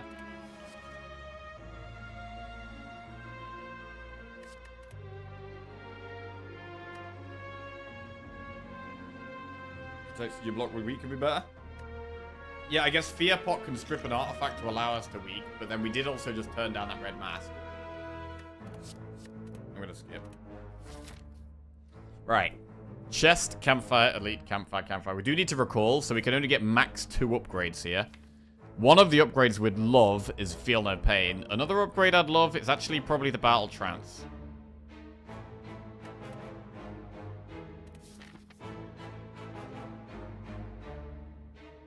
Perfected Strike does lose damage if you exhaust strikes, yes. An important thing to know.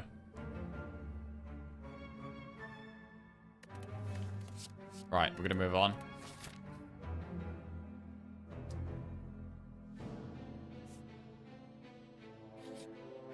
Please be something good.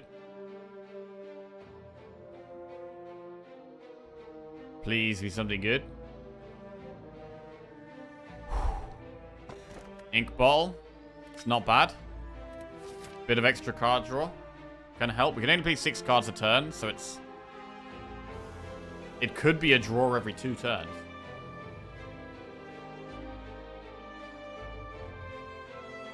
Which is solid. Right, I'm going to upgrade... Feel No Pain. It's one I definitely want to upgrade. And now we are going to do another elite. It's either Nemesis or Reptomancer. I think because we added the Immolate, we shouldn't shy away from Reptomancer, even though it can be very scary. Reptomancer can be very scary, right? But I think we should still do the elite.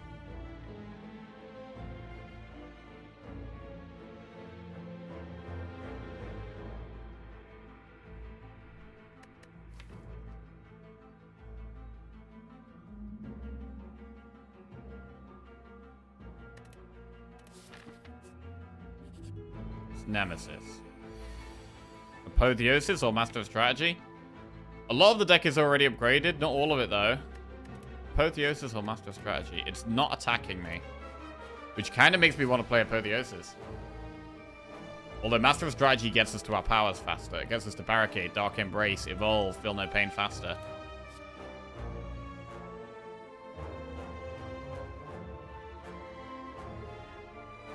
It might be Master of Strategy.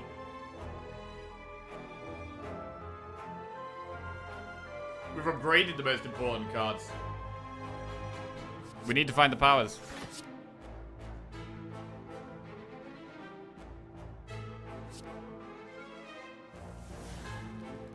This is a terrible hand. Jesus. We might have to weak pot turn 2 here with this hand.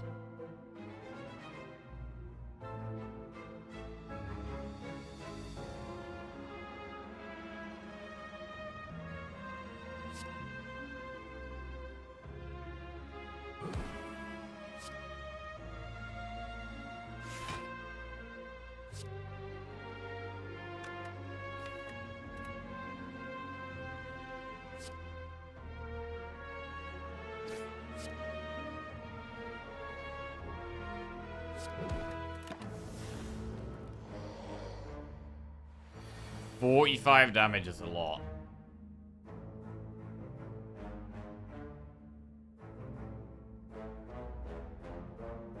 This feels like a weak pot.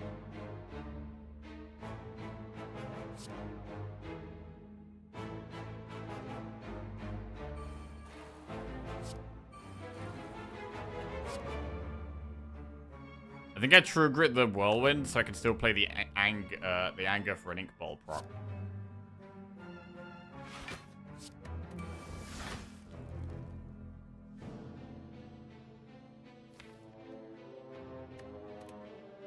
Or do we play Strike?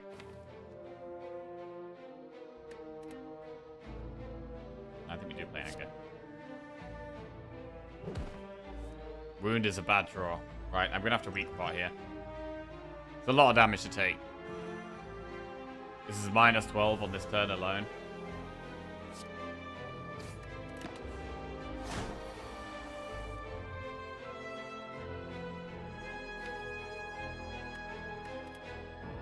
Alright, I'm going to pull the attacks. We want to try and get Barricade off this turn. The thinning the deck is good.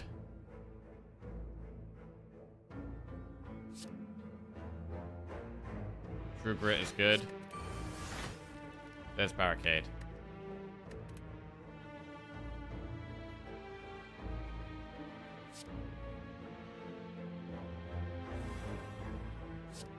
Evolve, Barricade, Disarm is quite good.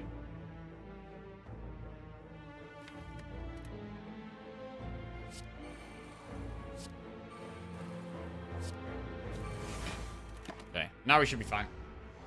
So that was a bit scary. We did end up using our weak pot, but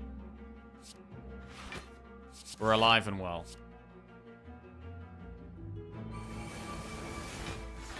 A lot of junk in this deck. There is a lot of junk. We've got a lot of junk to get through.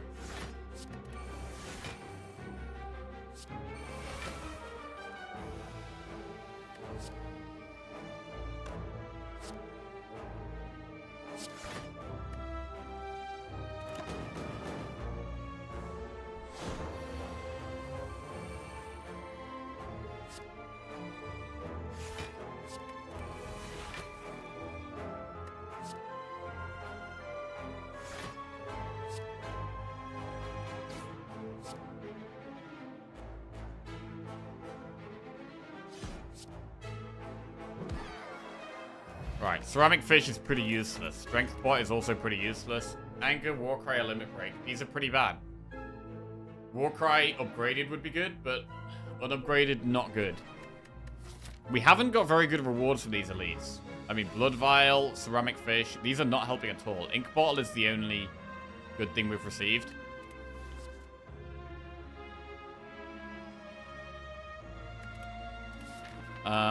Do we have to do Event Campfire? Receive 2 Madness, become cursed, and heal 16 or lose 4 max HP. I think we have to just lose 4 max HP here. Just gonna go to the bathroom quickly.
Right, we're gonna lose 4 max HP, right?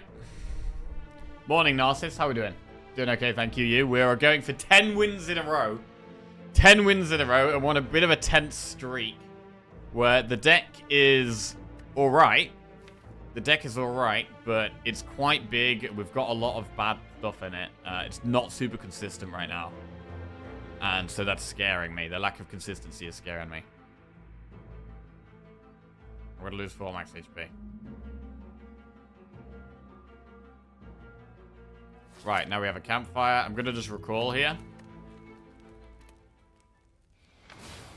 Okay, enemy or event? What would we upgrade in this last campfire? Would it be it might be battle trance.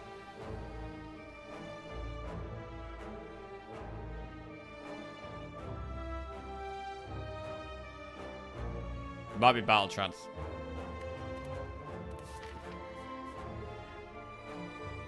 We have everything we need. We don't really need to do an enemy, so I'm going to do an event. Oh shit, this thing. Wait, this could be horrible for us. Start your turn, play top card of your draw pile. I don't like this at all.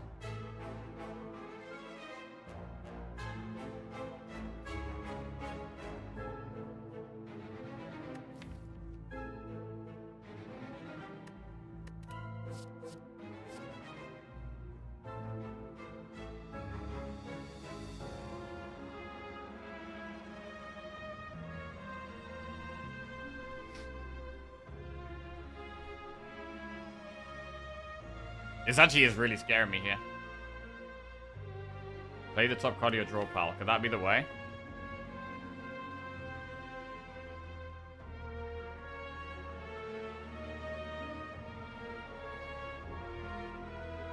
Honestly, this could be a fight where we use our pots. This thing does so much damage so quickly. And we don't really have a way of damaging it back very well. Mind Blast is whatever. It can be okay.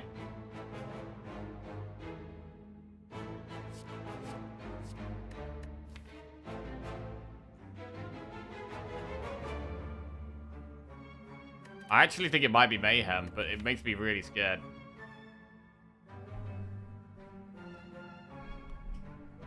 Because it's not a fight where, like, discarding Second Wind is that bad. Because we've only got a limited number of turns to survive anyway.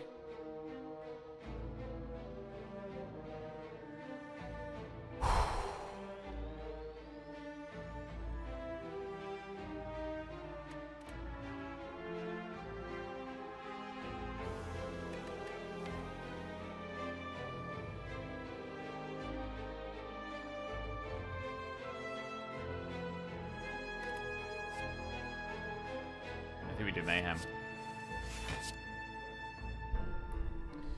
Right. I might just use the Strength pot. Battle Trance first, then Armaments, or Armaments first, then Battle Trance? What does Mayhem upgraded do? Makes it cost 1, maybe?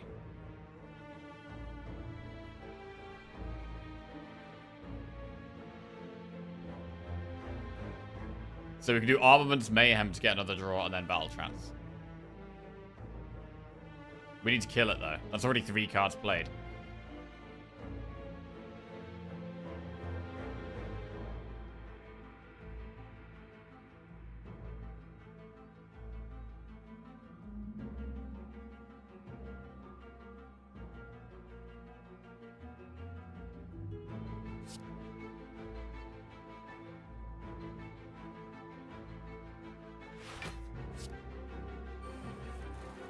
Feel no pain.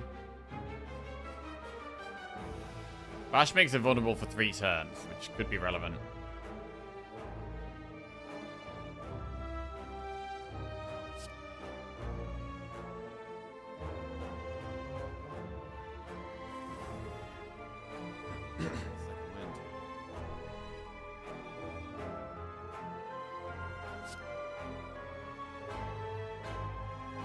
This is only one of our many powers.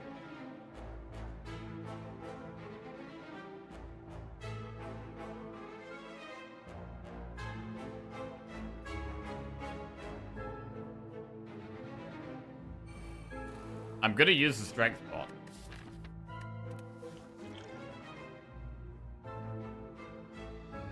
And I'm gonna bash Immolate, I think.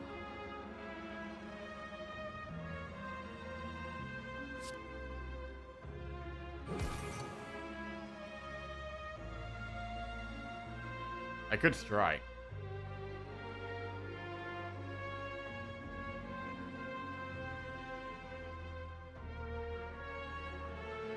Over Immolate. It gives us puts us a wound in.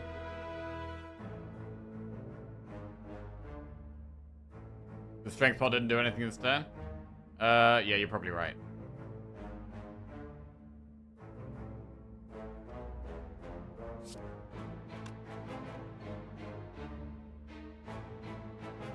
Yeah, you're alright. I mean, realistically, it never really does anything any turn, to be honest. Like, it's very rare that it actually has an impact in these late game fights. Other than for an entire fight. Kind of deciding that this is going to be the hardest fight. This is where we're using it. It's not going to make a difference against any of the bosses, I don't think. But yeah, probably shouldn't have played it.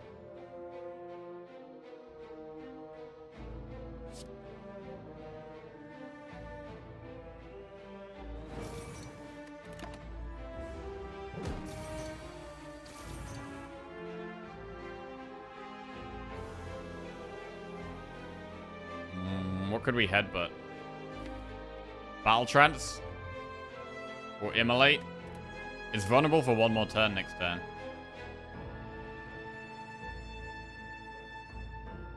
I don't want to play 5 cards here. I want to get Ink Bottle to like 8 or 9.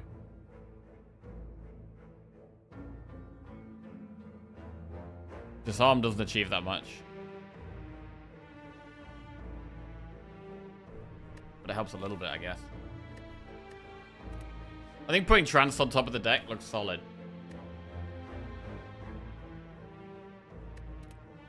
Then again, do we want a card that actually does damage? We could just put Immolate on top.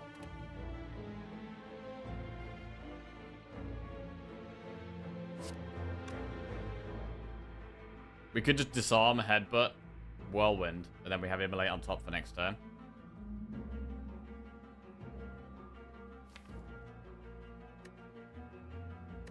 Or we could go Battle Trance. And with Battle Trance, we are going to be nervous.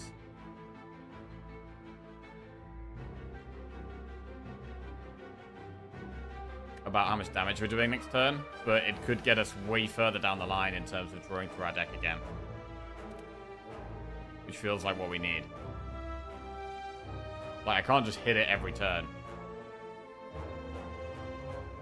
When we don't really have many ways of hitting it. I think I'm going to headbutt Battle Trance. Definitely headbutt makes sense. Disarm, headbutt Battle Trance, and then play Whirlwind does look quite good.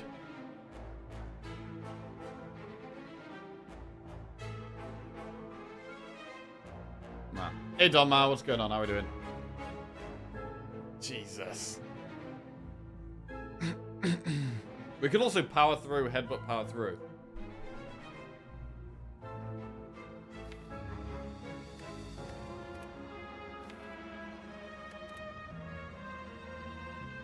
I think drawing for more options is probably the best way.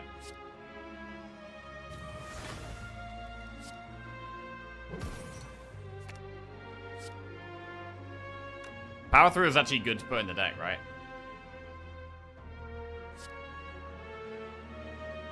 The wounds are good once we've played Evolve.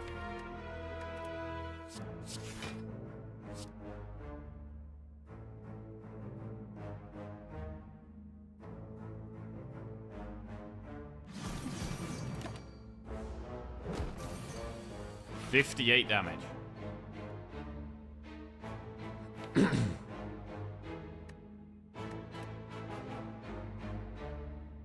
It is getting increasingly harder to see us surviving this. Evolve and Dark Embrace are important. I mean, if we evolve Dark Embrace Violence, that's 3 of our... Wait, we already played a card. Wait, what the fuck did we play? What did we just play? We just played Defend.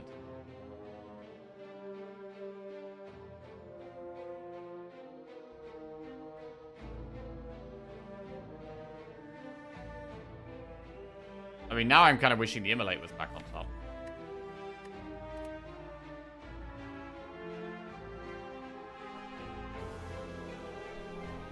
If we do evolve Dark Embrace Violence, I can literally only play 2 more cards. Barricade is still not up.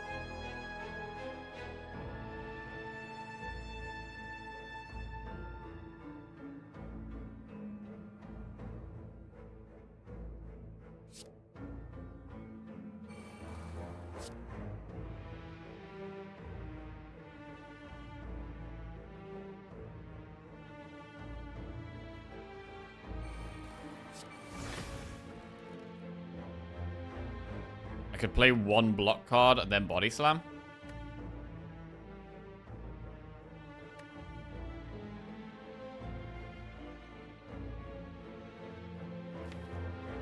Again, next turn looks pretty bad.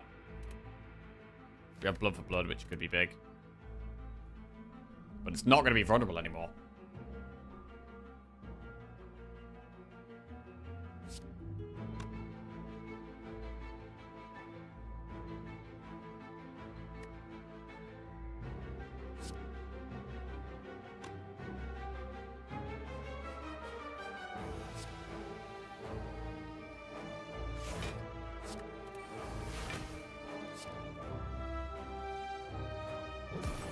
Okay, we managed to block all of that exactly. We've still got to survive 3 more turns here, and it's not even going to be vulnerable anymore. This is becoming increasingly difficult to see how we do this.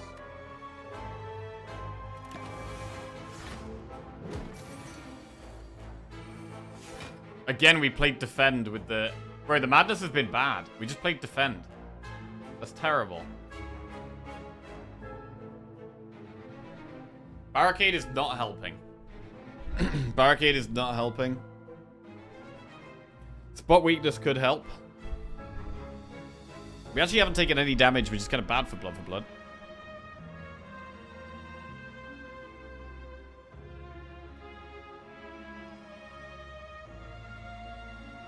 What do we want to headbutt? I mean, if we headbutt at the end of the turn, then the card that we headbutt is what will get played first.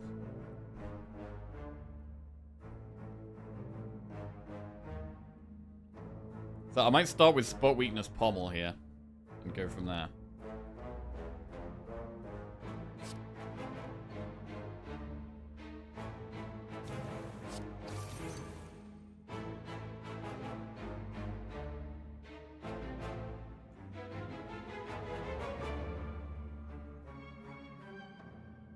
Man, I wish you could play more cards. True Grit negates 13. Seeing Red allows us to play Blood for Blood, but don't know if that's the way. Headbutt and Strike.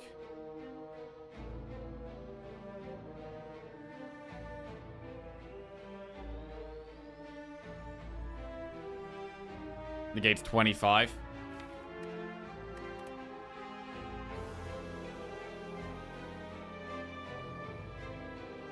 I mean, Barricade is truly useless at this point, right?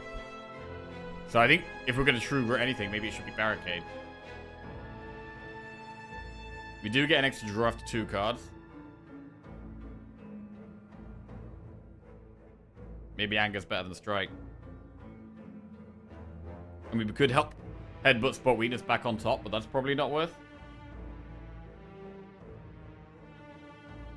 I mean, if we're seeing Red, Blood for Blood, Headbutt, that is 27.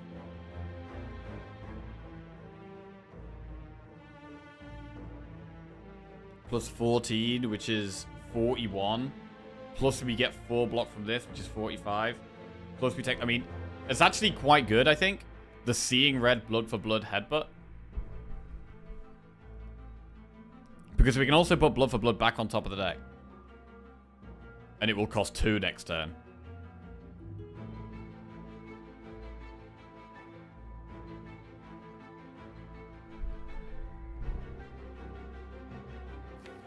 But then we might want to put Pommel Strike back on top. Pommel Strike does give us a lot of extra options.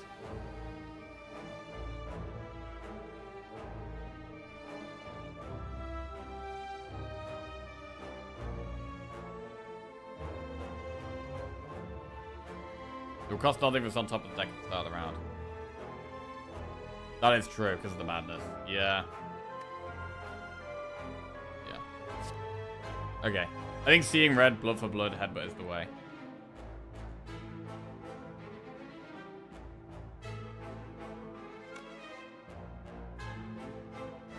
Wait, madness is after draw. Wait. The start of your turn, oh, shit. Oh, wait. So we draw first, and then it plays the top card. Oh, that's bullshit, bro. Shit.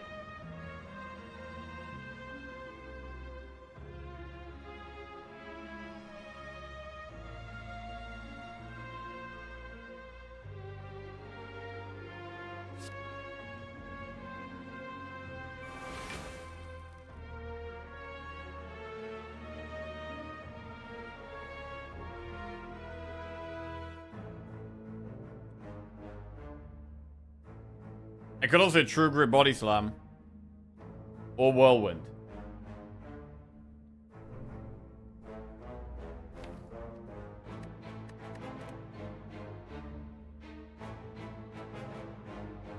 We're just embracing our inner Ironclad. We don't read the cards, we just hit people with them.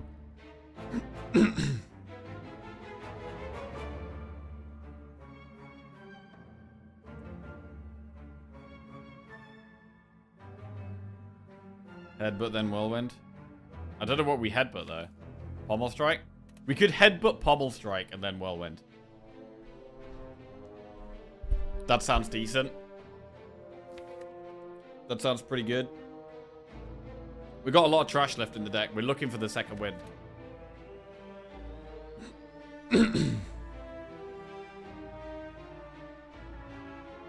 Ink Bottle? Wait, Ink Bottle means we draw the Pommel Strike?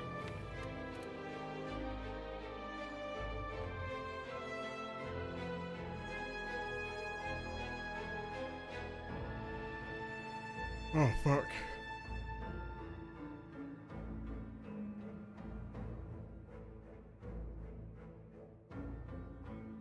Arcade and pray next turn you get a big second wind. Oh, God. That's pretty desperate.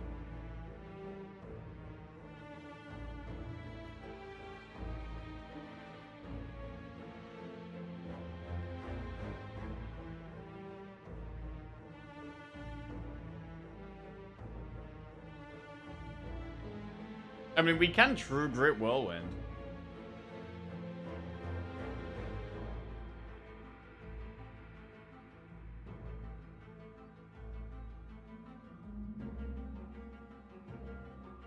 How bad's Barricade Whirlwind? Yeah, I think it's bad. I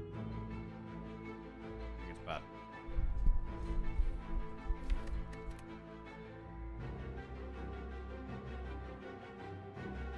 But True Grit Whirlwind is okay. It is nice to play extra cards. Whirlwind Anger at play? I don't really like that.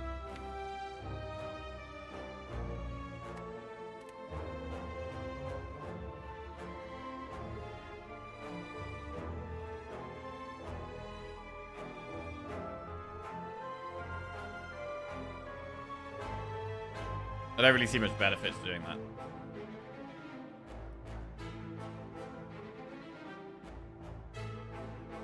Why are we not Barricade, True Grit, Body Slam, Anger? We've got Choker, so we've limited to how many cards we can play a turn.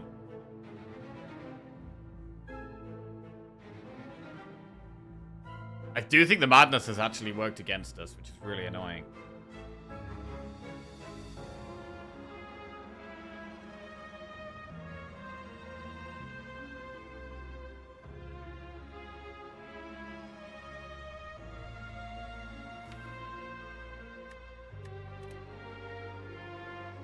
I think I'm gonna True Grit Barricade.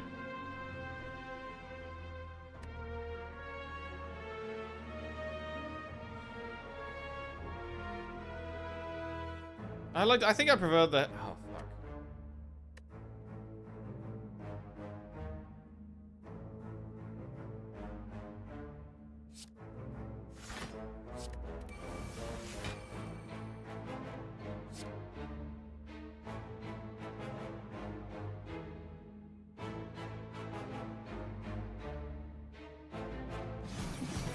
Okay. We take no damage this turn, but again, we're really scared. Holy shit. Okay, we have power through second wind. Power through second wind is huge. But how do we survive next turn? What did we just play as well? Did we just play defend again? We just played defend again, bro. This is getting ridiculous.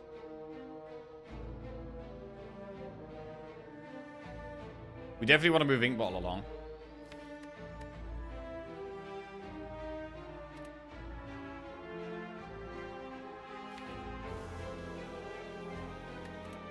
I mean, exhausting the defend and the armaments is pretty good.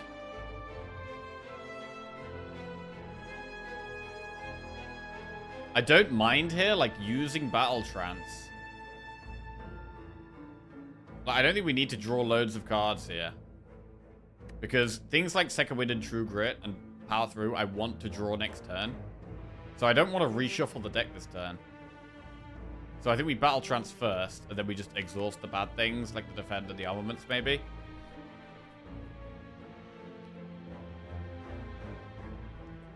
So like Trance, Power Through, Second Wind, and we can play Immolate, because a burn draws extra cards, so a burn is not bad for us.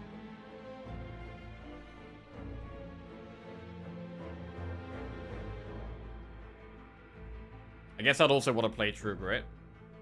So I can play Power Through, Second Wind. I can play 1, 2, 3, 4, 5. What about Bash, though? Hang on a second. Maybe Bash is worth.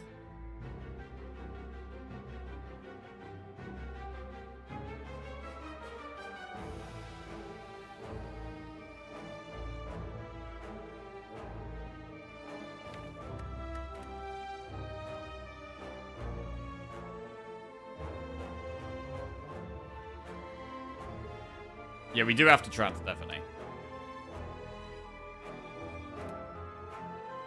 I mean, we could also power through Second Wind and it just draws loads of cards. But I think exhausting some of these is good. These are bad cards I don't want to be drawing. Basher looks nice, man. For next turn. Like, next turn is scary. It seems weird that this enemy is actually causing you a problem. I'd say 95% of the time we absolutely breeze through it.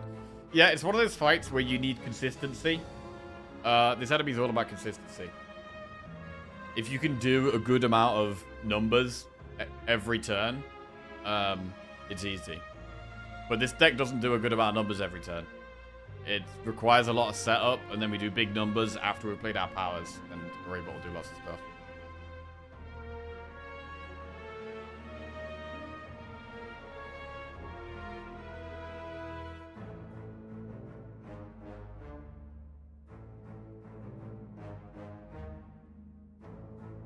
You need consistency and to not have Mayhem playing a defend every turn to waste your choker. Yeah. I mean, the benefit of Mayhem, right, is because it's kind of like draw. Like, it gets us one card deeper into our deck each turn, was the thinking. But it hasn't really worked like that.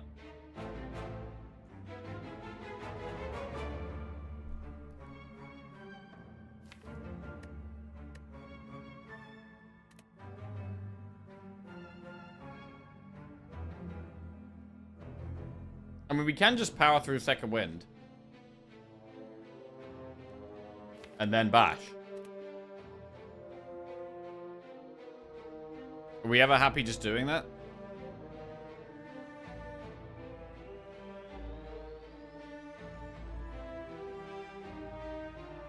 Power through Second Wind blocks a ton, right? It blocks 15.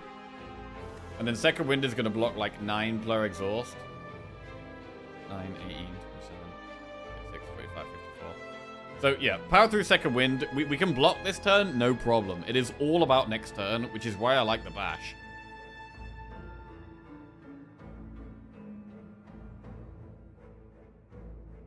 We could True Grit as well, but then what are we going to True Grit?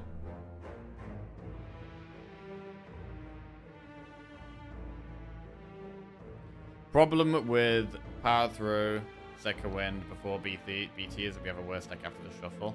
That is true. True Grit Immolate. I think Immolate's a really good draw next turn, though, if it's vulnerable. Immolate's actually a really good draw.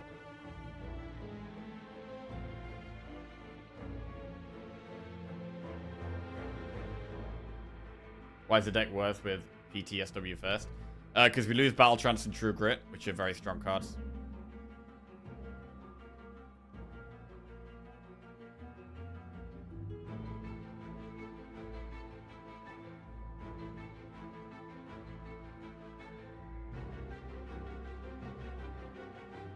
Which is why I'm kind of thinking about using Battle Trance first.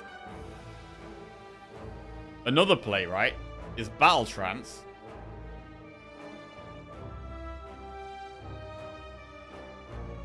True Grit like the strike.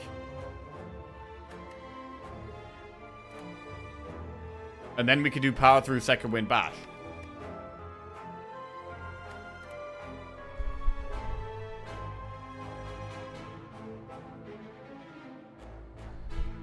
Definitely want to bash. And we definitely want to Power Through Second Wind.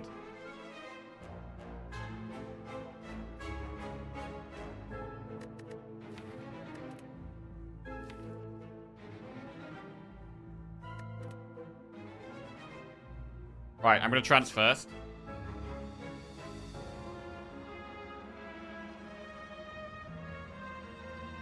I mean, to be fair, I guess with the trance first, there's a chance we don't draw bash. There's a chance that bash is the bottom card. Whereas if we Power Through Second Wind, we are guaranteed to draw the bash. I'd be so annoyed with having to move the mic around constantly. Honestly, it's something I don't even think about anymore. It's something I don't even think about anymore.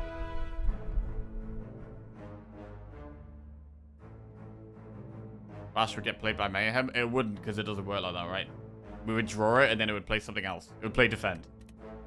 We draw it, and then it would play Defend. Our deck is a lot worse if we exhaust these things. I'm going to Battle Transfer. We got the bash. I'm going to play the bash. I can play 4 cards. We're going to play bash, True Grit, Second Wind, Power Through.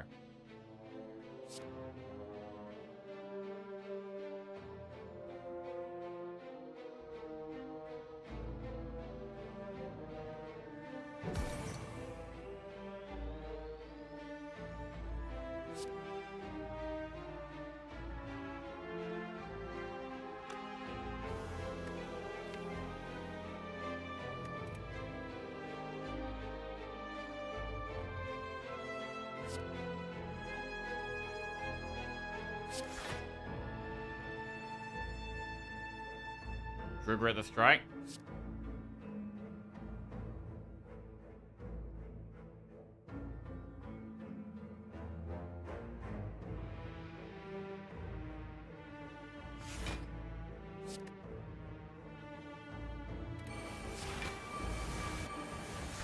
All right, we've blocked it. Please, please give me a good draw. A lot of damage incoming. What's our last card? It's Wound. Okay, that gives us extra draw. We're gonna play something random. Exhaust a card. We could maybe get a big body slab off here. I think Exhausting Wound is fine. Spot Weakness is not that useful anymore, although I guess I want to do damage. Right, this Defender's ass. Just exhaust this.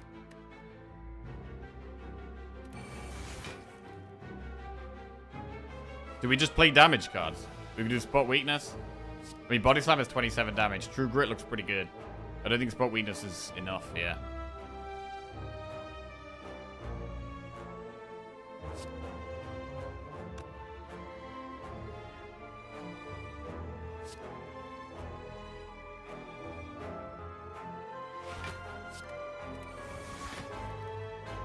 Big draw.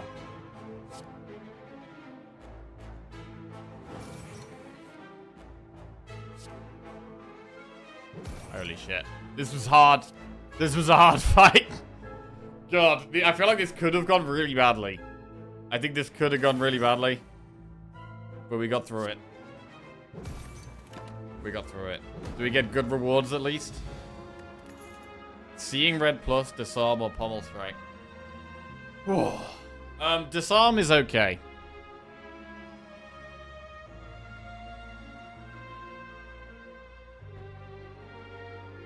disarm is okay.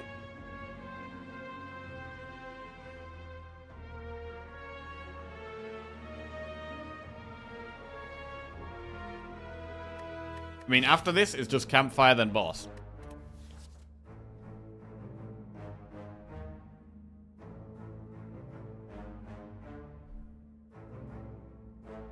Disarm can buy us more time. We don't really want 2 disarms against the heart.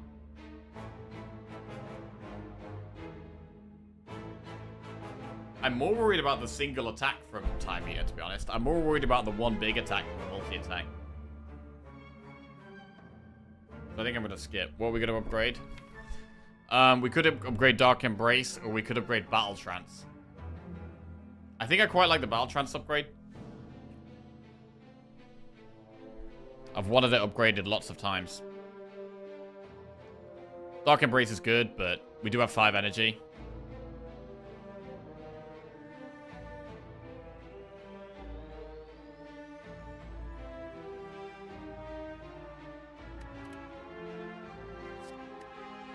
Disarm is useless against Dodo and Deco if we get that fight next. Skip. Skip. Campfire. Upgrade Battle Trance.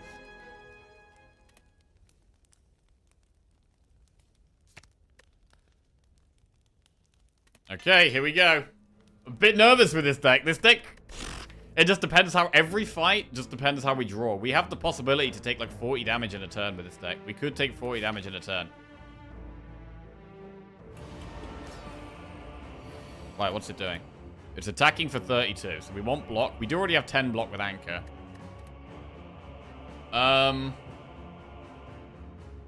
Deep Breath, I guess, draws a card.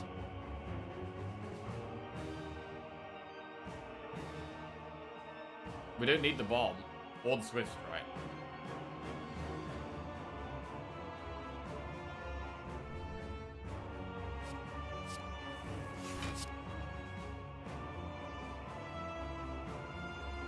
Evolve is good.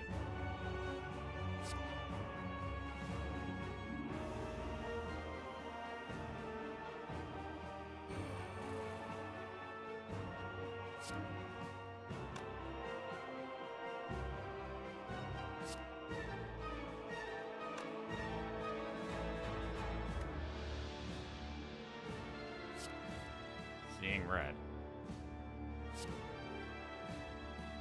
We only play 3 more cards after this Battle Trance. Right, these are not great draws. We just go full defense.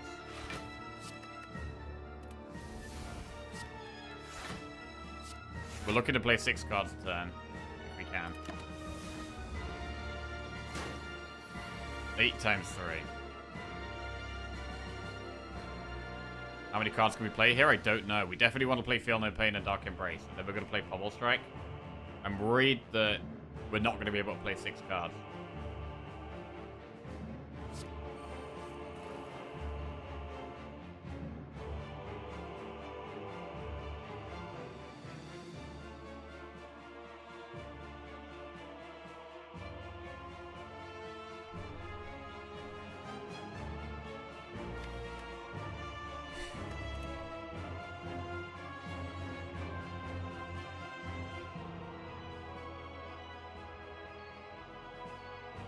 Pommel.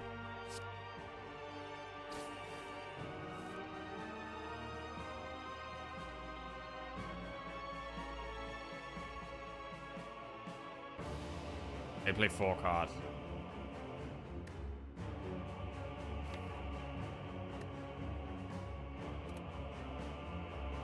One, two, three.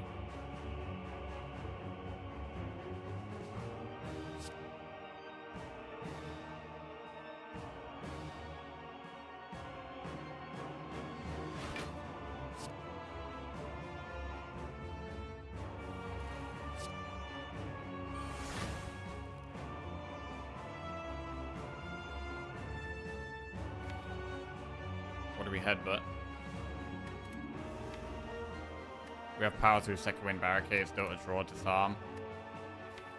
Could do True Grit.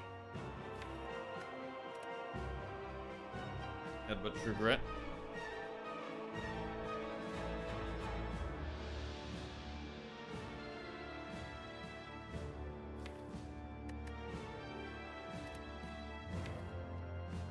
Or armaments. I mean, headbutting armaments could upgrade second wind and power through, which is pretty big.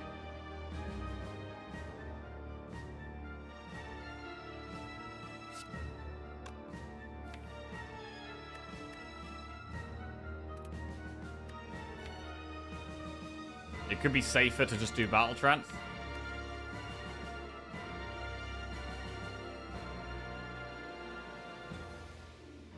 If we battle trance, we can definitely do barricade, power through, second wind.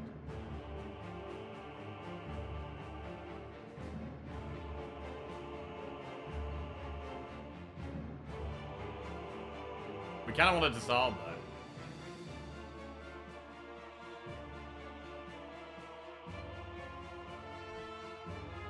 Also, it might not even be attacking this turn, but then we get loads of block anyway with the barricade.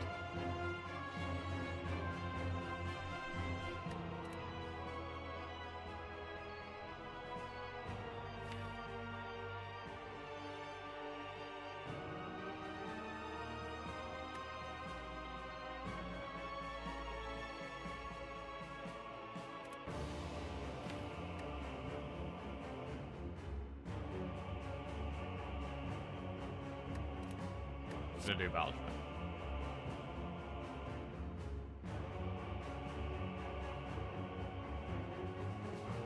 So we are taking some damage, yeah. 21 damage to be precise. We don't like, but it had to happen, yeah.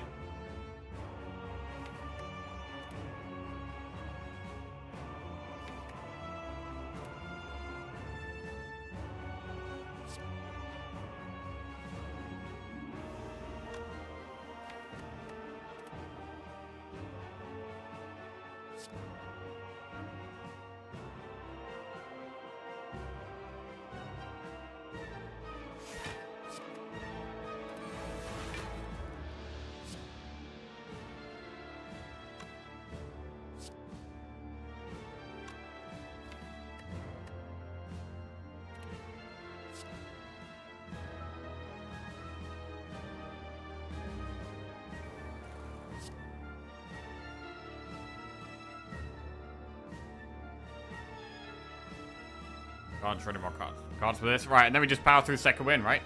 Disarm, power through second wind.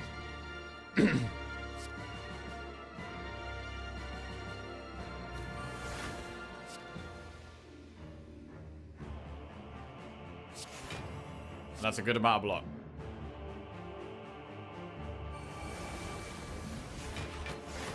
Right.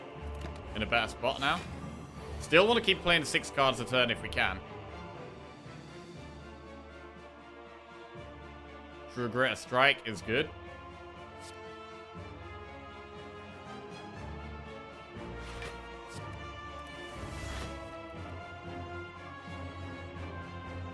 Seeing red is fine. Slime gives us block.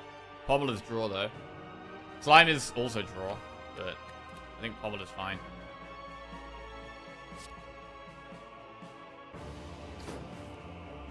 Deep Breath. Shuffle your discard pile into your draw pile, draw 1 card.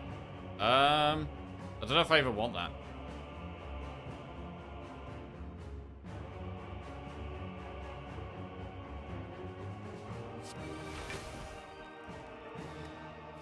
We could get True Grit and Pommel, we'd probably do it.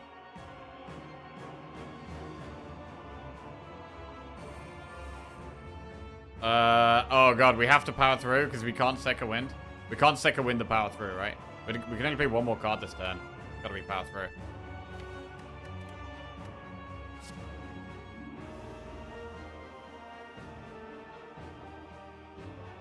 Why not slam? Because power through is more block.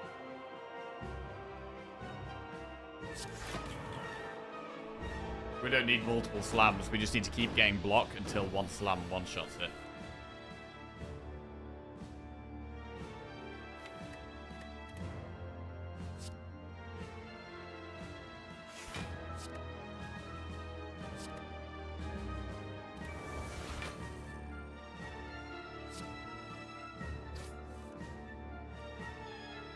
Give it a bash.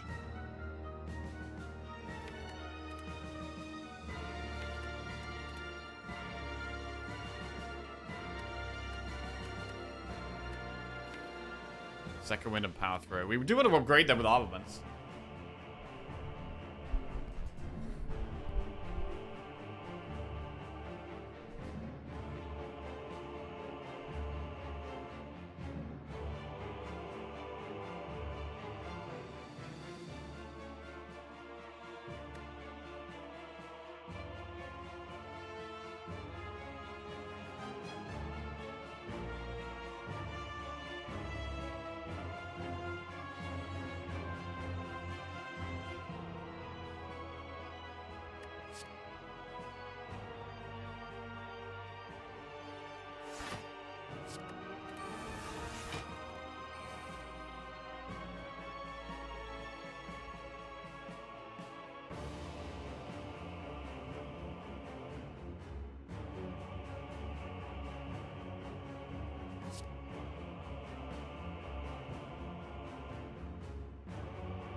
True Grit Strike.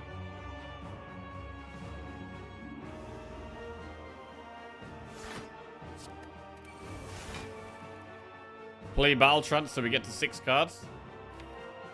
Otherwise we've got to play 7 next turn. I mean, we might be able to play 7 next turn. I don't know, though. Does it matter? Is there any point playing extra cards, though? I guess we don't even need to play extra cards. It's fine to not play extra cards. You can't play 7? Oh, we can't play 7 because of choke. Oh, yeah, shit, wait. Wait, shit!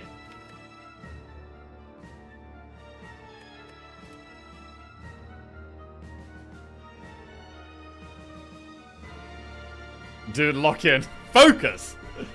God damn, okay. Right.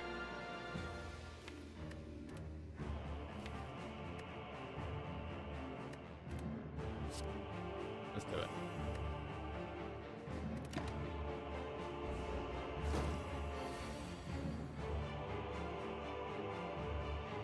Second Wind, Exhaust, Deep Breath. I don't really know how good that even is, to be honest. Okay, we can't play many cards this turn anyway. Depends what we draw, though.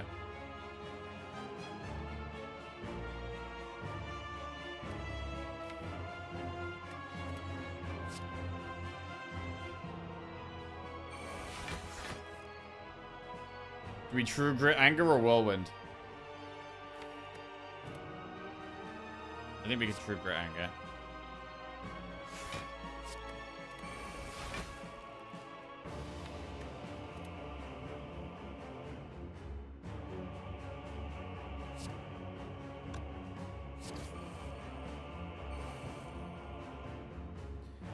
Second Wind or True Grit? If we Second Wind, it's the only card we're playing. We do have another True Grit in the deck. So we can Second Wind.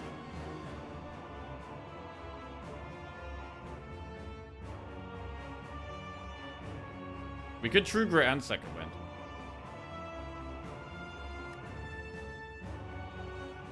Then we can only play one card next turn.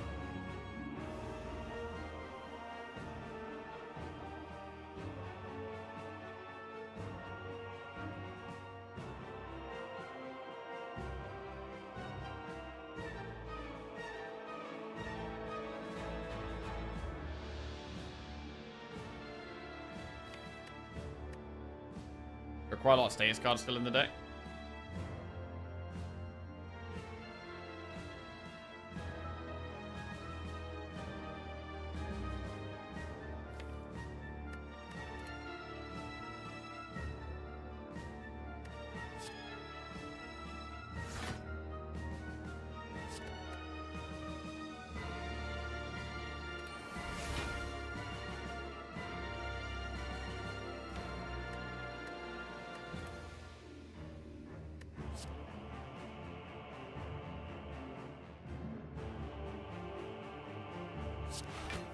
I can play Whirlwind.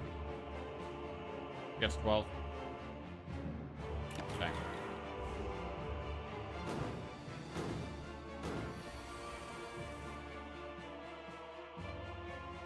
Man, so much crap to exhaust here.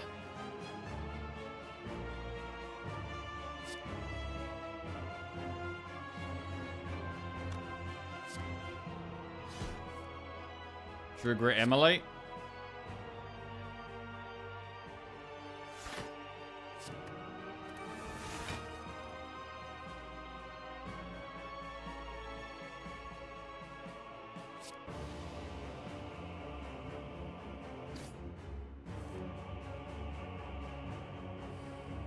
We could armaments to power through.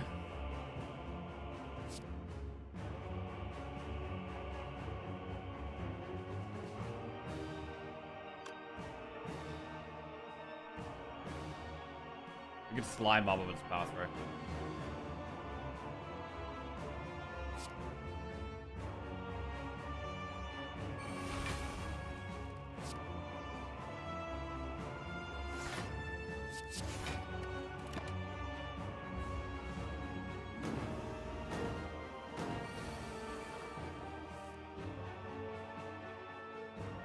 Right, want a big second wind turn here. We're gonna True Grit Pummel Strike.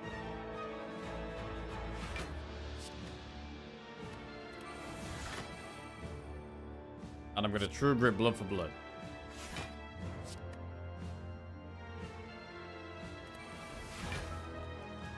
And we could just second wind now.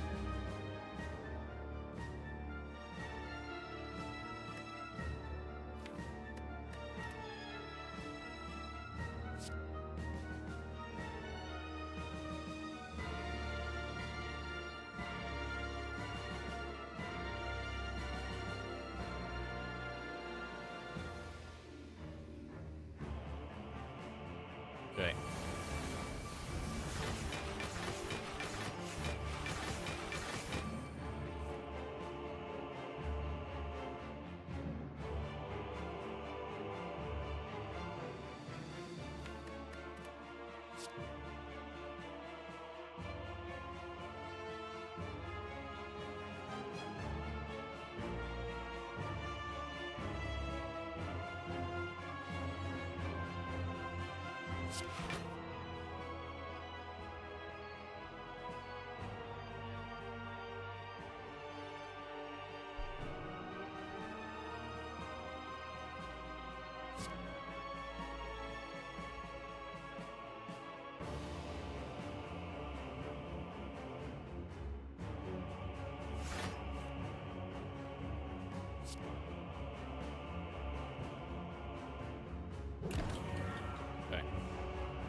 Start by True Gritting Whirlwind.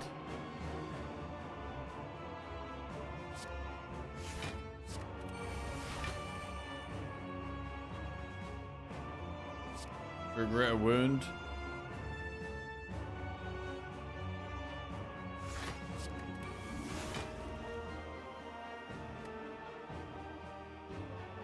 Win the game.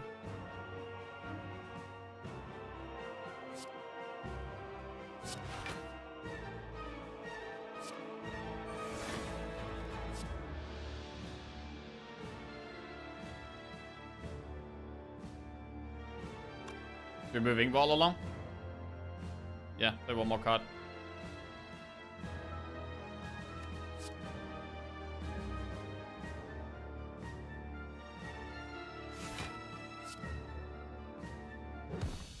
Whew. Okay, we killed Timmy Tim. We killed Timmy Tim. I think Dodu and Deca is a lot easier for us than Bird Boss. Because they put the Dazed in our deck, and the Dazed gives us draw and block. I think we want to see Dodu and Deca. I think we're going to have a bigger problem against Bird Boss. Okay, Dodu and Deca. Hand of Greed, Chrysalis, Transmutation. Bro, these are actually pretty garbage, you know. Shuffle 3 random skills into your draw pile that cost 0. Is that the one? Hand of Greed is not good. I mean, we could maybe get 20 gold. You can transmute for 0.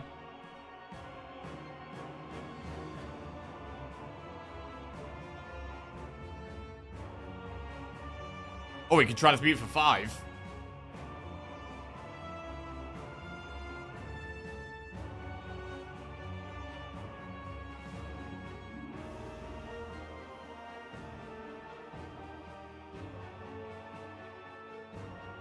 Or you could get 50 gold. Hand of Greed could be 50 gold.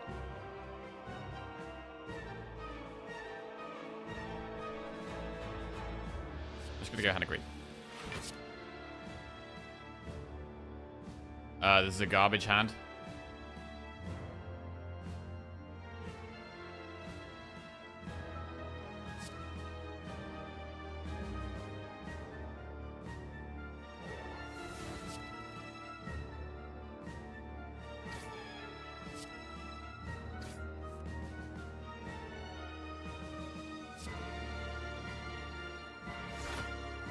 Should we headbutt armaments back on top? It's a defend.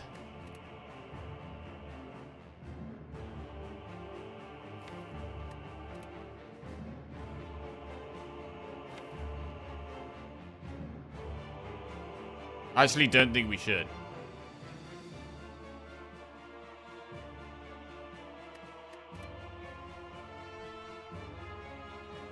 I don't think we should.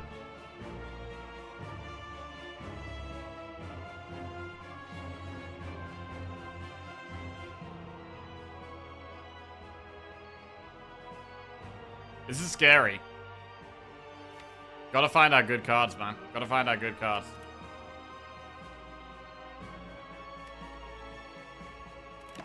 Alright. This is bad. Feel No Pain makes it a bit easier to block on future turns.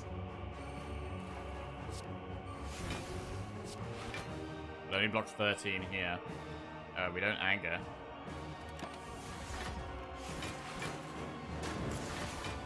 $30 damage incoming. Holy shit. Right.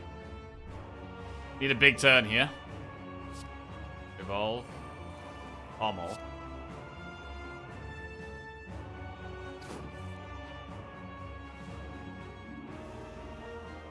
Regret a strike.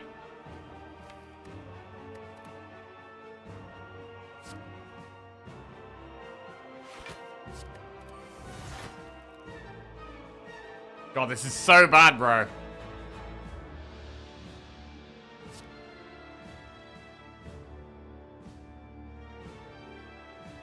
I mean, we should probably set Ink Bottle to 9 here. I think we set Ink Bottle to 9. Rather than do Body Slam and Whirlwind, which could only really go bad.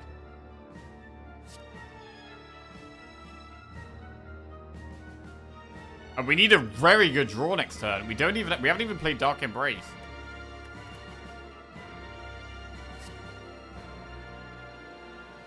God, this deck is stressing me out, man.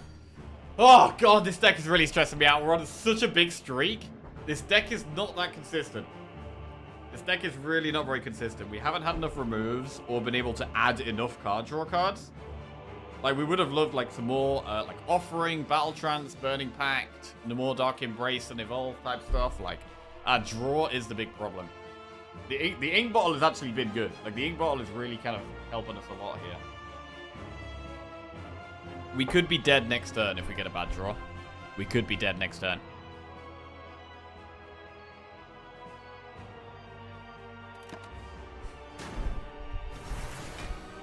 Gotta block 36. Okay, Power Through, True Grit is good. Dark Embrace, Power Through, True Grit. How much does that actually block? We block 15. True Grit blocks 13. So that's 28. So Power Through, True Grit blocks 28. We still don't block everything here.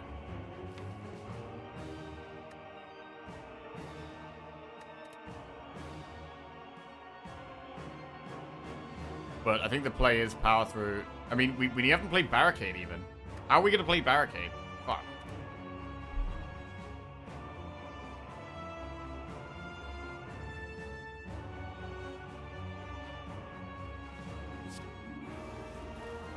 Battle Trance.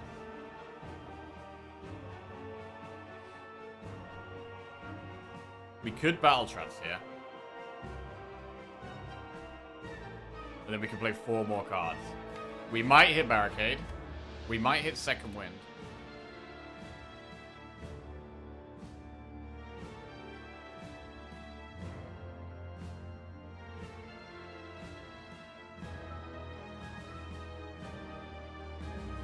I mean, if we do power through True Grit, it puts us to 3 on the choker. And we get an extra draw.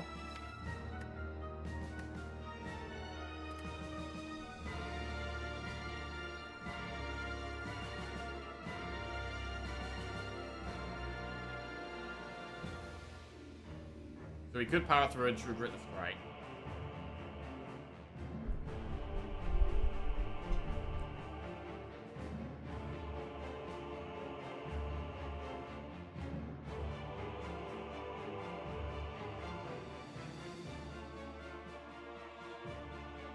But if we power through True Grit, that's the 3.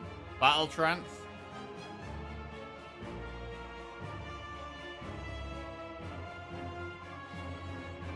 We only have 2 energy left.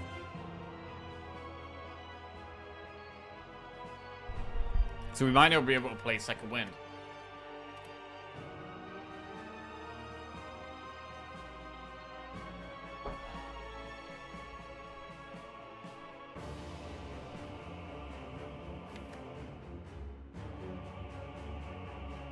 I don't understand why we don't start with True Grit to see the draw. If we True Grit first, we've only got 2 energy left, and we don't have the option of doing Barricade and Second Wind together.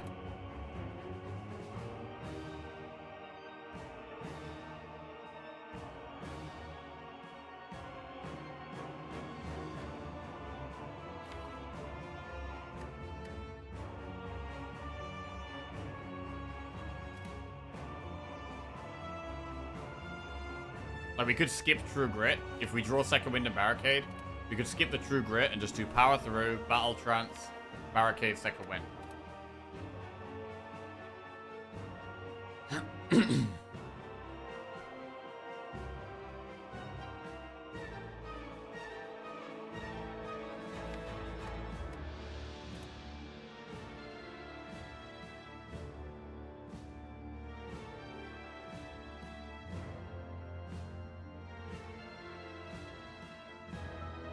I'm really scared of next turn. We know we can survive this turn, but I'm very, very scared of next turn.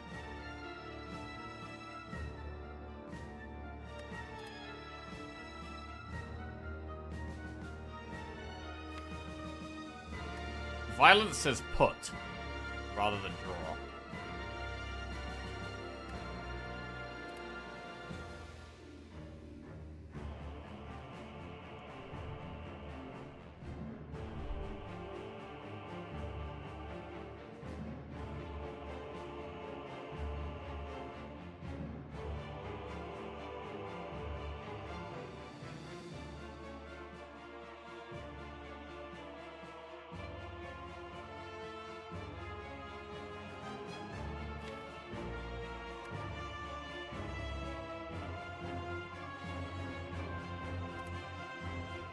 Right, if we draw Barricade, we're definitely going to play it, right? So we True Grit the strike, that's 13 block. And then we power through, that's another 15, that's 28.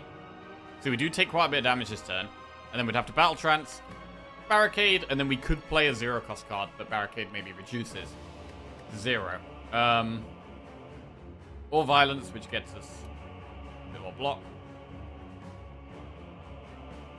If we Battle Trance first, the main thing is just the big combo we can do. If we draw Second Wind and Barricade, the fact we can Barricade and Second Wind and Power Through. Trance, Power Through, Second Wind, Barricade. Kind of doesn't quite win us the fight, but we feel a lot safer with that play.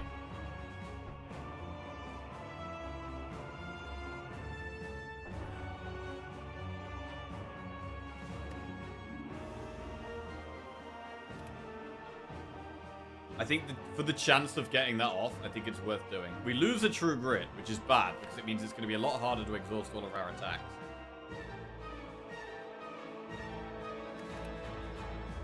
But we've got a lot of statuses in the deck, which does give us a draw.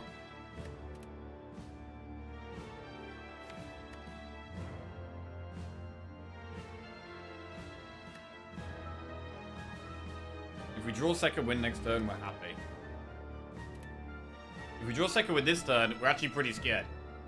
If we draw Second Wind this turn and we don't get Barricade, we are pretty scared.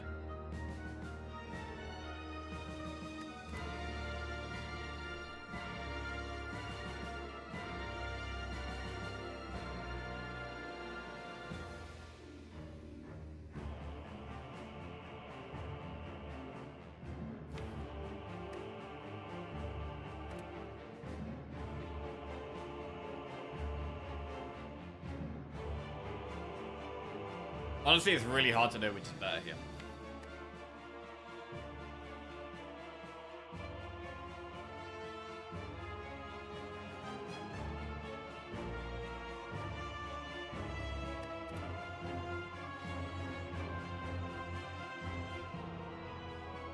It's our worst draw.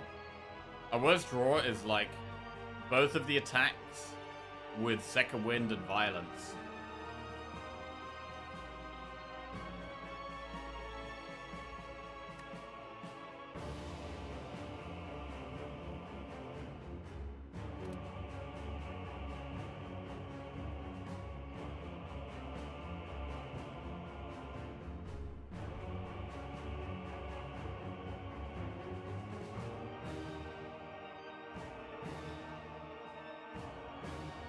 Two wounds draws a lot. Not with Battle Trance.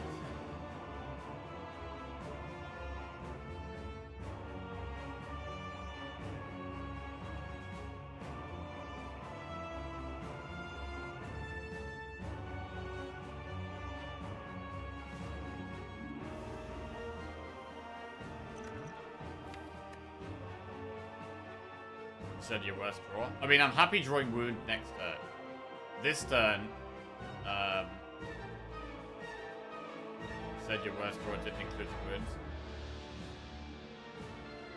Oof, I mean, for this, wait, for next turn. Oh, I don't fucking know. I don't fucking know. My brain's gone. Shit. I mean, I'm happy drawing wounds next turn because it's more draw.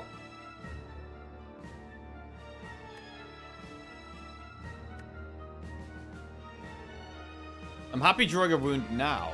If we True Grit and draw a wound now, it's pretty good. Right, I'm gonna just True Grit first.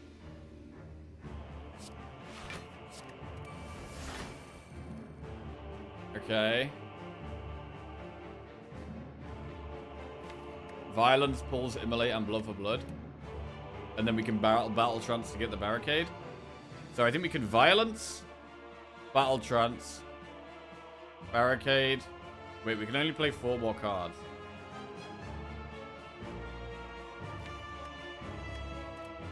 One.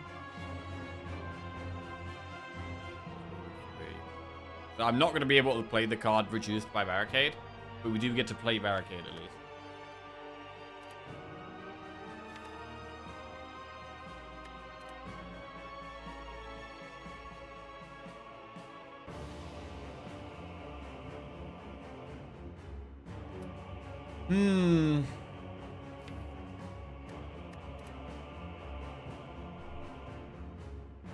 If we trance...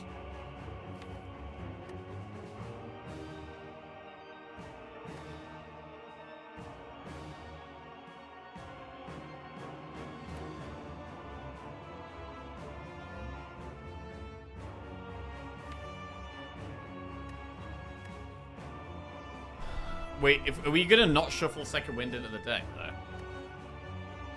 we gonna draw too many? Because, like, with Violence, we draw the 2 attacks here and 1 extra card. And then we trance into Second Wind, which means Second Wind isn't going back into the deck, which is really bad for us, because Second Wind is our best block card.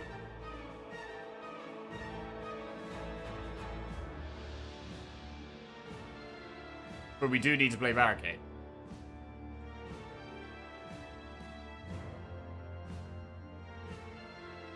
I mean, there's a chance we Violence and from the exhaust just draw Barricade anyway. It's like a, what, 1 in 3 chance? It's either Defend or Second Wind. Wound draws another card, so it's either Defend, Second Wind, or Barricade.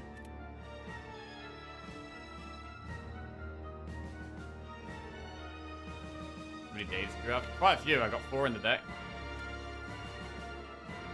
Really concerned with our lack of block in the deck.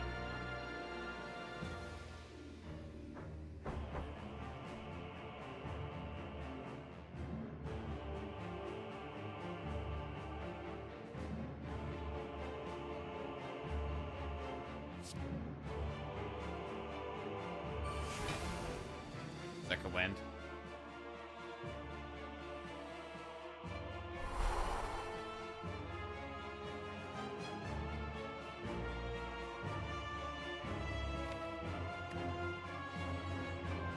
Actually, wait. If we barricade, we do actually need to draw 3 because of hand size.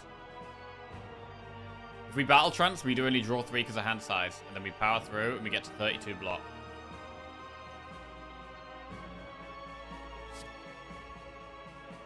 Oh, wait, no. Does the 4th one reshuffle, though? Does the 4th one reshuffle out? Does the 4th draw that we don't get reshuffle our draw pile? God, I should know this. I mean, it's all coming down to our draw every turn. And we could easily just draw bad. We could just draw 5 attacks and die. But I'm going to power through second wind. No, power through barricade.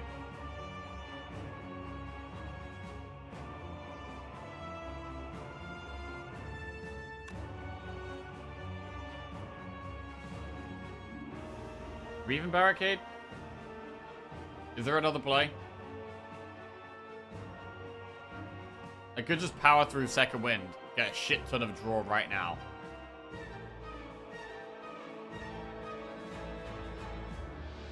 We don't play barricade. But we can draw some days, which give us more block and more draw for next turn.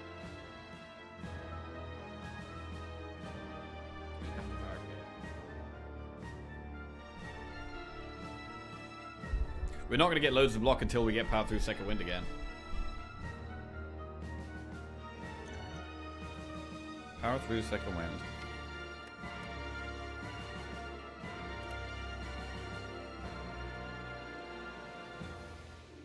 It's the only way to win long term. And we can play barricade on another turn.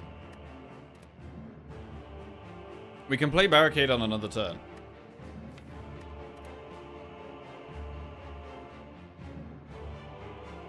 If I play power through second wind, they do go back into the deck.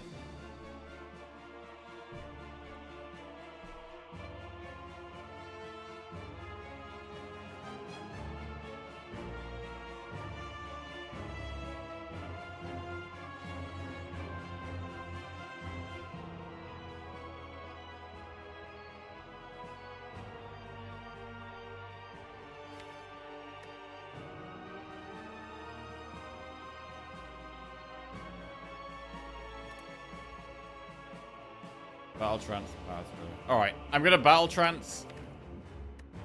Barricade. Power through, I think. Let's go.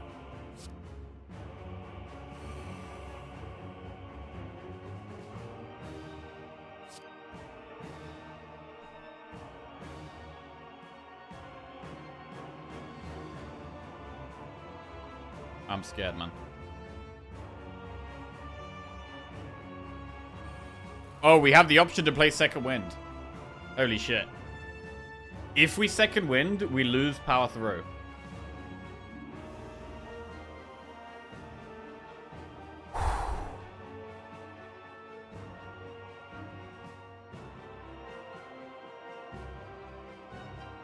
We lose power through. But we're a lot safer immediately.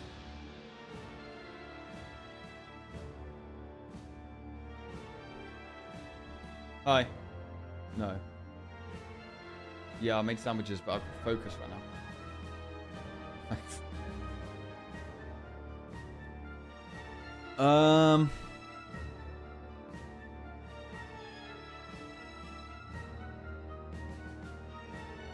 God.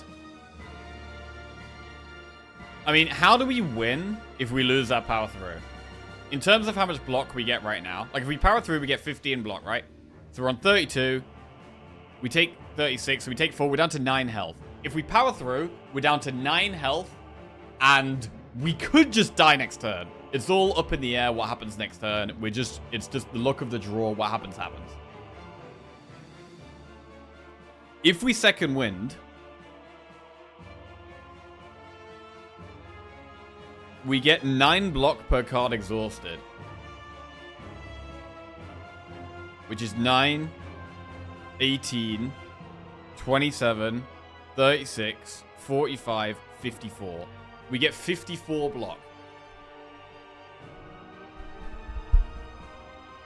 Plus our 17.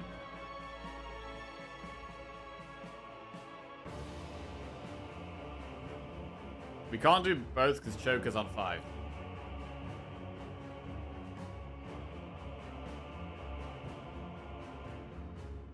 If we do second wind, I mean, can we win through True Grits?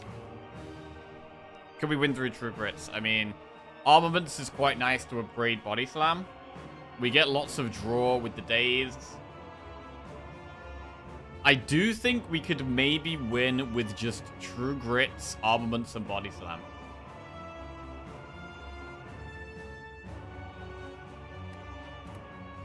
Too slow and you don't draw as much. But if we power through, we might just be dead. The run might just be over if we power through right now. The whole streak could be over if we power through right now. And we're just putting it down to chance. If there's a way we can win without the power through, we have to go for it. There's a lot of bad cards still in the deck, man. There's a lot of bad cards still in the deck. If we can get to Armaments Body Slam. If we can get to Armaments Body Slam and Second Wind.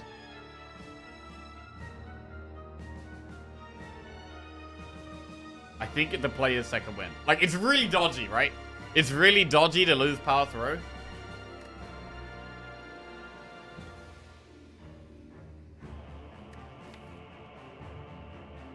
But I think it is the way.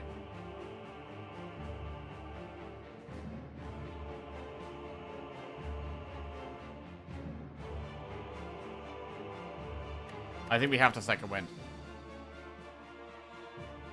Right. And I mean, we'll still have blood for blood, right? So that can give us a bit of an extra damage. And it's basically just around killing Donu. If we can get Donu down with a few body slams. Oh, thank you. I think we have to second win, man. I really think we do. Ah, fuck. God, this is a stressful run, bro. Holy shit, this is a stressful run. Every fight seems really hard, but also in, like, different ways.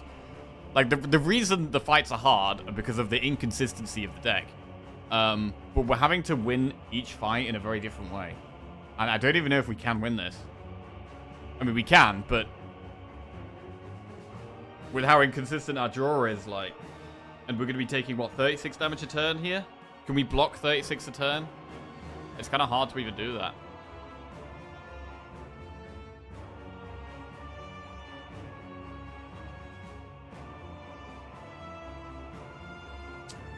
Oh, man.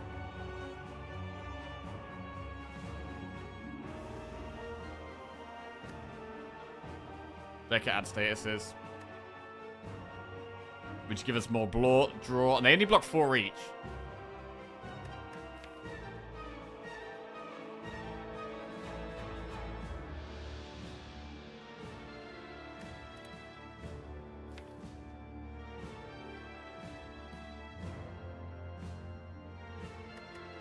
Honestly, I think it's second wind. I think we have to go for it. We have to go for it. I think it's the way.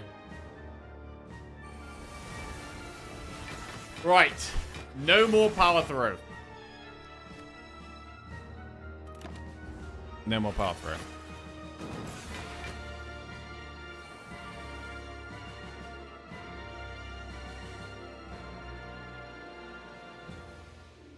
I mean, Hand of Greed is garbage now.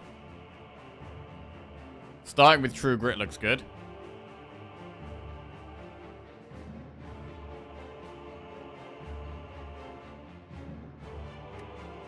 We don't want spot weakness, right?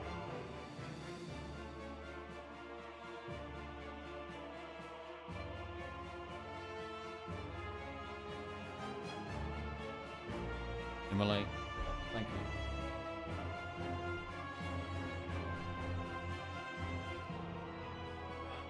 I think I'm gonna True Grit spot weakness.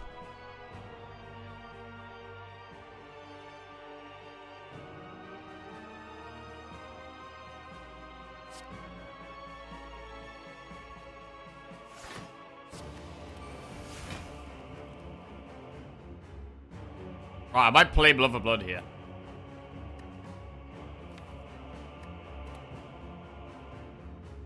Blood for Blood pommel.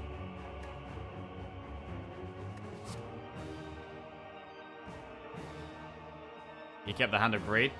I mean, it does say greed in the name. Right?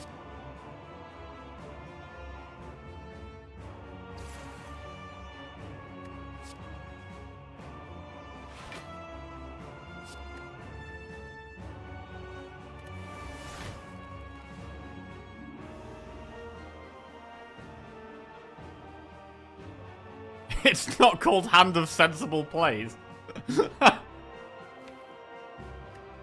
I really want to upgrade the second wind of the body slam.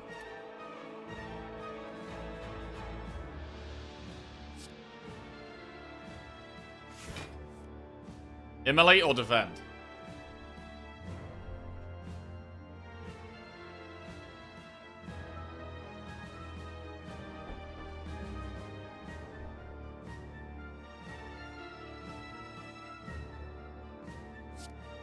I'm gonna immolate.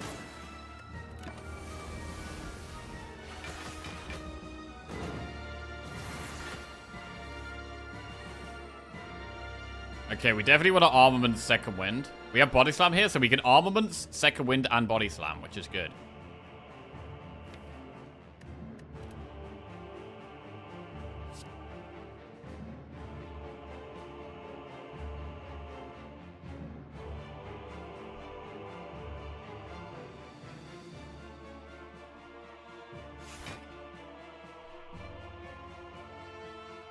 Second wind isn't removing that much stuff here.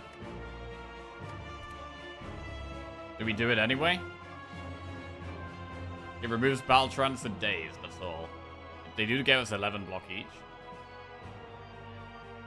We could pommel. We only have a select few cards we can play each turn.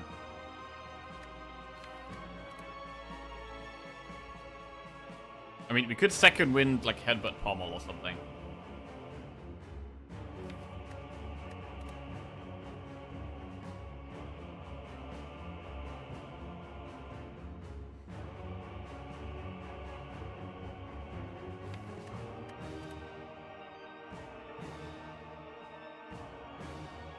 I'm gonna pommel.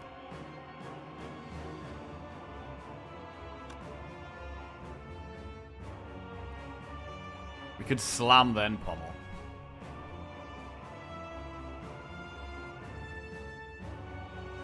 If only you could play more than 6 cards, we'd have so many options. It would be nice. Yes, it would be nice. Could second wind body slam, headbutt pommel body slam. Second wind. I mean, how much block is second wind getting us? It's getting us 7 plus 4. It's getting 22 block, which gets us to 70 something.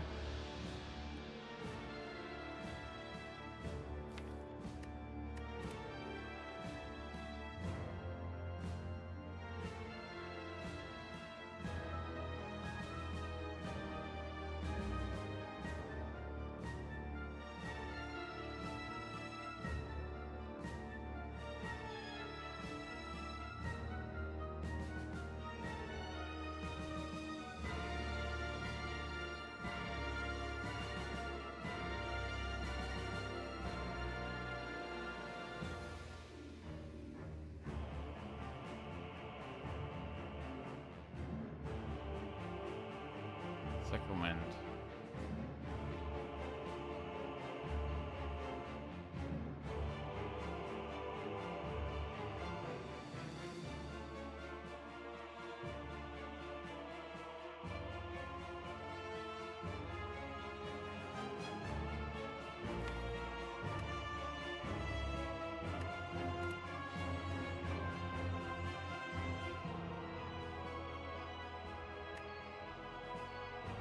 We played spot weakness once, so we have 13 strength. Oh, we have 3 strength, sorry. Pommel does 13. So we can only play 5 cards. To kill it this turn, we'd have to play body slam twice. So let's say we start with second wind. We could actually start with pommel. Let's say we start with second wind. It's an extra 22 block, which gets us to 73 damage. So it's second wind with body slam for 73. With headbutt for 88. Pommel for 101. I think it is lethal. Can we play... Can we... Is that too many cards, though? 1, 2, 3, 4, 5. I think we could do that. So it's second wind. Slam. Headbutt the slam on top. Pommel. Slam again.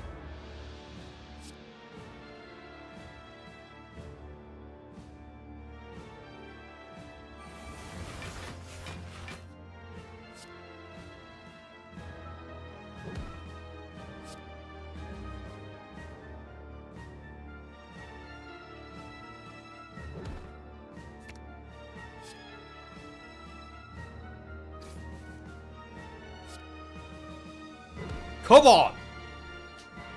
Get that donut out of here. Let's go. Alright. That should be the fight now. We should be fine now. We should be fine.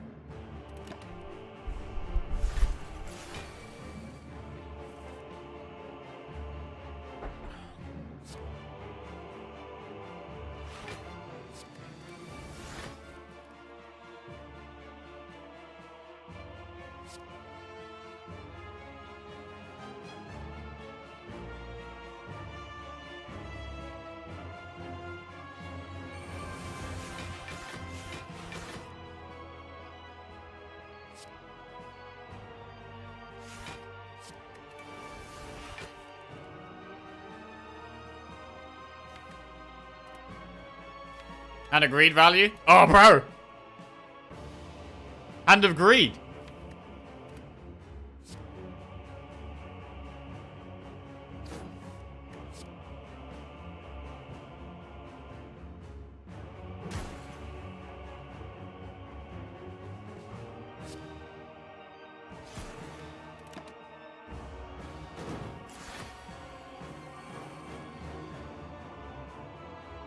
We're actually gonna get it as well.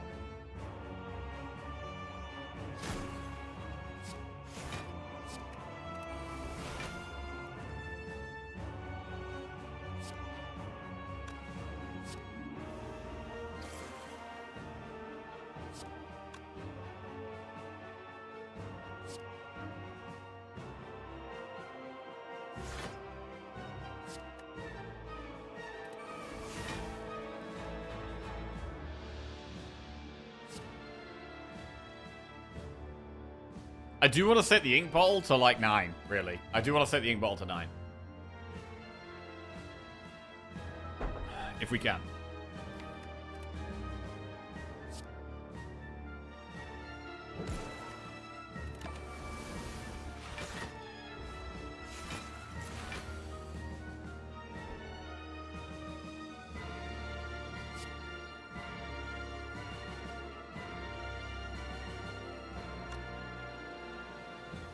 $25 plus 28 is not enough damage.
Yeah, we should do it next turn. Like 3 cards to kill it. 1.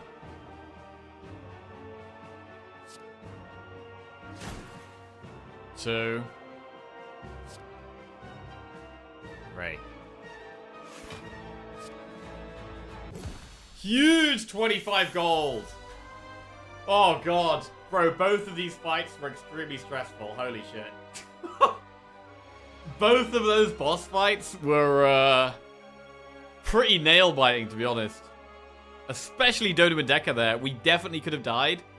And I do think the turn where we had to play between... We had to decide between Second Wind and Power Through. I think Second Wind was the right play. I think it was the right play, to be honest. Thought we were dead there? Bro, we were close to being dead. We were close to being dead. That was nearly the end of the streak, bro.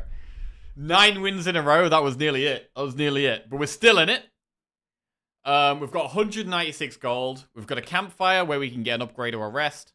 A shop to spend our 196. And then we have Spirit and Shield and the Heart. Which are going to be very hard. Honestly, this is a deck that could definitely die to Spirit Shield. We could 100% die to Spirit Shield with this deck. The best things that are going to save us from Spear and Shield is getting Evolve on turn 1. Evolve on turn 1 is our best thing against Spear and Shield.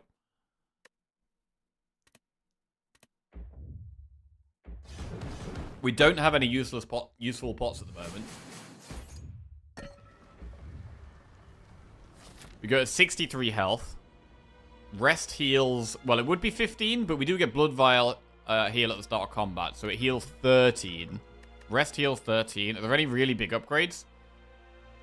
I mean, we could upgrade Second Wind. We could upgrade Dark Embrace. They are quite big upgrades.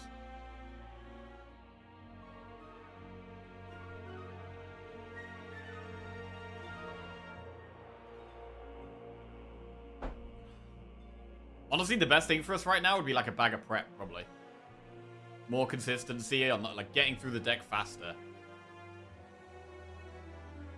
This is definitely a deck that can die to Spear and Shield. Well, amazing aspirations. Holy shit.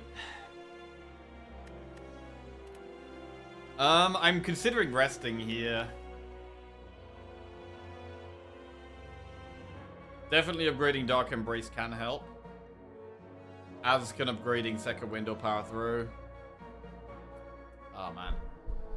But 13 heal is quite a lot. 13 extra health is quite a lot. It's like Mango, right? If you could upgrade a random card... If you could pick one upgrade here, or pick Mango, you would pick Mango, right? I wonder if this extra 25 gold is going to matter.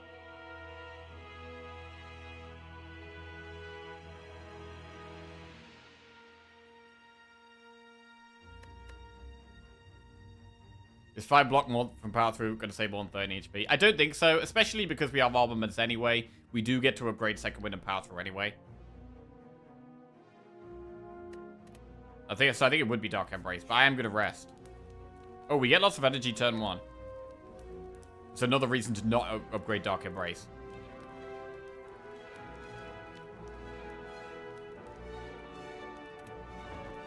Okay.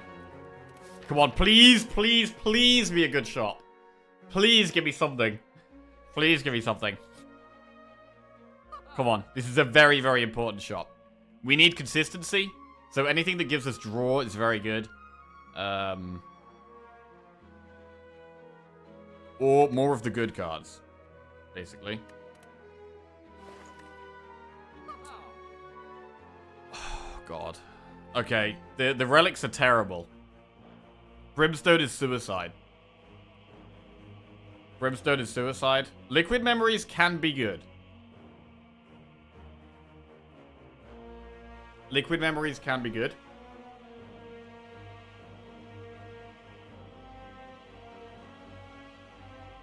Honestly, the rest of this shop is pretty trash. It's not a good shop. I think liquid memories and regen pot are the only things that are good for us here. Bro, we could get so destroyed by Spirit Shield, you know. Remove and liquid? We can't afford remove and liquid. I think liquid is better than a remove. So it would be liquid and regen because the flex pot isn't very good. Right, I'm just going to go to the bathroom quickly. Oh, God, I'm nervous, man. Shit!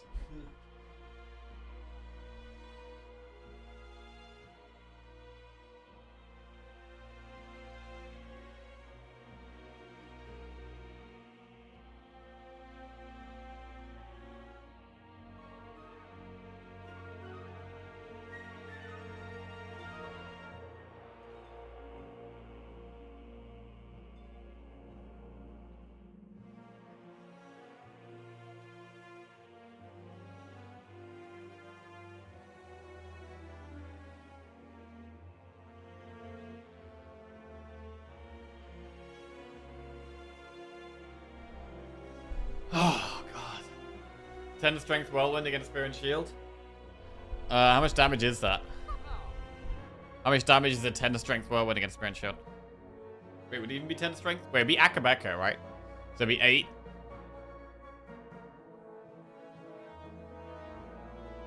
It'd be 8 plus 8, which is 16.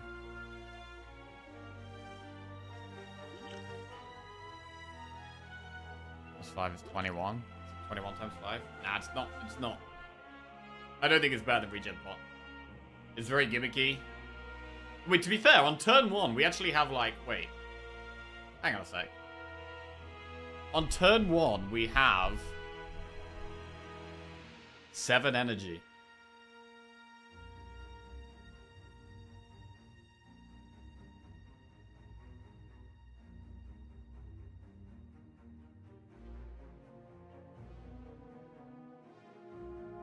That does feel like a bit of a gamble. But the upside is massive. We have 7 energy. With... Whirlwind that does 8. Potentially plus 5. Well, let's see if we don't use a strength point. It's 8. Plus 8. So 16 times 7. 16 times 7 is... 104?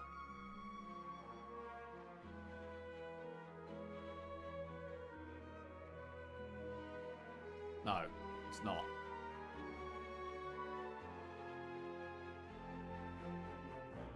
It's 112? 112.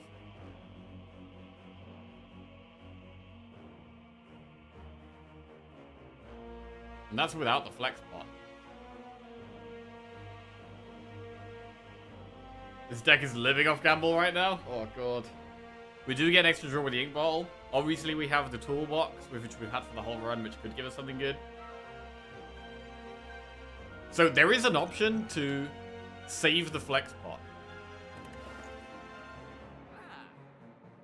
I mean, if we removed, we can afford the other flex pot.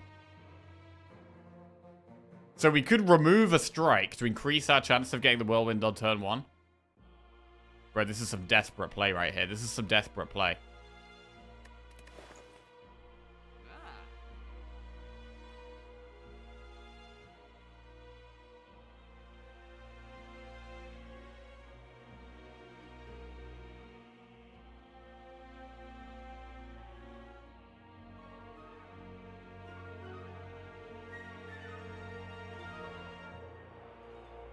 I think we should get rid of the flex bot and do liquid memories with regen pot, right? Is that too much of a gamble to save the flex bot?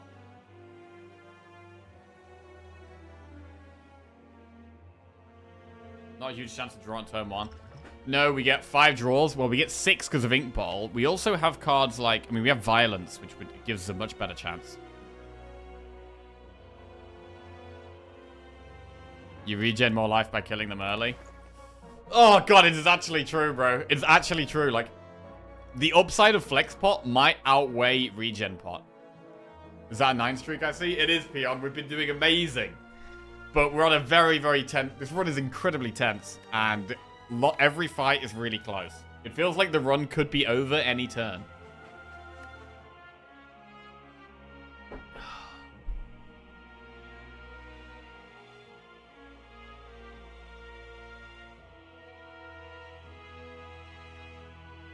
Or if we get Whirlwind turn 1, though.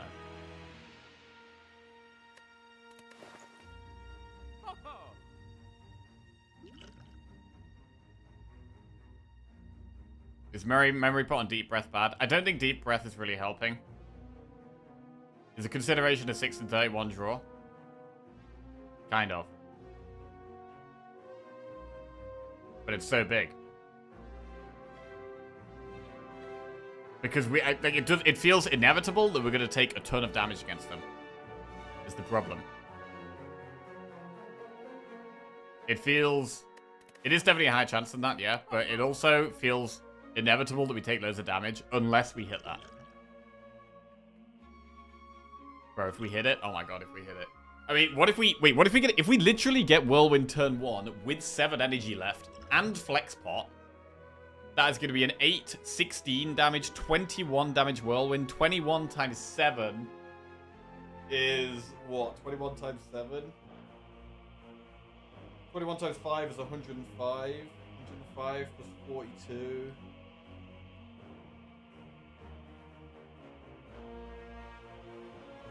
$147 damage on turn 1. Bro, that's so much. Wait, how much health does the spear have? I think shield has 125. Doesn't spear have like 180? So we wouldn't kill this. We wouldn't kill the spear.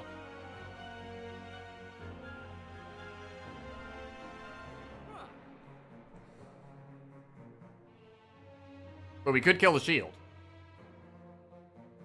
which is still massive.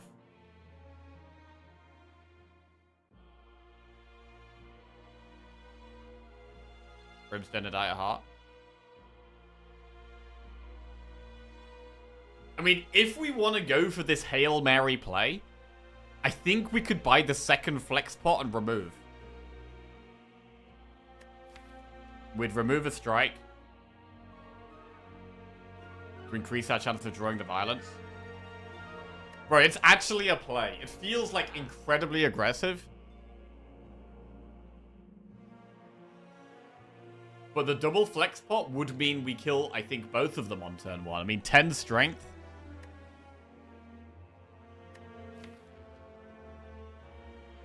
Plus the 16 is what, 26 times 7, which is like, wait, what's 26 times 7? 130 plus 52. That is enough. So if we took the flex pot and went with a remove, we can actually one-shot Spear and Shield on turn 1.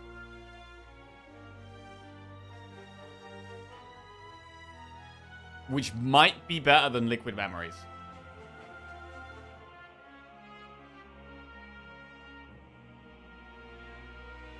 We are banking on drawing 1 card out of 31 on turn 1, my man. Yeah, we are.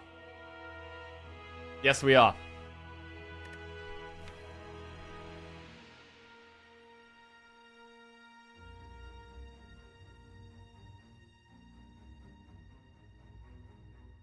I mean, this is not a clean, straightforward, easy run.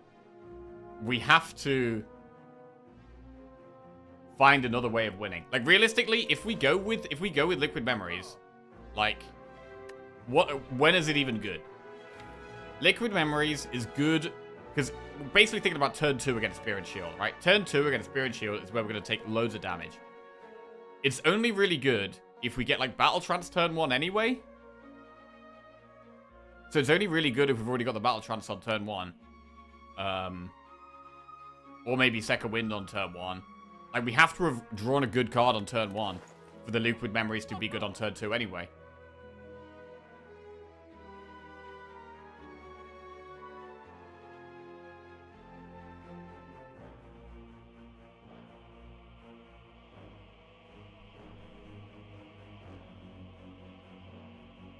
Removing a card is also just good, in general. It's 175, so it's not kill on spear. 175? 8 plus 7 plus 10. Wait, it's 8 plus 8 plus 10, right? Well, Whirlwind does 8. Akabeko does 8. That's 16. Plus 10 from 2 flex pots is 26. 26 times 7 is, I mean, there's also a chance we have to spend energy to draw. It's 33% chance to start with either Whirlwind or Violence. Oh, yeah? Even if we remove? Oh, shit, Insect! Wait, I forgot about Insect. Wait, what does that mean? That means that Spear has 25% of 180, which is 45. It's got minus 45, so it's got 135 health. Oh, we've got to do maths again now. So if we only have one flex pot, it's 16, 21, 21 times 7, which was... Is that more than 135? 21 times 7.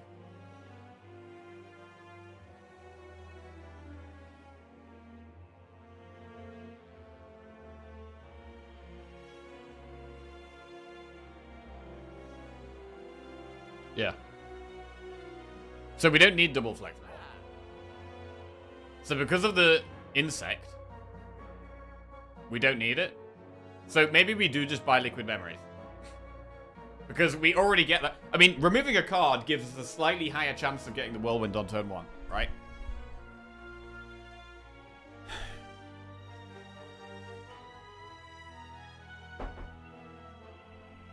Also, is that a reason to save flex pot over regen pot? Because originally, the original thing I was thinking was just get rid of the flex pot and go for liquid memories and regen pot. Which is the play if we're forced to do our normal strategy with block and win with body slam. But in this fight, we can, because we have the potential to win with the whirlwind, keeping that option open seems, I think, good. All this yapping, we can all see that the bomb is the right pick.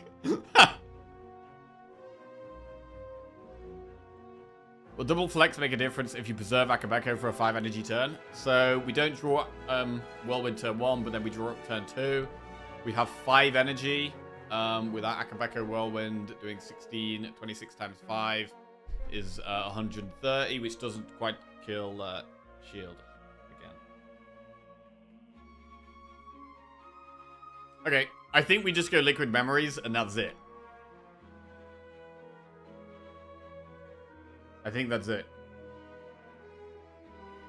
I mean, if we hit the whirlwind on turn 1 with 7 energy, we one-shot them with flex pot.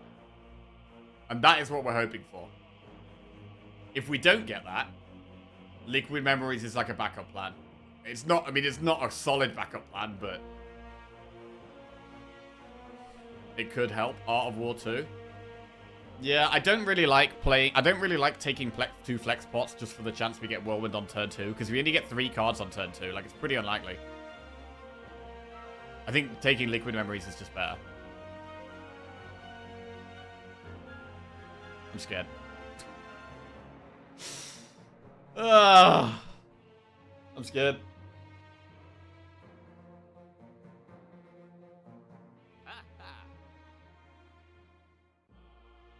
We can go on forever, unless you get evolved turn 1.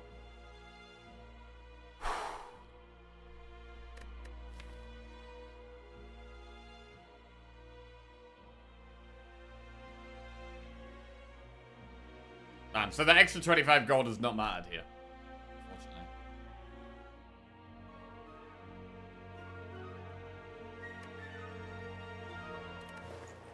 I'm gonna go liquid memories. Okay. Are we ready? Are we ready? Liquid memories. Take breathe. The benefit of taking breathe is because we've got ink bottle to 9. Deep breath does draw 2.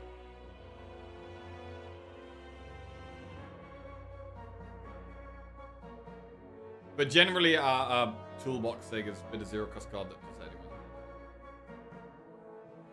We're not ready. Please wait 21 minutes. Oh, God. Bro, this run has been so stressful. Holy shit. Right, I'm going to take liquid memories. We're going to do it. Come on. We're going to make bold decisions. We're taking the liquid memories. We're going into Spirit Shield.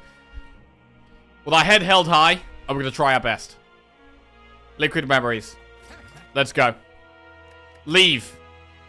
Move on. Proceed. Elite. Whirlwind turn 1. Go. Mayhem, Flash of Steel, or Panic Button. Flash of Steel completely messes with the Whirlwind possibility. Wait, let's just hide for a second. The spear, the shield is blocking.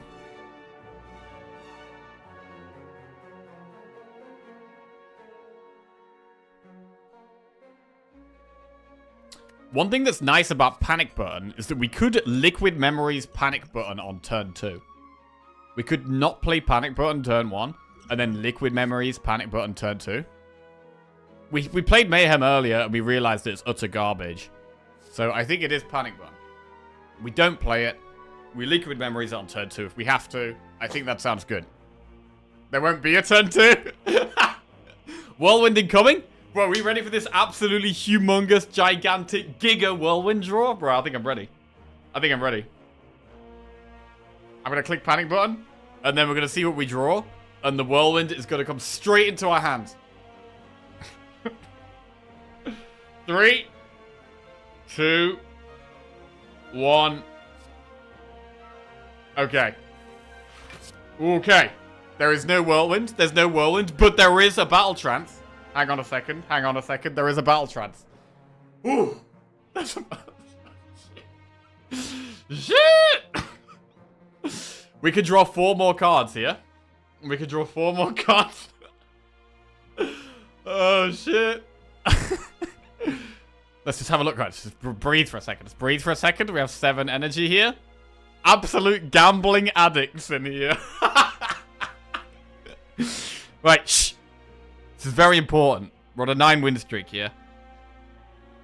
Okay, right. Let's just calm down a second. I'm getting a bit hot-headed here. Let's just calm down. Okay. Think.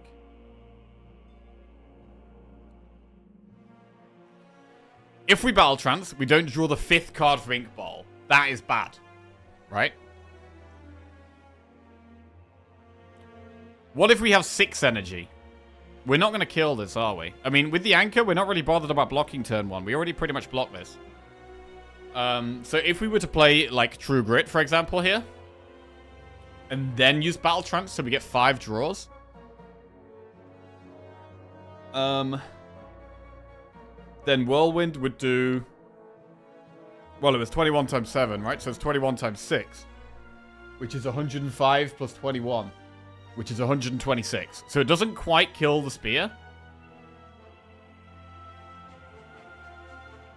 But we'd almost definitely kill it next turn. And we could also Liquid Memories if we had to. If I let you kill with Panic Body Slam with 1 less energy.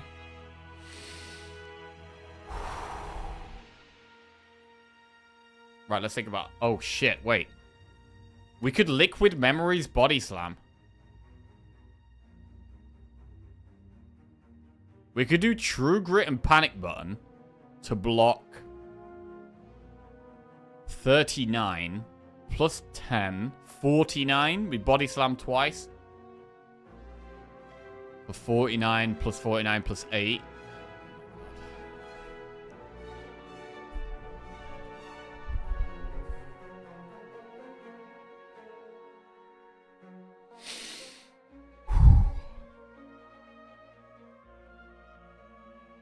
Bro, this is one of the hardest Ironclad runs I've played. Holy shit. Holy shit.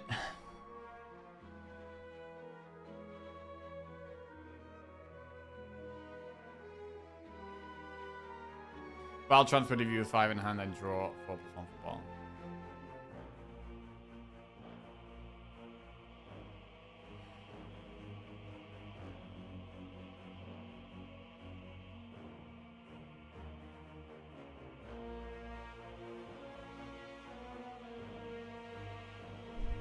We can just True Grit Bash and then Trance.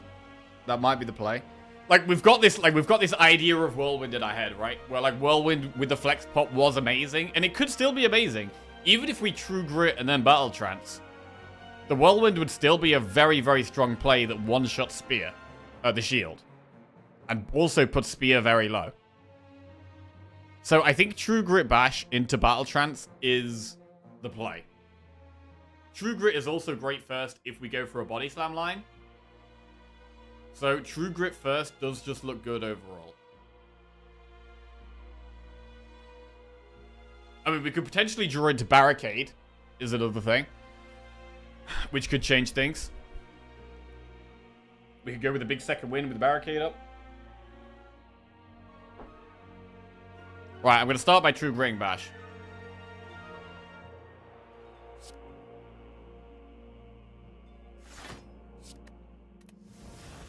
Immolate does 29 damage.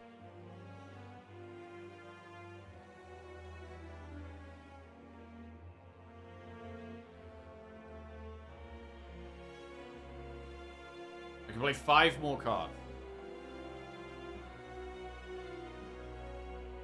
Jackie, I was really gone for 2 hours. You didn't get through Act 4 yet. Bro.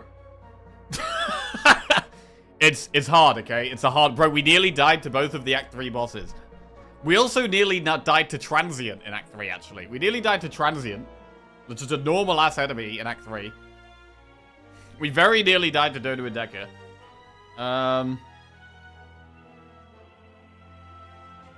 But we're hanging on. We're clinging on for dear life. What if we play Immolate here? 29 damage puts the spear to 106 health. We can then... Well, hang on a second. Hang on a second. We could still flex pot this turn.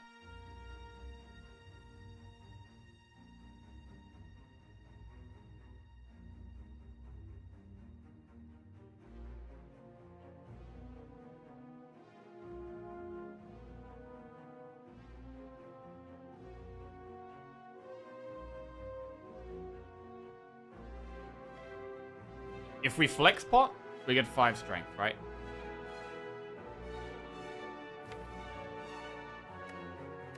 If we kill the spear, we actually stop it putting the 2 burns on top of our deck. And we face the shield. Why not trance? Because I'm thinking of a play that involves Immolate, Body Slam twice, Liquid Memories. So we can do 29 damage to the spear. But with Flex Pot, that's 34 damage. So we have 34.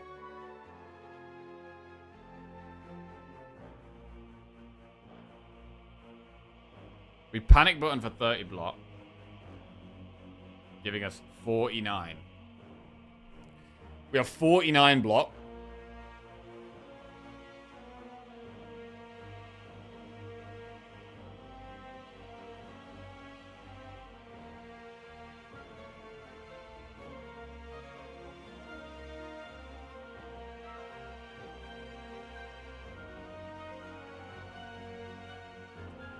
And we can actually... I think we kill the spear. I think Immolate, Panic Button,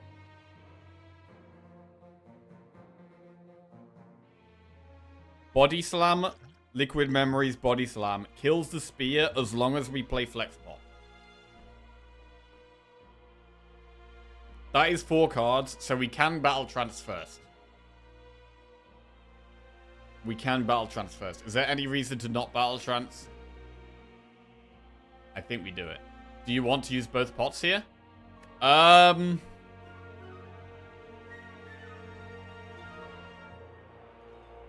don't think Flexbot helps against the heart, so I'm more than happy to Flexbot. The Liquid Memories, I think I'm happy to use it. I think if it kills the spear, the amount of health it saves us, it makes it worth. Oh, we do get 0 block. Oh, wait, shit. Yeah, we get 0 block for next turn with that, and the shield is guaranteed to be attacking. Ah, fuck. Right, I'm gonna trance. We've drawn a pretty bad hand.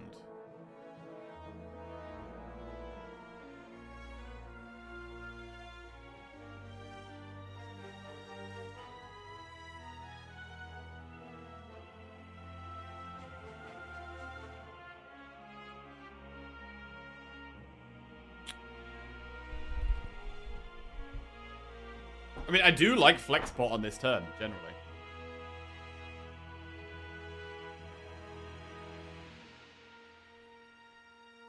We can still do Liquid Memories Panic Button next turn. We don't need to block anything here. Unless we're using Body Slam.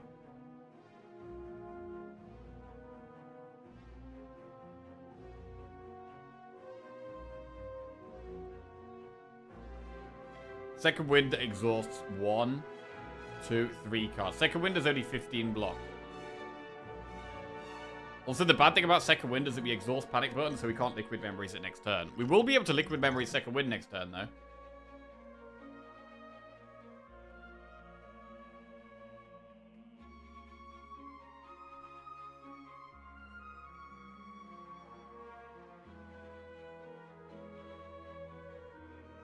But I mean, we're probably going to want a Liquid Memories Battle Trance, realistically, right? Clearly Pommel Strike. We don't draw any more cards because we played Pommel Strike, because we played Battle Trance. God damn you, Whirlwind.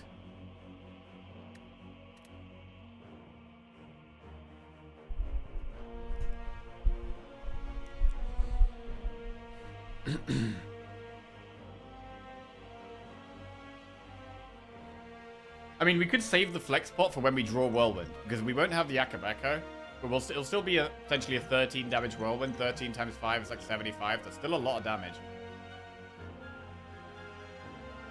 Maybe we do second wind here for a big body slam. Art of War. I mean, I don't even know if we want Art of War, to be honest. We can play 4 cards here. So we can do like second wind, Immolate. Like Pobble Body Slam.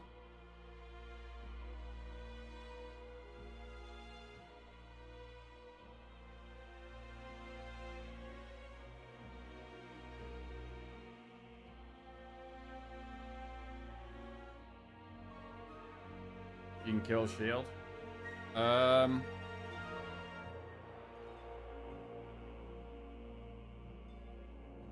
Immolate does 29. Well, actually, I guess we have to use Flex Pot. Wait, Immolate does 29. Second Wind gives us 15 block. 19 plus 15... 34. So it's 29 plus 34. Which is 63. 73.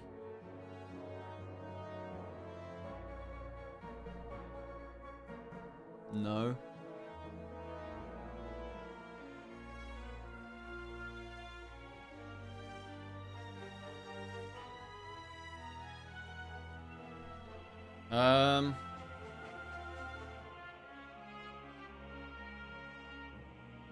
We know we're gonna get... I mean, if we don't kill the Spear, we're getting the burns on top of the deck.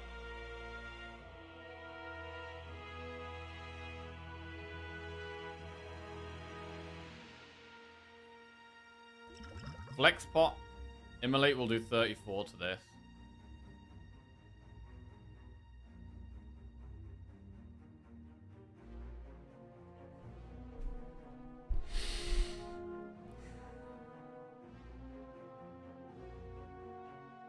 So we'll have 34 block. 39 damage though with Flex Pot, so it's 34. Plus 39. 73. Plus 15. 38. Right, can we play all those cards? Do we have the energy to play all those cards? 1, 2, 3, 4, 5. That's 5 cards. That's too many cards. I can only play 4 cards here.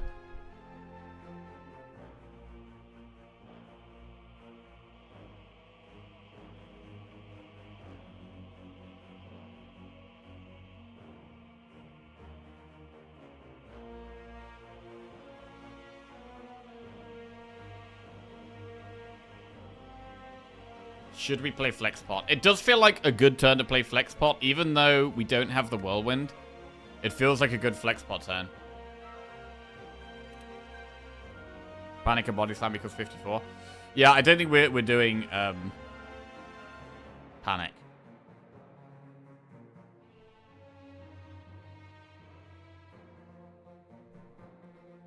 We can't kill the Spear. No, we're struggling to even kill the shield. I mean, if we play Liquid Memories, right? Liquid Memories changes things, but I think at this point, we just hold the Liquid Memories. Yeah, we take loads of damage next turn if we panic, yeah.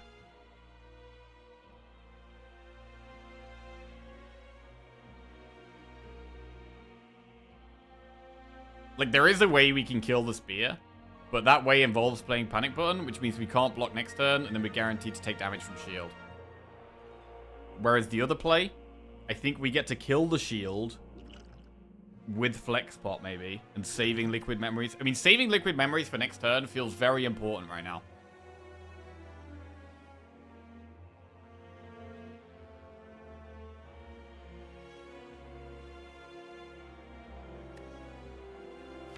Saving liquid memories for next turn feels very important.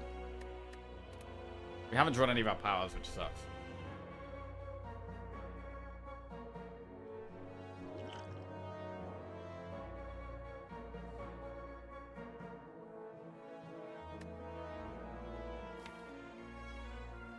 I mean, do we definitely Battle Trance next turn? We've drawn most of our best block cards, so we don't actually have that much block. So I don't know if we might want to Liquid Memories to Panic Burn, which means we shouldn't second wind here.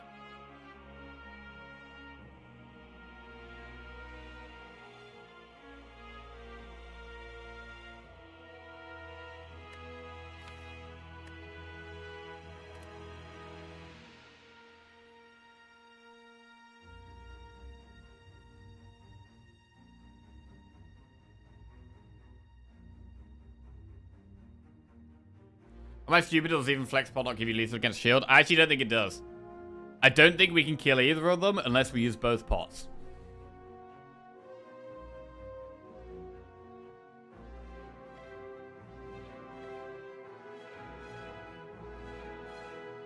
I mean, if we try and kill one of them, it probably should be the spear.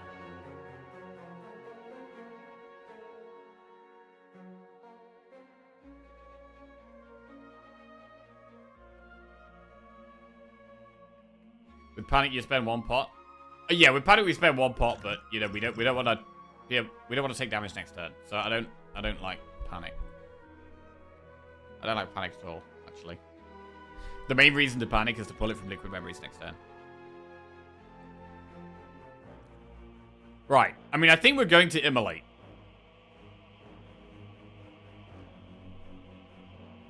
Will we kill one of them?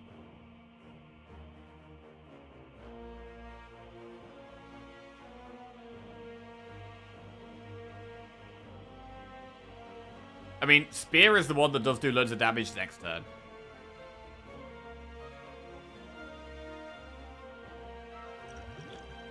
So there is an argument to just accepting that we take damage next turn. Because we kill Spear.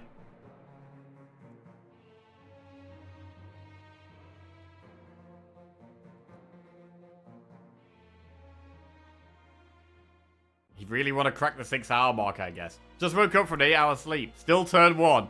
Alright, alright. How the... Holy fuck, it's still turn 1? I went and cleaned the kitchen. Listen, I'm taking my time, okay? I don't want to lose this run. Jesus Christ. Oh, man. This is a very different viewing experience to watching Bob's let's play some cards and see what happens approach. To be fair, it depends... The speed in which I play depends on how much of a streak we're on. If we're not on a streak, I play way faster. I'll do a run in like an hour. Hour and a half if we're not on a streak. But when we've won 9 in a row, I definitely slow down a hell of a lot to try and ensure we keep winning.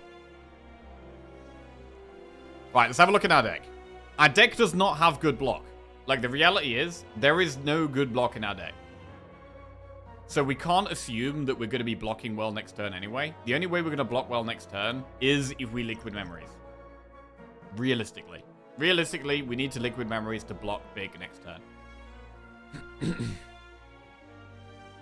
Or, well, which is a reason that kind of makes it nice to just kill Spear. It is kind of nice to just kill Spear. Maybe use both pots.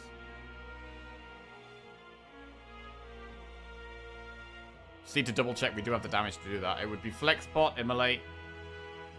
This would do 34, putting us to 101.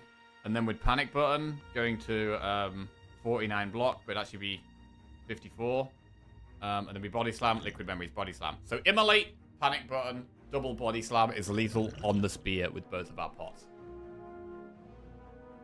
Do we do it? Is another question. Because it means we can't block next turn. I mean, Shield is doing what next turn? Could it be doing its really big attack? Wait, what's Shield's fucking...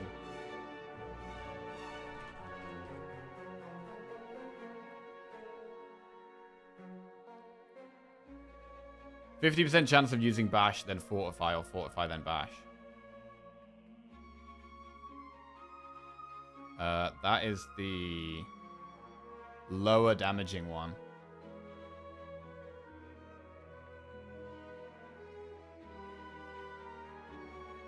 So I think we just do the panic button and accept that Spear hits us next turn. I think I'm gonna do that. It also means that we don't draw burns. It also means we don't draw burns, so we're more likely to get powers. Right, I'm gonna do it. If we can kill Spear turn 1, I'm gonna do it. Flex spot. This is 34 damage.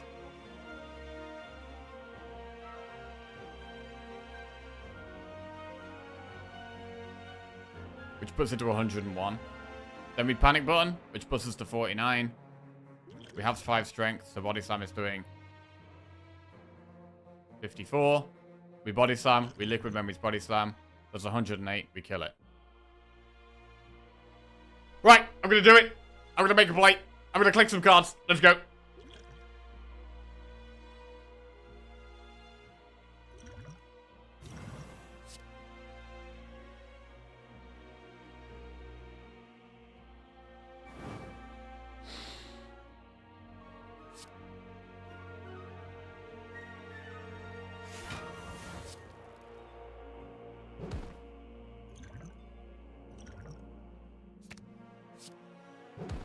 Okay, it's done. We're going to take a bit of damage this turn. Only 14. It's not that bad, to be honest. But we heal 6 at the end of the fight. We can move Ink, but we want to move Ink Bottle along to 9.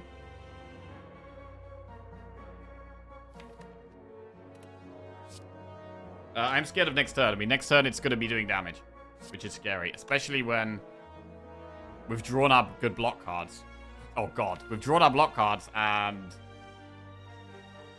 we have no real good block left in the deck. Shit, this is kind of bad.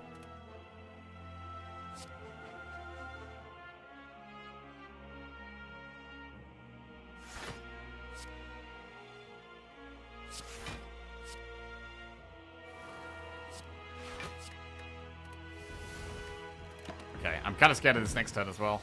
38 damage. Ugh.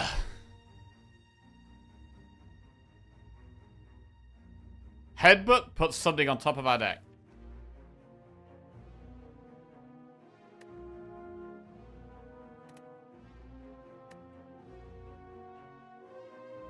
What do we put on top? Power through.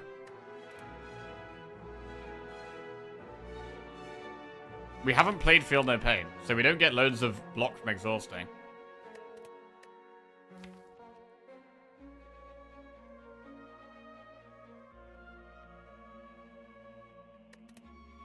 Can we kill it? Has 59 health.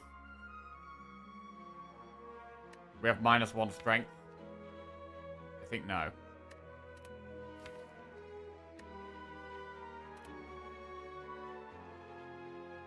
Jackie will be reevaluating Headbutt after this run. Maybe. Maybe.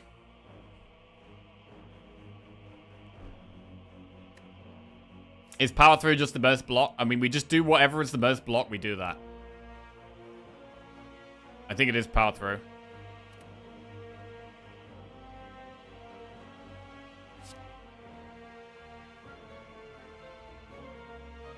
Think, Jack. Wait. Think. Got no pain still in the deck.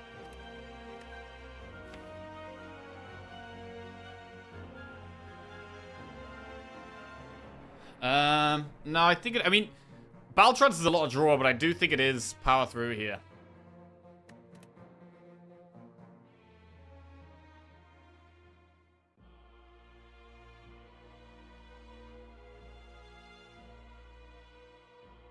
If we draw Whirlwind, we kill it. Whirlwind is going to do 7 damage. 7 times 6 is 42. 7 times 7 is 49. No. No, we don't.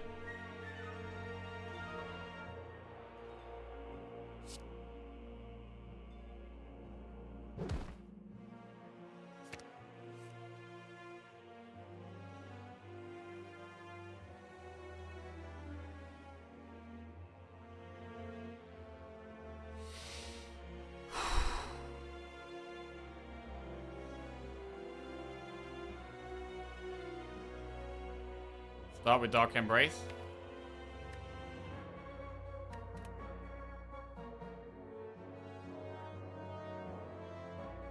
We can play 5 cards here.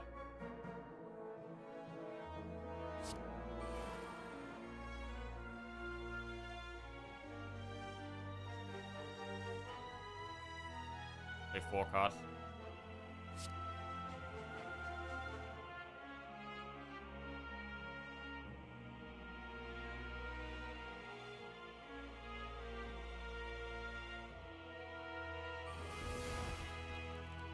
Play 3 cards.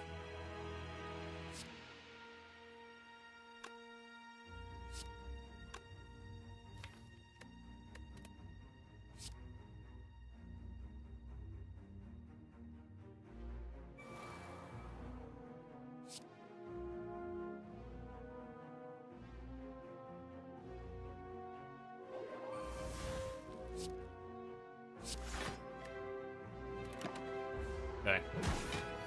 God, bro, the first few turns against the heart are going to be... I mean, we are going to make it to the heart, I think. We feel no pains in the deck. We've played Barricade. Draws 4 cards.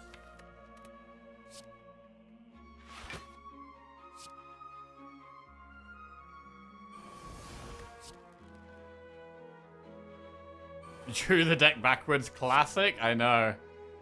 God.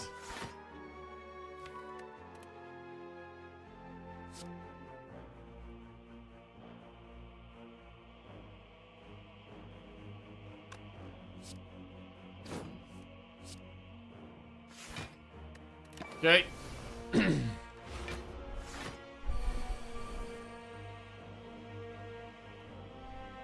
Right, we might be okay now. We might be okay.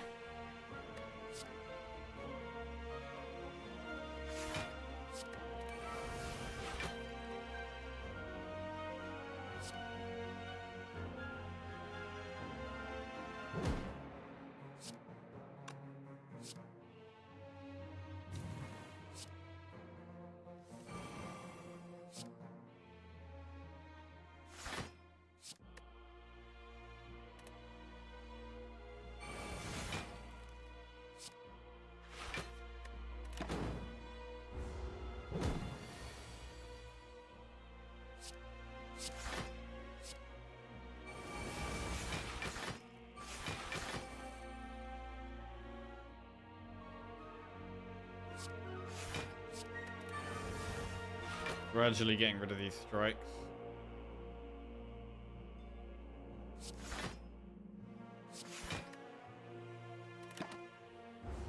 Alright, well, we used both of our pots on this fight.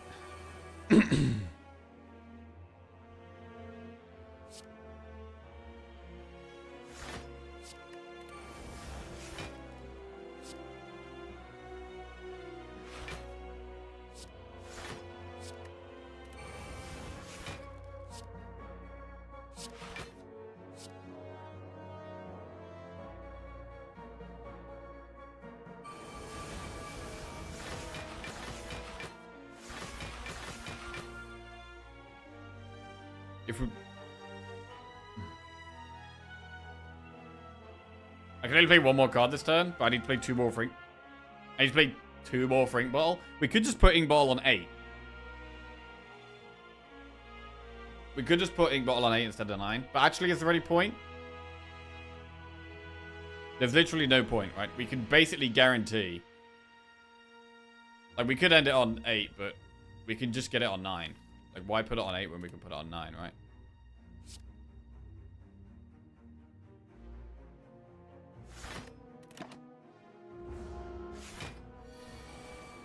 Just get it on 9.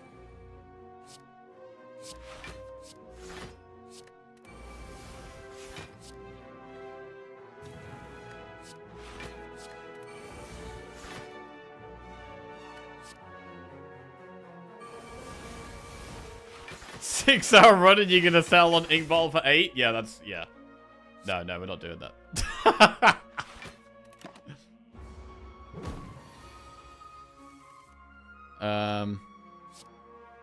Miss Lethal? Oh, wait, what?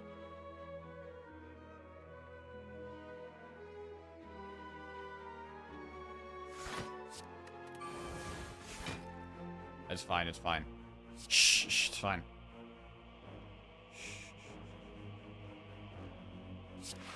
Everything's okay.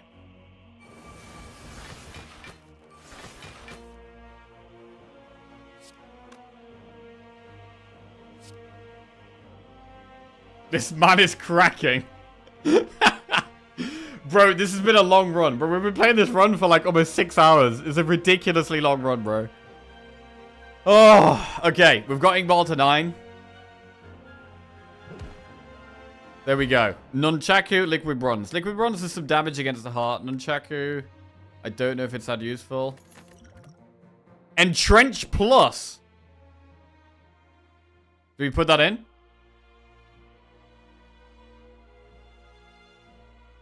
Bro, I think that goes in. That solves? I mean, it doesn't really solve because we could just die on turn 2.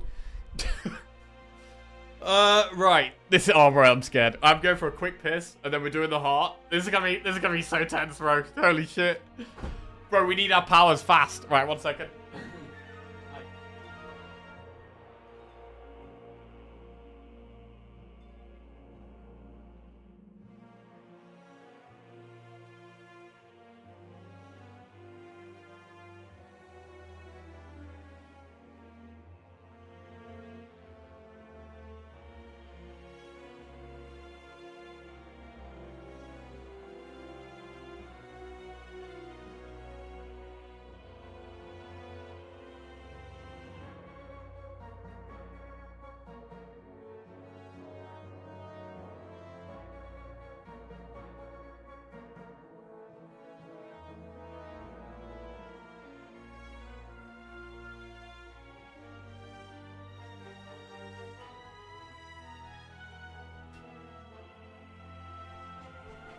Right.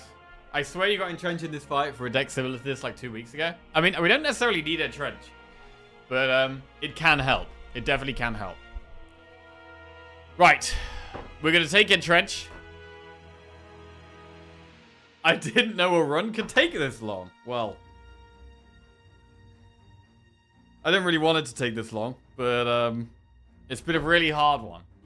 It's been a really hard one. And it's for 10 wins in a row. So it's massive pressure. Right, we're going to click Entrench. We're going to go into the heart fight. We've got 52 health. We we could actually just die on turn 2.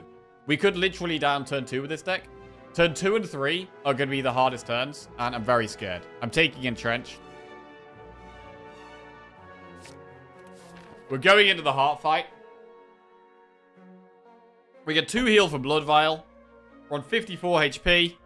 Please give me my powers early on. Please, the powers are everything, bro. Barricade, Evolve, Dark Embrace, Feel No Pain. These are the most important cards to find early on. Also, Disarm can be very nice early on. I mean, I don't have any artifact strip, so Disarm is only good if I find it before the Heart's first multi-attack. Let's go. Come on. Good Instincts, Mayhem, or Secret Weapon? Right. Good Instincts is block. Secret Weapon is draw. Secret Weapon, we can draw Pommel Strike, which could get us closer to more powers. So I think Secret Weapon is the way to get Pommel Strike. Let's just ruin this with Mayhem right away. I'm not touching that Mayhem. We're definitely going to go Secret Weapon. Right, please give me powers. Please give me powers.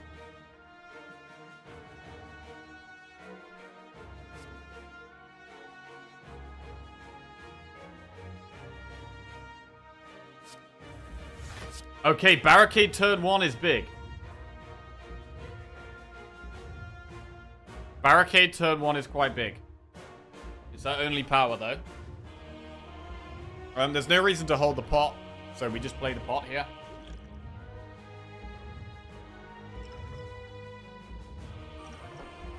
We have 3 Thorns, which helps us with damage. Do we Violence first, or do we Secret Weapon first?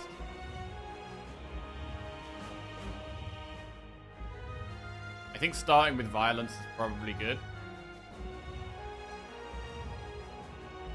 Do we even use Violence? Drawing past our attacks is good. If we draw past our attacks, it means we're more likely to draw our powers.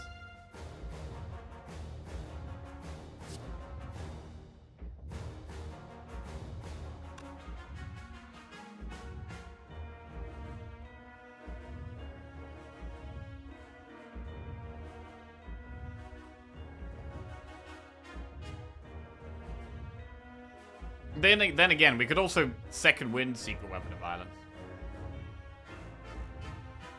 We do like True Grit, and we do like second wind. True Gritting Bash looks good.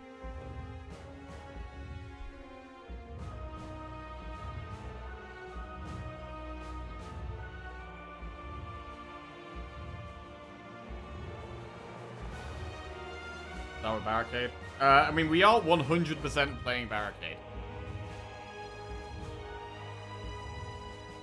But I quite like Violence first.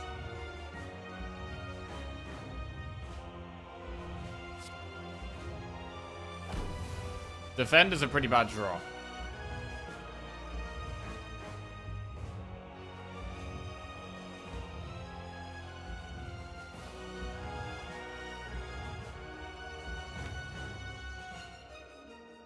Do we secret weapon Pommel?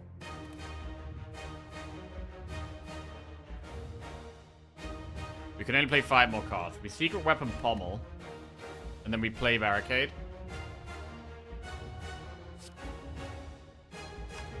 Secret Headbutt.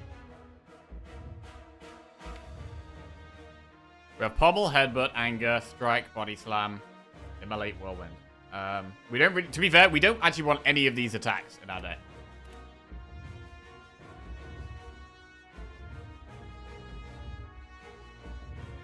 If we were going to Secret Weapon Headbutt, we'd probably put True Grit or Second Wind on top.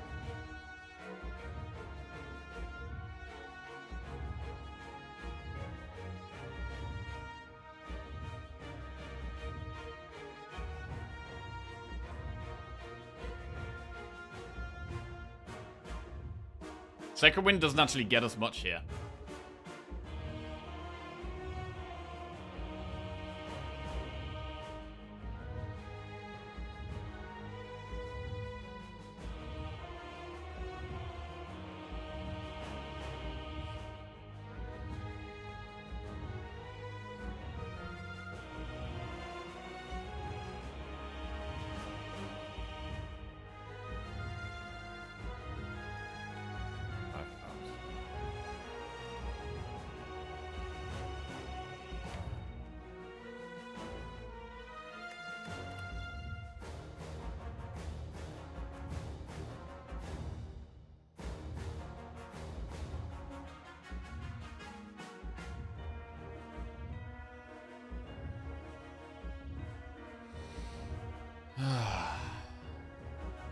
If we Secret Weapon Pommel, it basically gives us 2 more options. But we can only play 3 cards.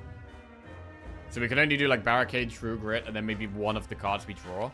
But the cards we draw could be Evolve, or Feel No Pain, or Dark Embrace, or Disarm. Which are all incredible.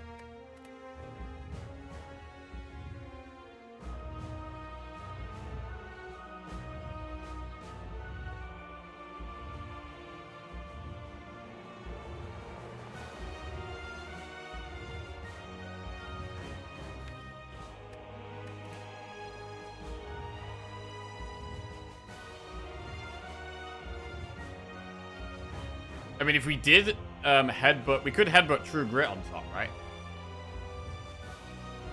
Which isn't bad.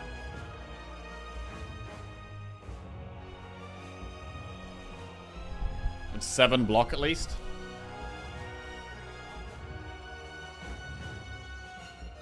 Member Art of War. Yeah, I don't think energy matters that much. We've been generally pretty fine for energy.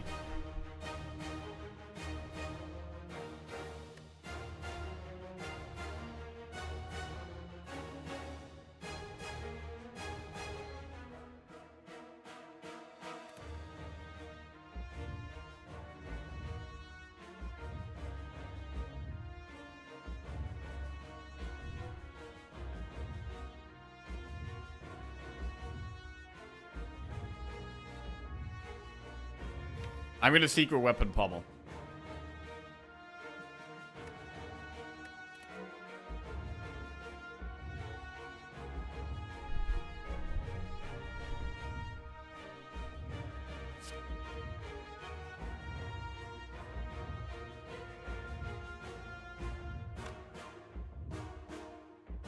Secret weapon pommel. We have 3 cards left. We have 4 energy left and 3 cards.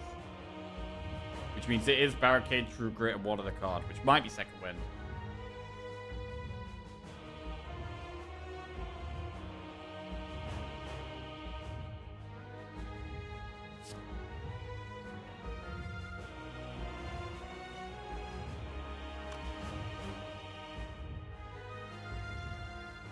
To be fair, I guess the other play... Hang on a second. We could just Barricade, True Grit, Second Wind, and that's it. And second Wind exhausts Secret Weapon, and it exhausts Defend for 8 block.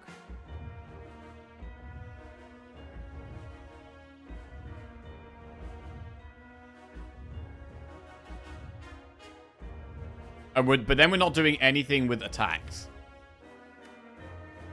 I mean, we have thinned our deck from some attacks, which is quite like getting the Violence on turn 1. Even though it doesn't really give us cards we want to play this turn 1, it's good because it's got us through our deck a bit.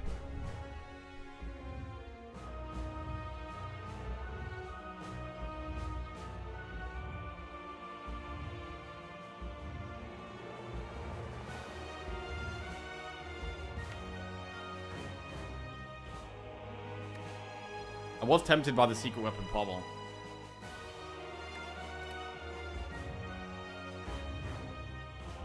But if we play 5 cards, we could get Ink Ball next turn. But at the moment, it looks like I'm only going to be playing 4. But using Secret Weapon to get more block out of Second Wind seems sensible. Okay, the more I think about it, the more I think we're actually going for not playing Secret Weapon.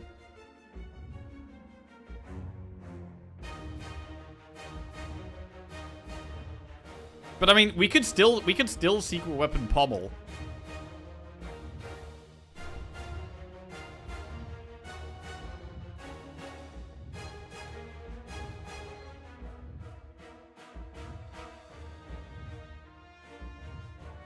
Four cards how? We've played 1, so it would be Barricade, Second Wind, and True Grit for 3 more to get it to 4.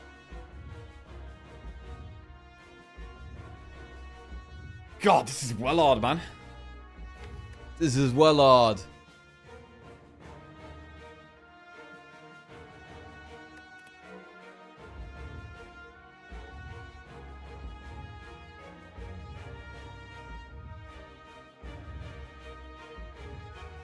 It's only hard because you're trying to win. I would have played it out and lost 5 hours ago. Yeah. Fair. Oh, man. Like, I've literally been saying many times that the draw is the most important thing in this deck. To use this, not for draw, feels...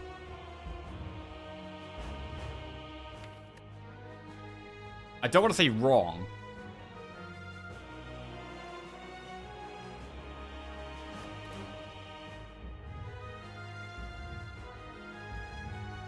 But it kind of feels wrong.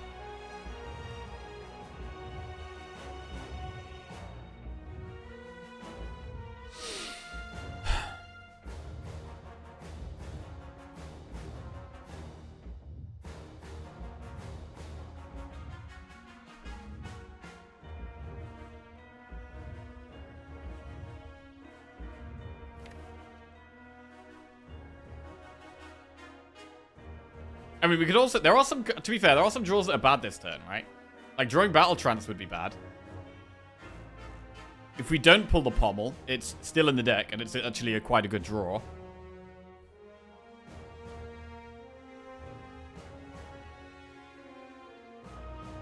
The main things we want to find are the Evolved, Feel No Pain, and Dark Embrace. And a Disarm, actually.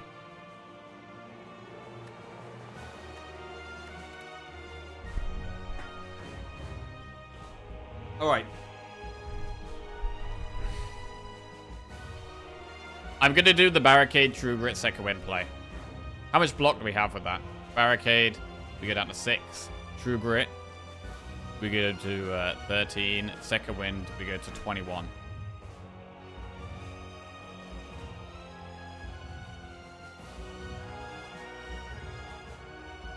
Bro, if we Secret Weapon into, like, Evolve, it actually is just amazing.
Most of our deck is bad. We've established that.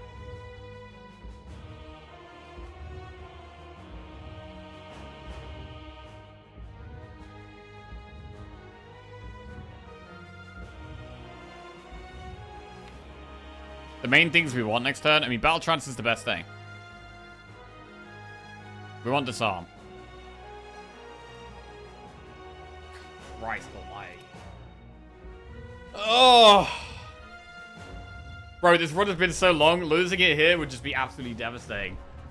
Absolutely devastating.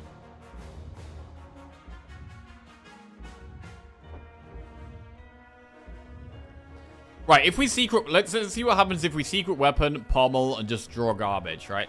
If we secret weapon, pommel, draw garbage,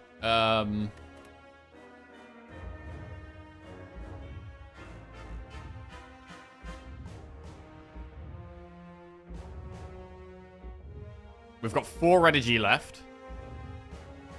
We can play 3 cards. We're down to 4 block. We barricade, which puts us down to 2 block. And then we can still True Grit second wind. Man, I think it is Secret Weapon Pommel, man.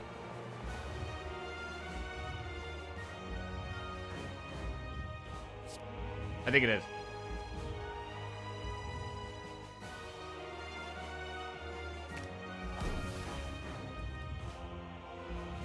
But we could barricade first because there's 3 good hits. True Grit, Second Wind, and Pommel are all good hits. So I don't mind barricading first before we pommel.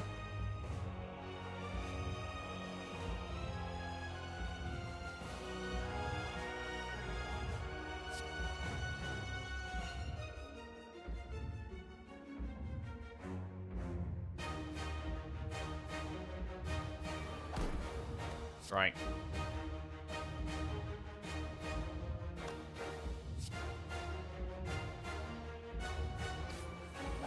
Power through second wind. It means we lose True Grit. We lose True Grit if we power through second wind. But we gotta do it, right? I'm very sad about losing True Grit, but I think we gotta do it. Losing True Grit makes it a lot harder to exhaust our deck down. But we've had to make plays we don't want to make to survive. And I think this is another one of those plays we don't want to make, but it helps us survive. I mean, another play is to power through True Grit instead of Second Wind. And then we could True Grit a strike.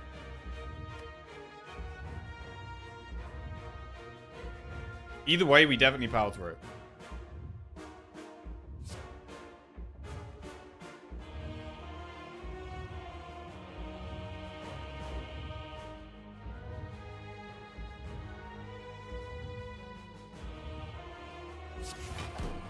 Right. Second Wind or True Grit? Second Wind blocks 5, 10, 15, 20, 25. -3. It blocks 23.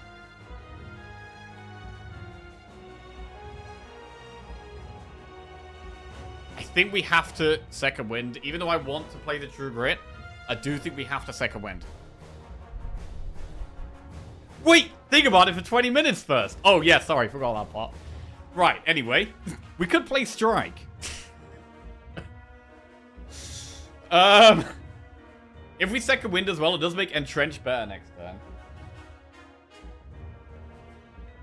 You need True Grit for easier Entrenches.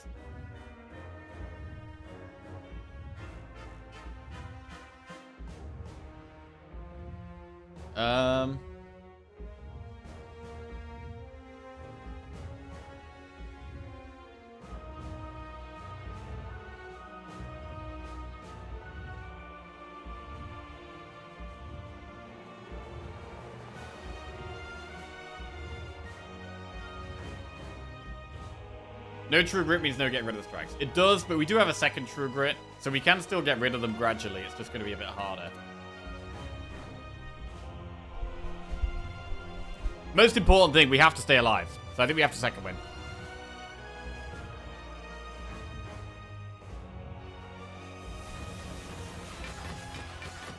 Okay, we've got some block. Disarm would be amazing here. 3, 10, 15. This is the turn we have to get Disarm, bro. Oh. If we don't get Disarmed this turn, Disarm is never good, and it's just a curse.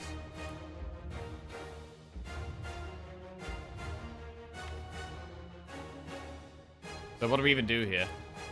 We battle trance first. We battle trance first. Where we can only draw 4 cards. There's no point evolving before battle trance because it doesn't make a difference. We've got a lot of status cards in the deck.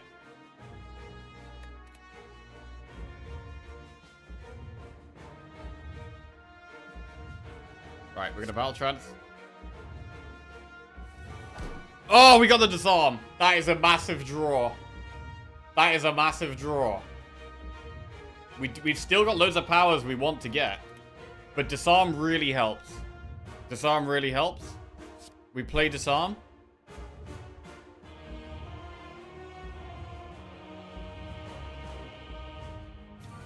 Oh my god, that helps. We play evolve. I don't think we play anything else. We keep as much block as we can. And we wait. We wait.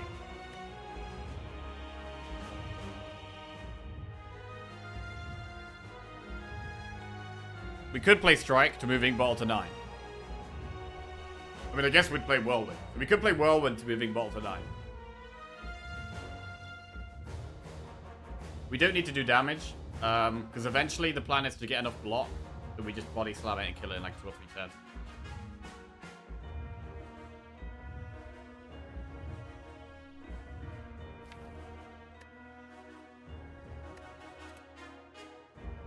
I'm gonna end turn.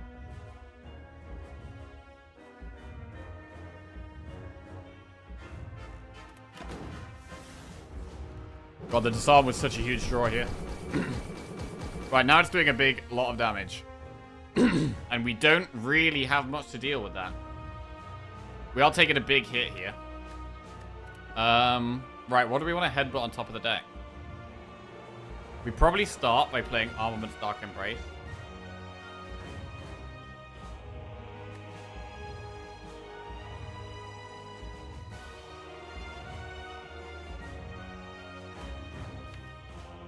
Second Wind and Power Through in the deck. Battle Trance.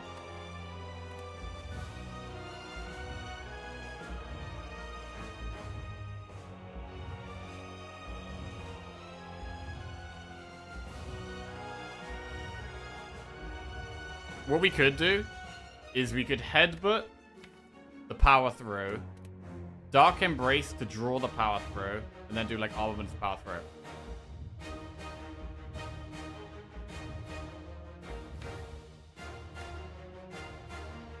Headbutt Battle Trance to Fish French French.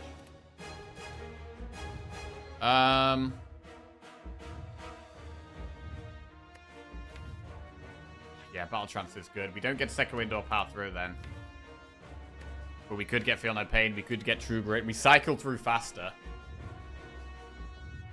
We cycle through faster, but we will take more damage. Most likely.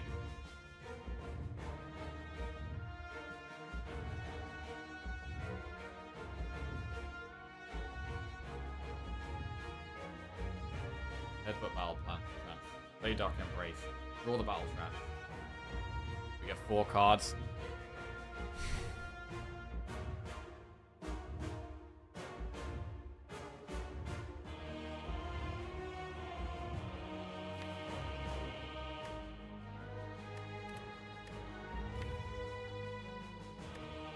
I don't know, I don't mind the Power Through line. This turn is about just blocking as much as we can, really.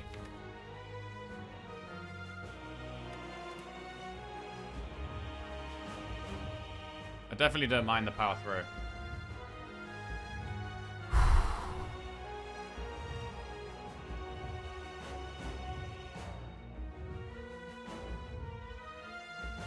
But Battle Trance has way more options.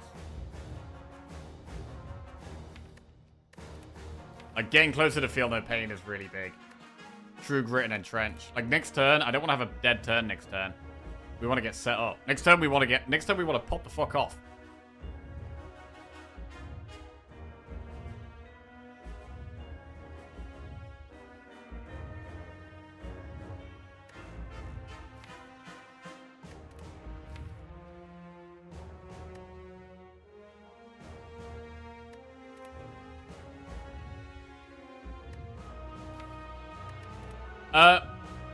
Because we played Evolve, what if we headbutt a status card on top?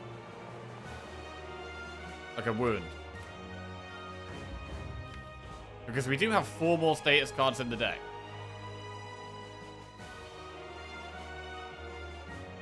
So if we draw one of these other 4 status cards, that's already really good.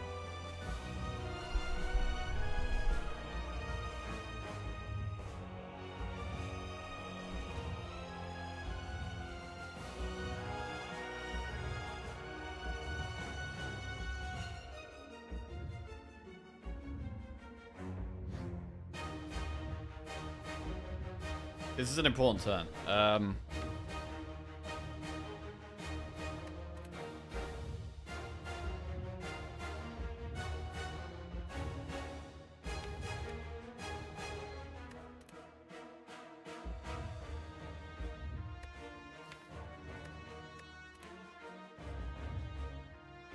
Oh, look! My kids are going to university. We're still in the same run.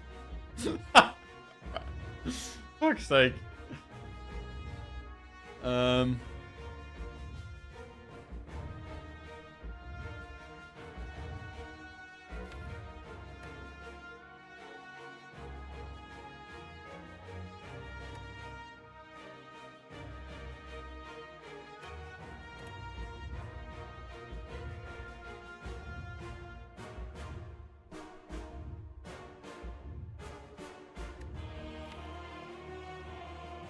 We've only got a select few good cards, is the issue here.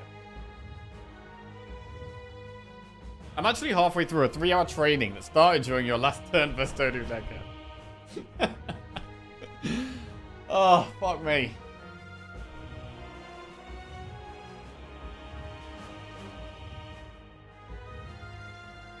Right. I'm gonna do Headbutt. Is it bad that I want to put a wound on top? Is that bad? Is it bad that I want to put a wound on top? I don't know, man.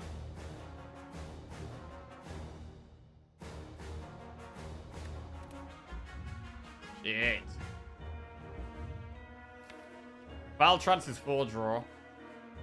But then we stop getting any more. Like, the problem with Battle Trance is if we draw any of the status cards, they don't draw us more cards.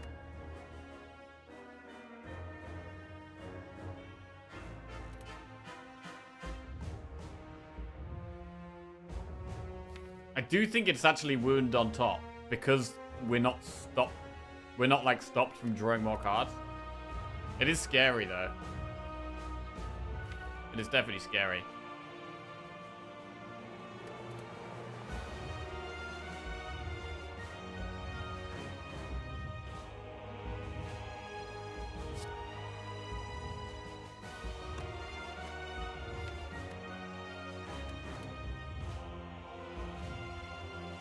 Second Wind does exhaust these two.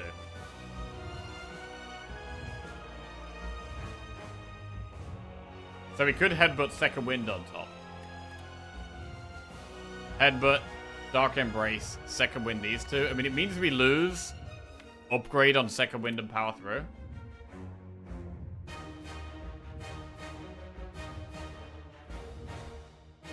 Are you still excited for... Are you excited for Slay the Spire 5? I know you've been doing this Slay the Spire 1 run for a while, but maybe it's time for something new. God damn. Ah, right. Bro, my coffee's wearing off, bro. My coffee's wearing off. Focus.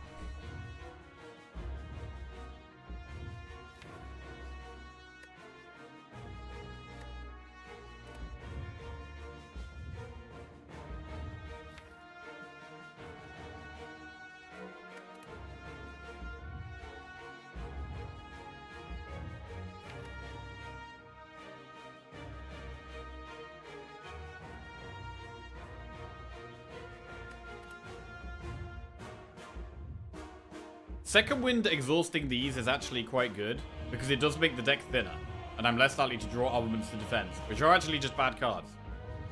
So there is definitely an argument for Second Wind, because it then starts thinning the deck down.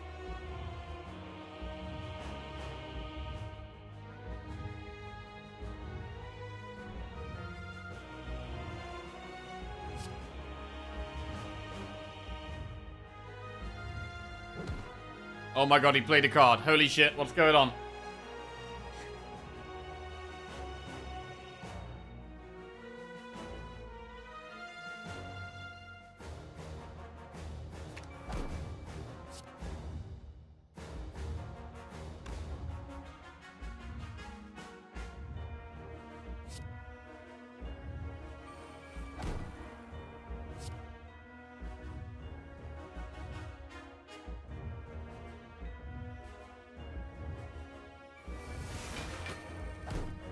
Entrench.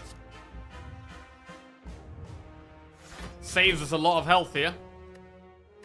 I mean, I kind of wanted the entrench next turn, but I mean, we'll probably take that. I think we'll take that. What about immolate? I don't... Oh, fuck, I don't think we'll play it. Just one more hour and turn 3 will be over. Cards per minute went up. I can't keep up with this gameplay. Burn is a draw later. Burn is a draw later. We also move Ink Bottle along 1, but we do take a bit of damage. It's probably fine. I'm not playing Anger.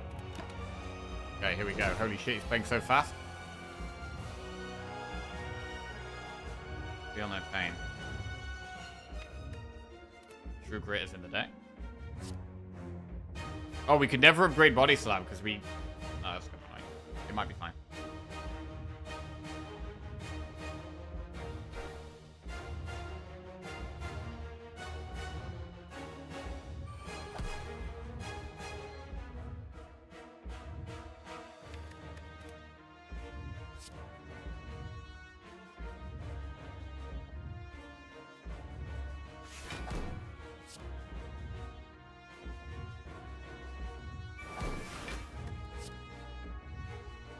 Regret strike.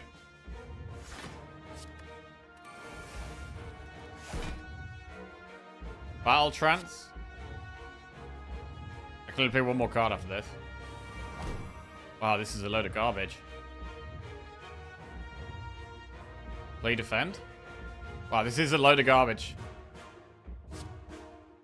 I'm kind of scared now. Holy shit. Slime is better than defend. No, because we could draw it again, which is good, right? This blocks 4, this blocks 5.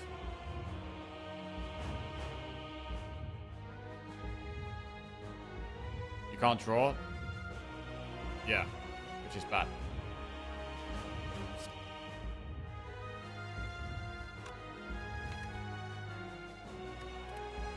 Defend.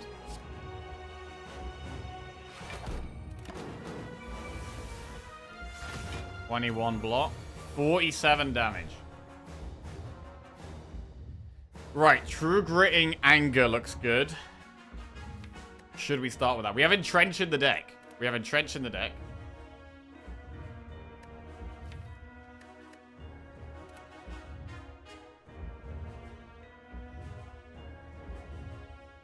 I'm going to start by True Gritting Anger, I think.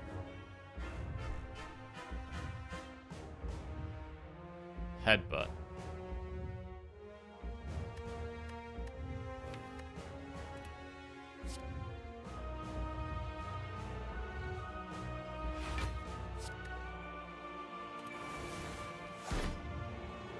More attacks. Holy shit, we got so many bad attacks.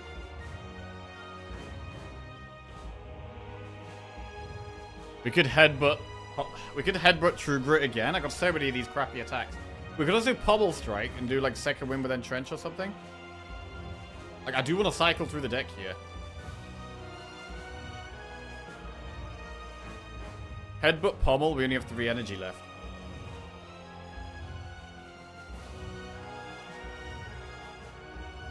If we Pummel, we're happy with Entrench and Power Throw. We're not happy with Blood for Blood or Wound.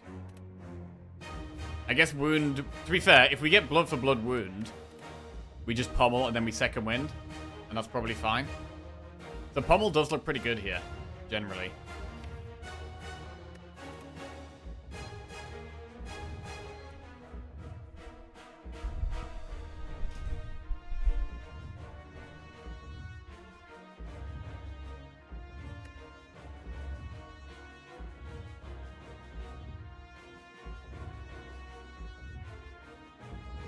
Second wind draws.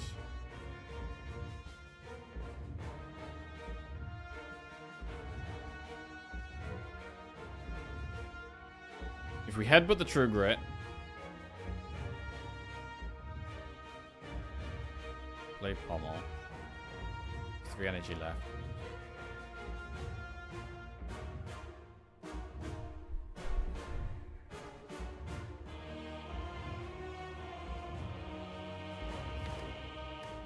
I mean, we could headbutt the True Grit and then Pommel.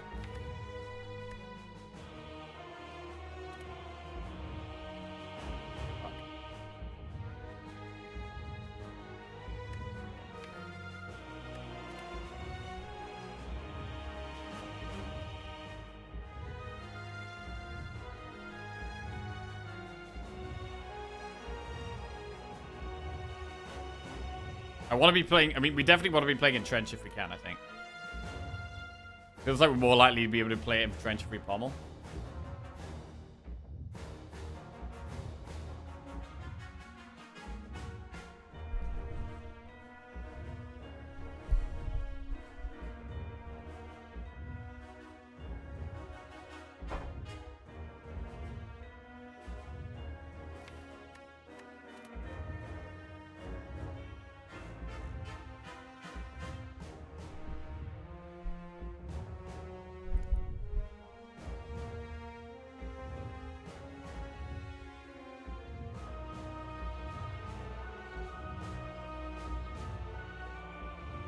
Double-edged Trench can be a play. Pommel. And Trench. 3 energy left. Second wind and Trench. Headbutt second wind and Trench.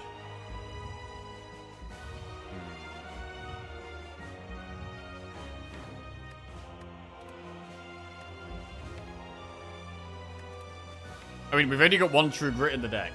Which is why it is kind of nice to pull the True Grit back again, because there's only 1 of it.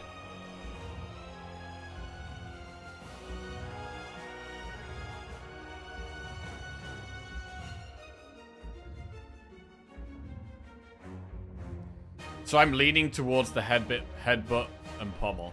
Because there is only 1 True Grit in the deck, and it's hard to get rid of these attacks.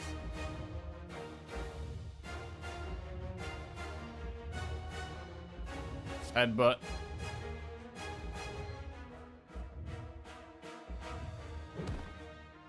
True Grit, Pommel.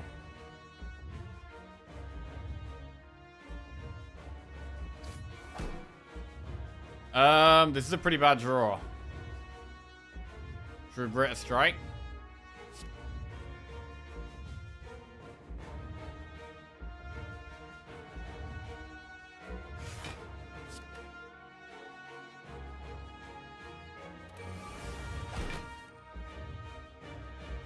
Power through and Trench.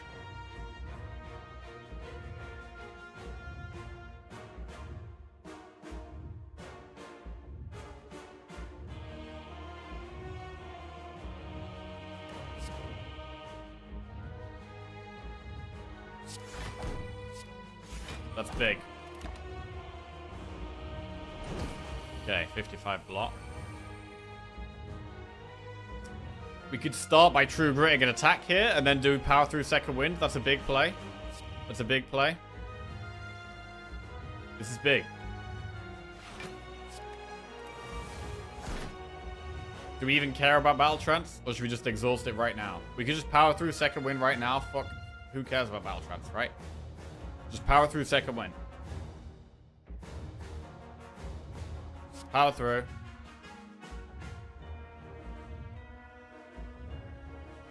Find and Trench. Operation Find and Trench. Huge block. Massive block. That's an Entrench. That's an Entrench right there. Entrench body slam? Holy shit. 280 block. Slam for 278. Massive. Absolutely massive. Woo!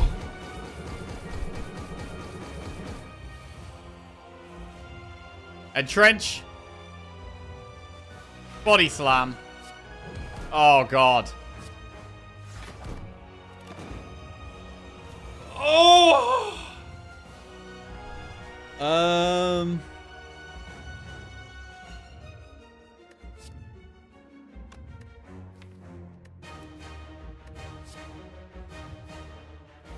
Headbutt body slam. True grip whirlwind. Play body slam. Chill out. Oh, there it is.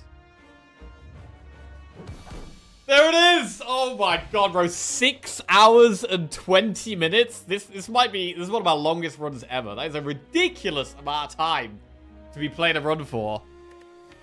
But we did it. We got 10 wins in a row. 10 in a row. Bro, this run was hard. This run, I thought we were dying multiple times. I thought we were dying. The deck had the possibility to get to the end game, but we just had so much junk in here. Not much card draw. Honestly, the ink ball was massive. I loved the ink ball.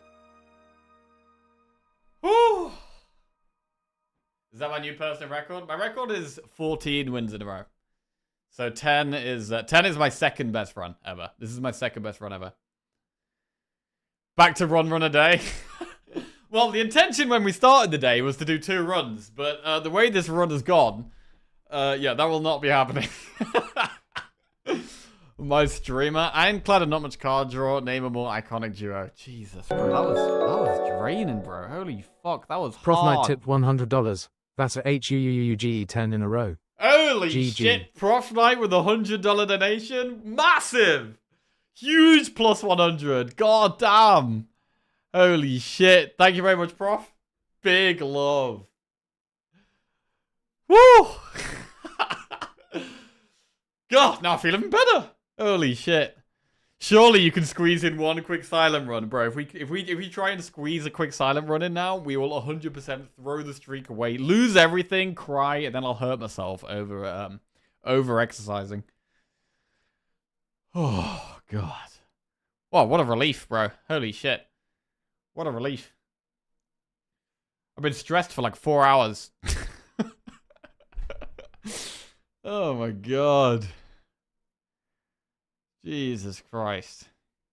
Go rest. I prefer the long runs. Yeah, I know that definitely these, when we are on streaks and we're doing some of these long runs, some of the turns are a bit ridiculous with how long we are taking.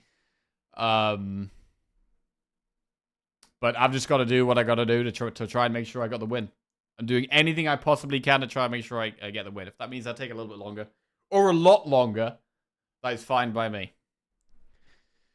Ink Bowl ready for next run? Let's go. Let's go. Holy shit. 10 in a row. And yeah, silent next.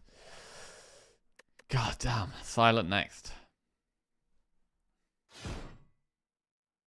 Smashed out the non-extended Lord of the Rings trilogy during this run.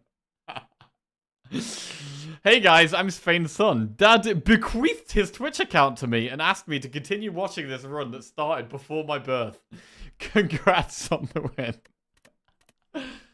Oh my God.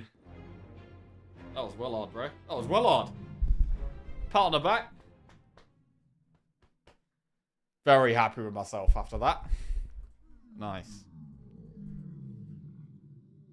To think next time you play Ironclad, you'll be reaching your streak record. Oh, shit. Oh, shit, bro. We've got to take it one step at a time, not getting too far ahead of ourselves.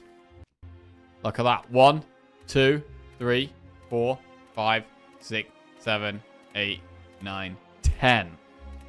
That is back-to-back. 3 Watcher wins, 3 Ironclad wins, 2 Silent wins, and 2 Defect wins. Huge. Oh, bro, we got to update the thing. Update the thing on the screen.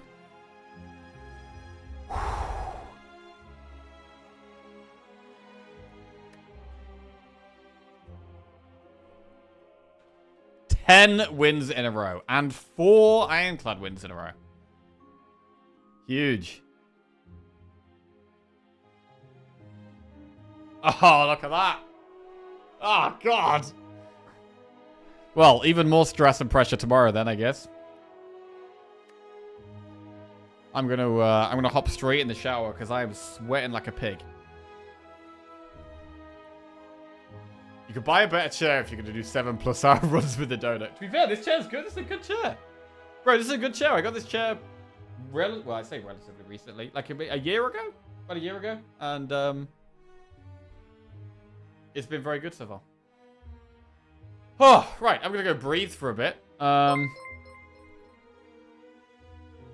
Vozeroda just resubscribed for 2 months. Pog second month sub in a row during this run. Yo, Vuda. Welcome back to the Jackals. Thank you very much. Cheers. Right, let's go and see who is streaming, who is slaying right now. There is not many people slaying right now. Amaz has started his stream. I'll get rid of Amaz. Amaz will be slaying shortly, surely. Right, I love you all. Thank you all for watching. I'll be back tomorrow. I hope you all enjoy the rest of your day, whatever you're up to. Oh, more stress tomorrow. What's tomorrow? We die on like floor 6 to like knob. We're gonna die on floor 6 to knob tomorrow, and the whole thing's gonna be over. To be fair though, what I've got to do is whenever I do go on a streak and then I lose a run, I'll often get really annoyed and then lose all of my streaks at once. So even if we do lose the run, right? Even if we lose the silent run tomorrow, we've got to remember that we've still won back-to-back defect runs and 4 in a row on Watcher and 4 in a row with Ironclad. So we've got to just keep our head screwed on, even when we lose the streak. Keep trying to play as well as we can to keep out other streaks going. Right. Later. Love you all. Have a good one. I'm going to rate a Maz. Oh, yeah.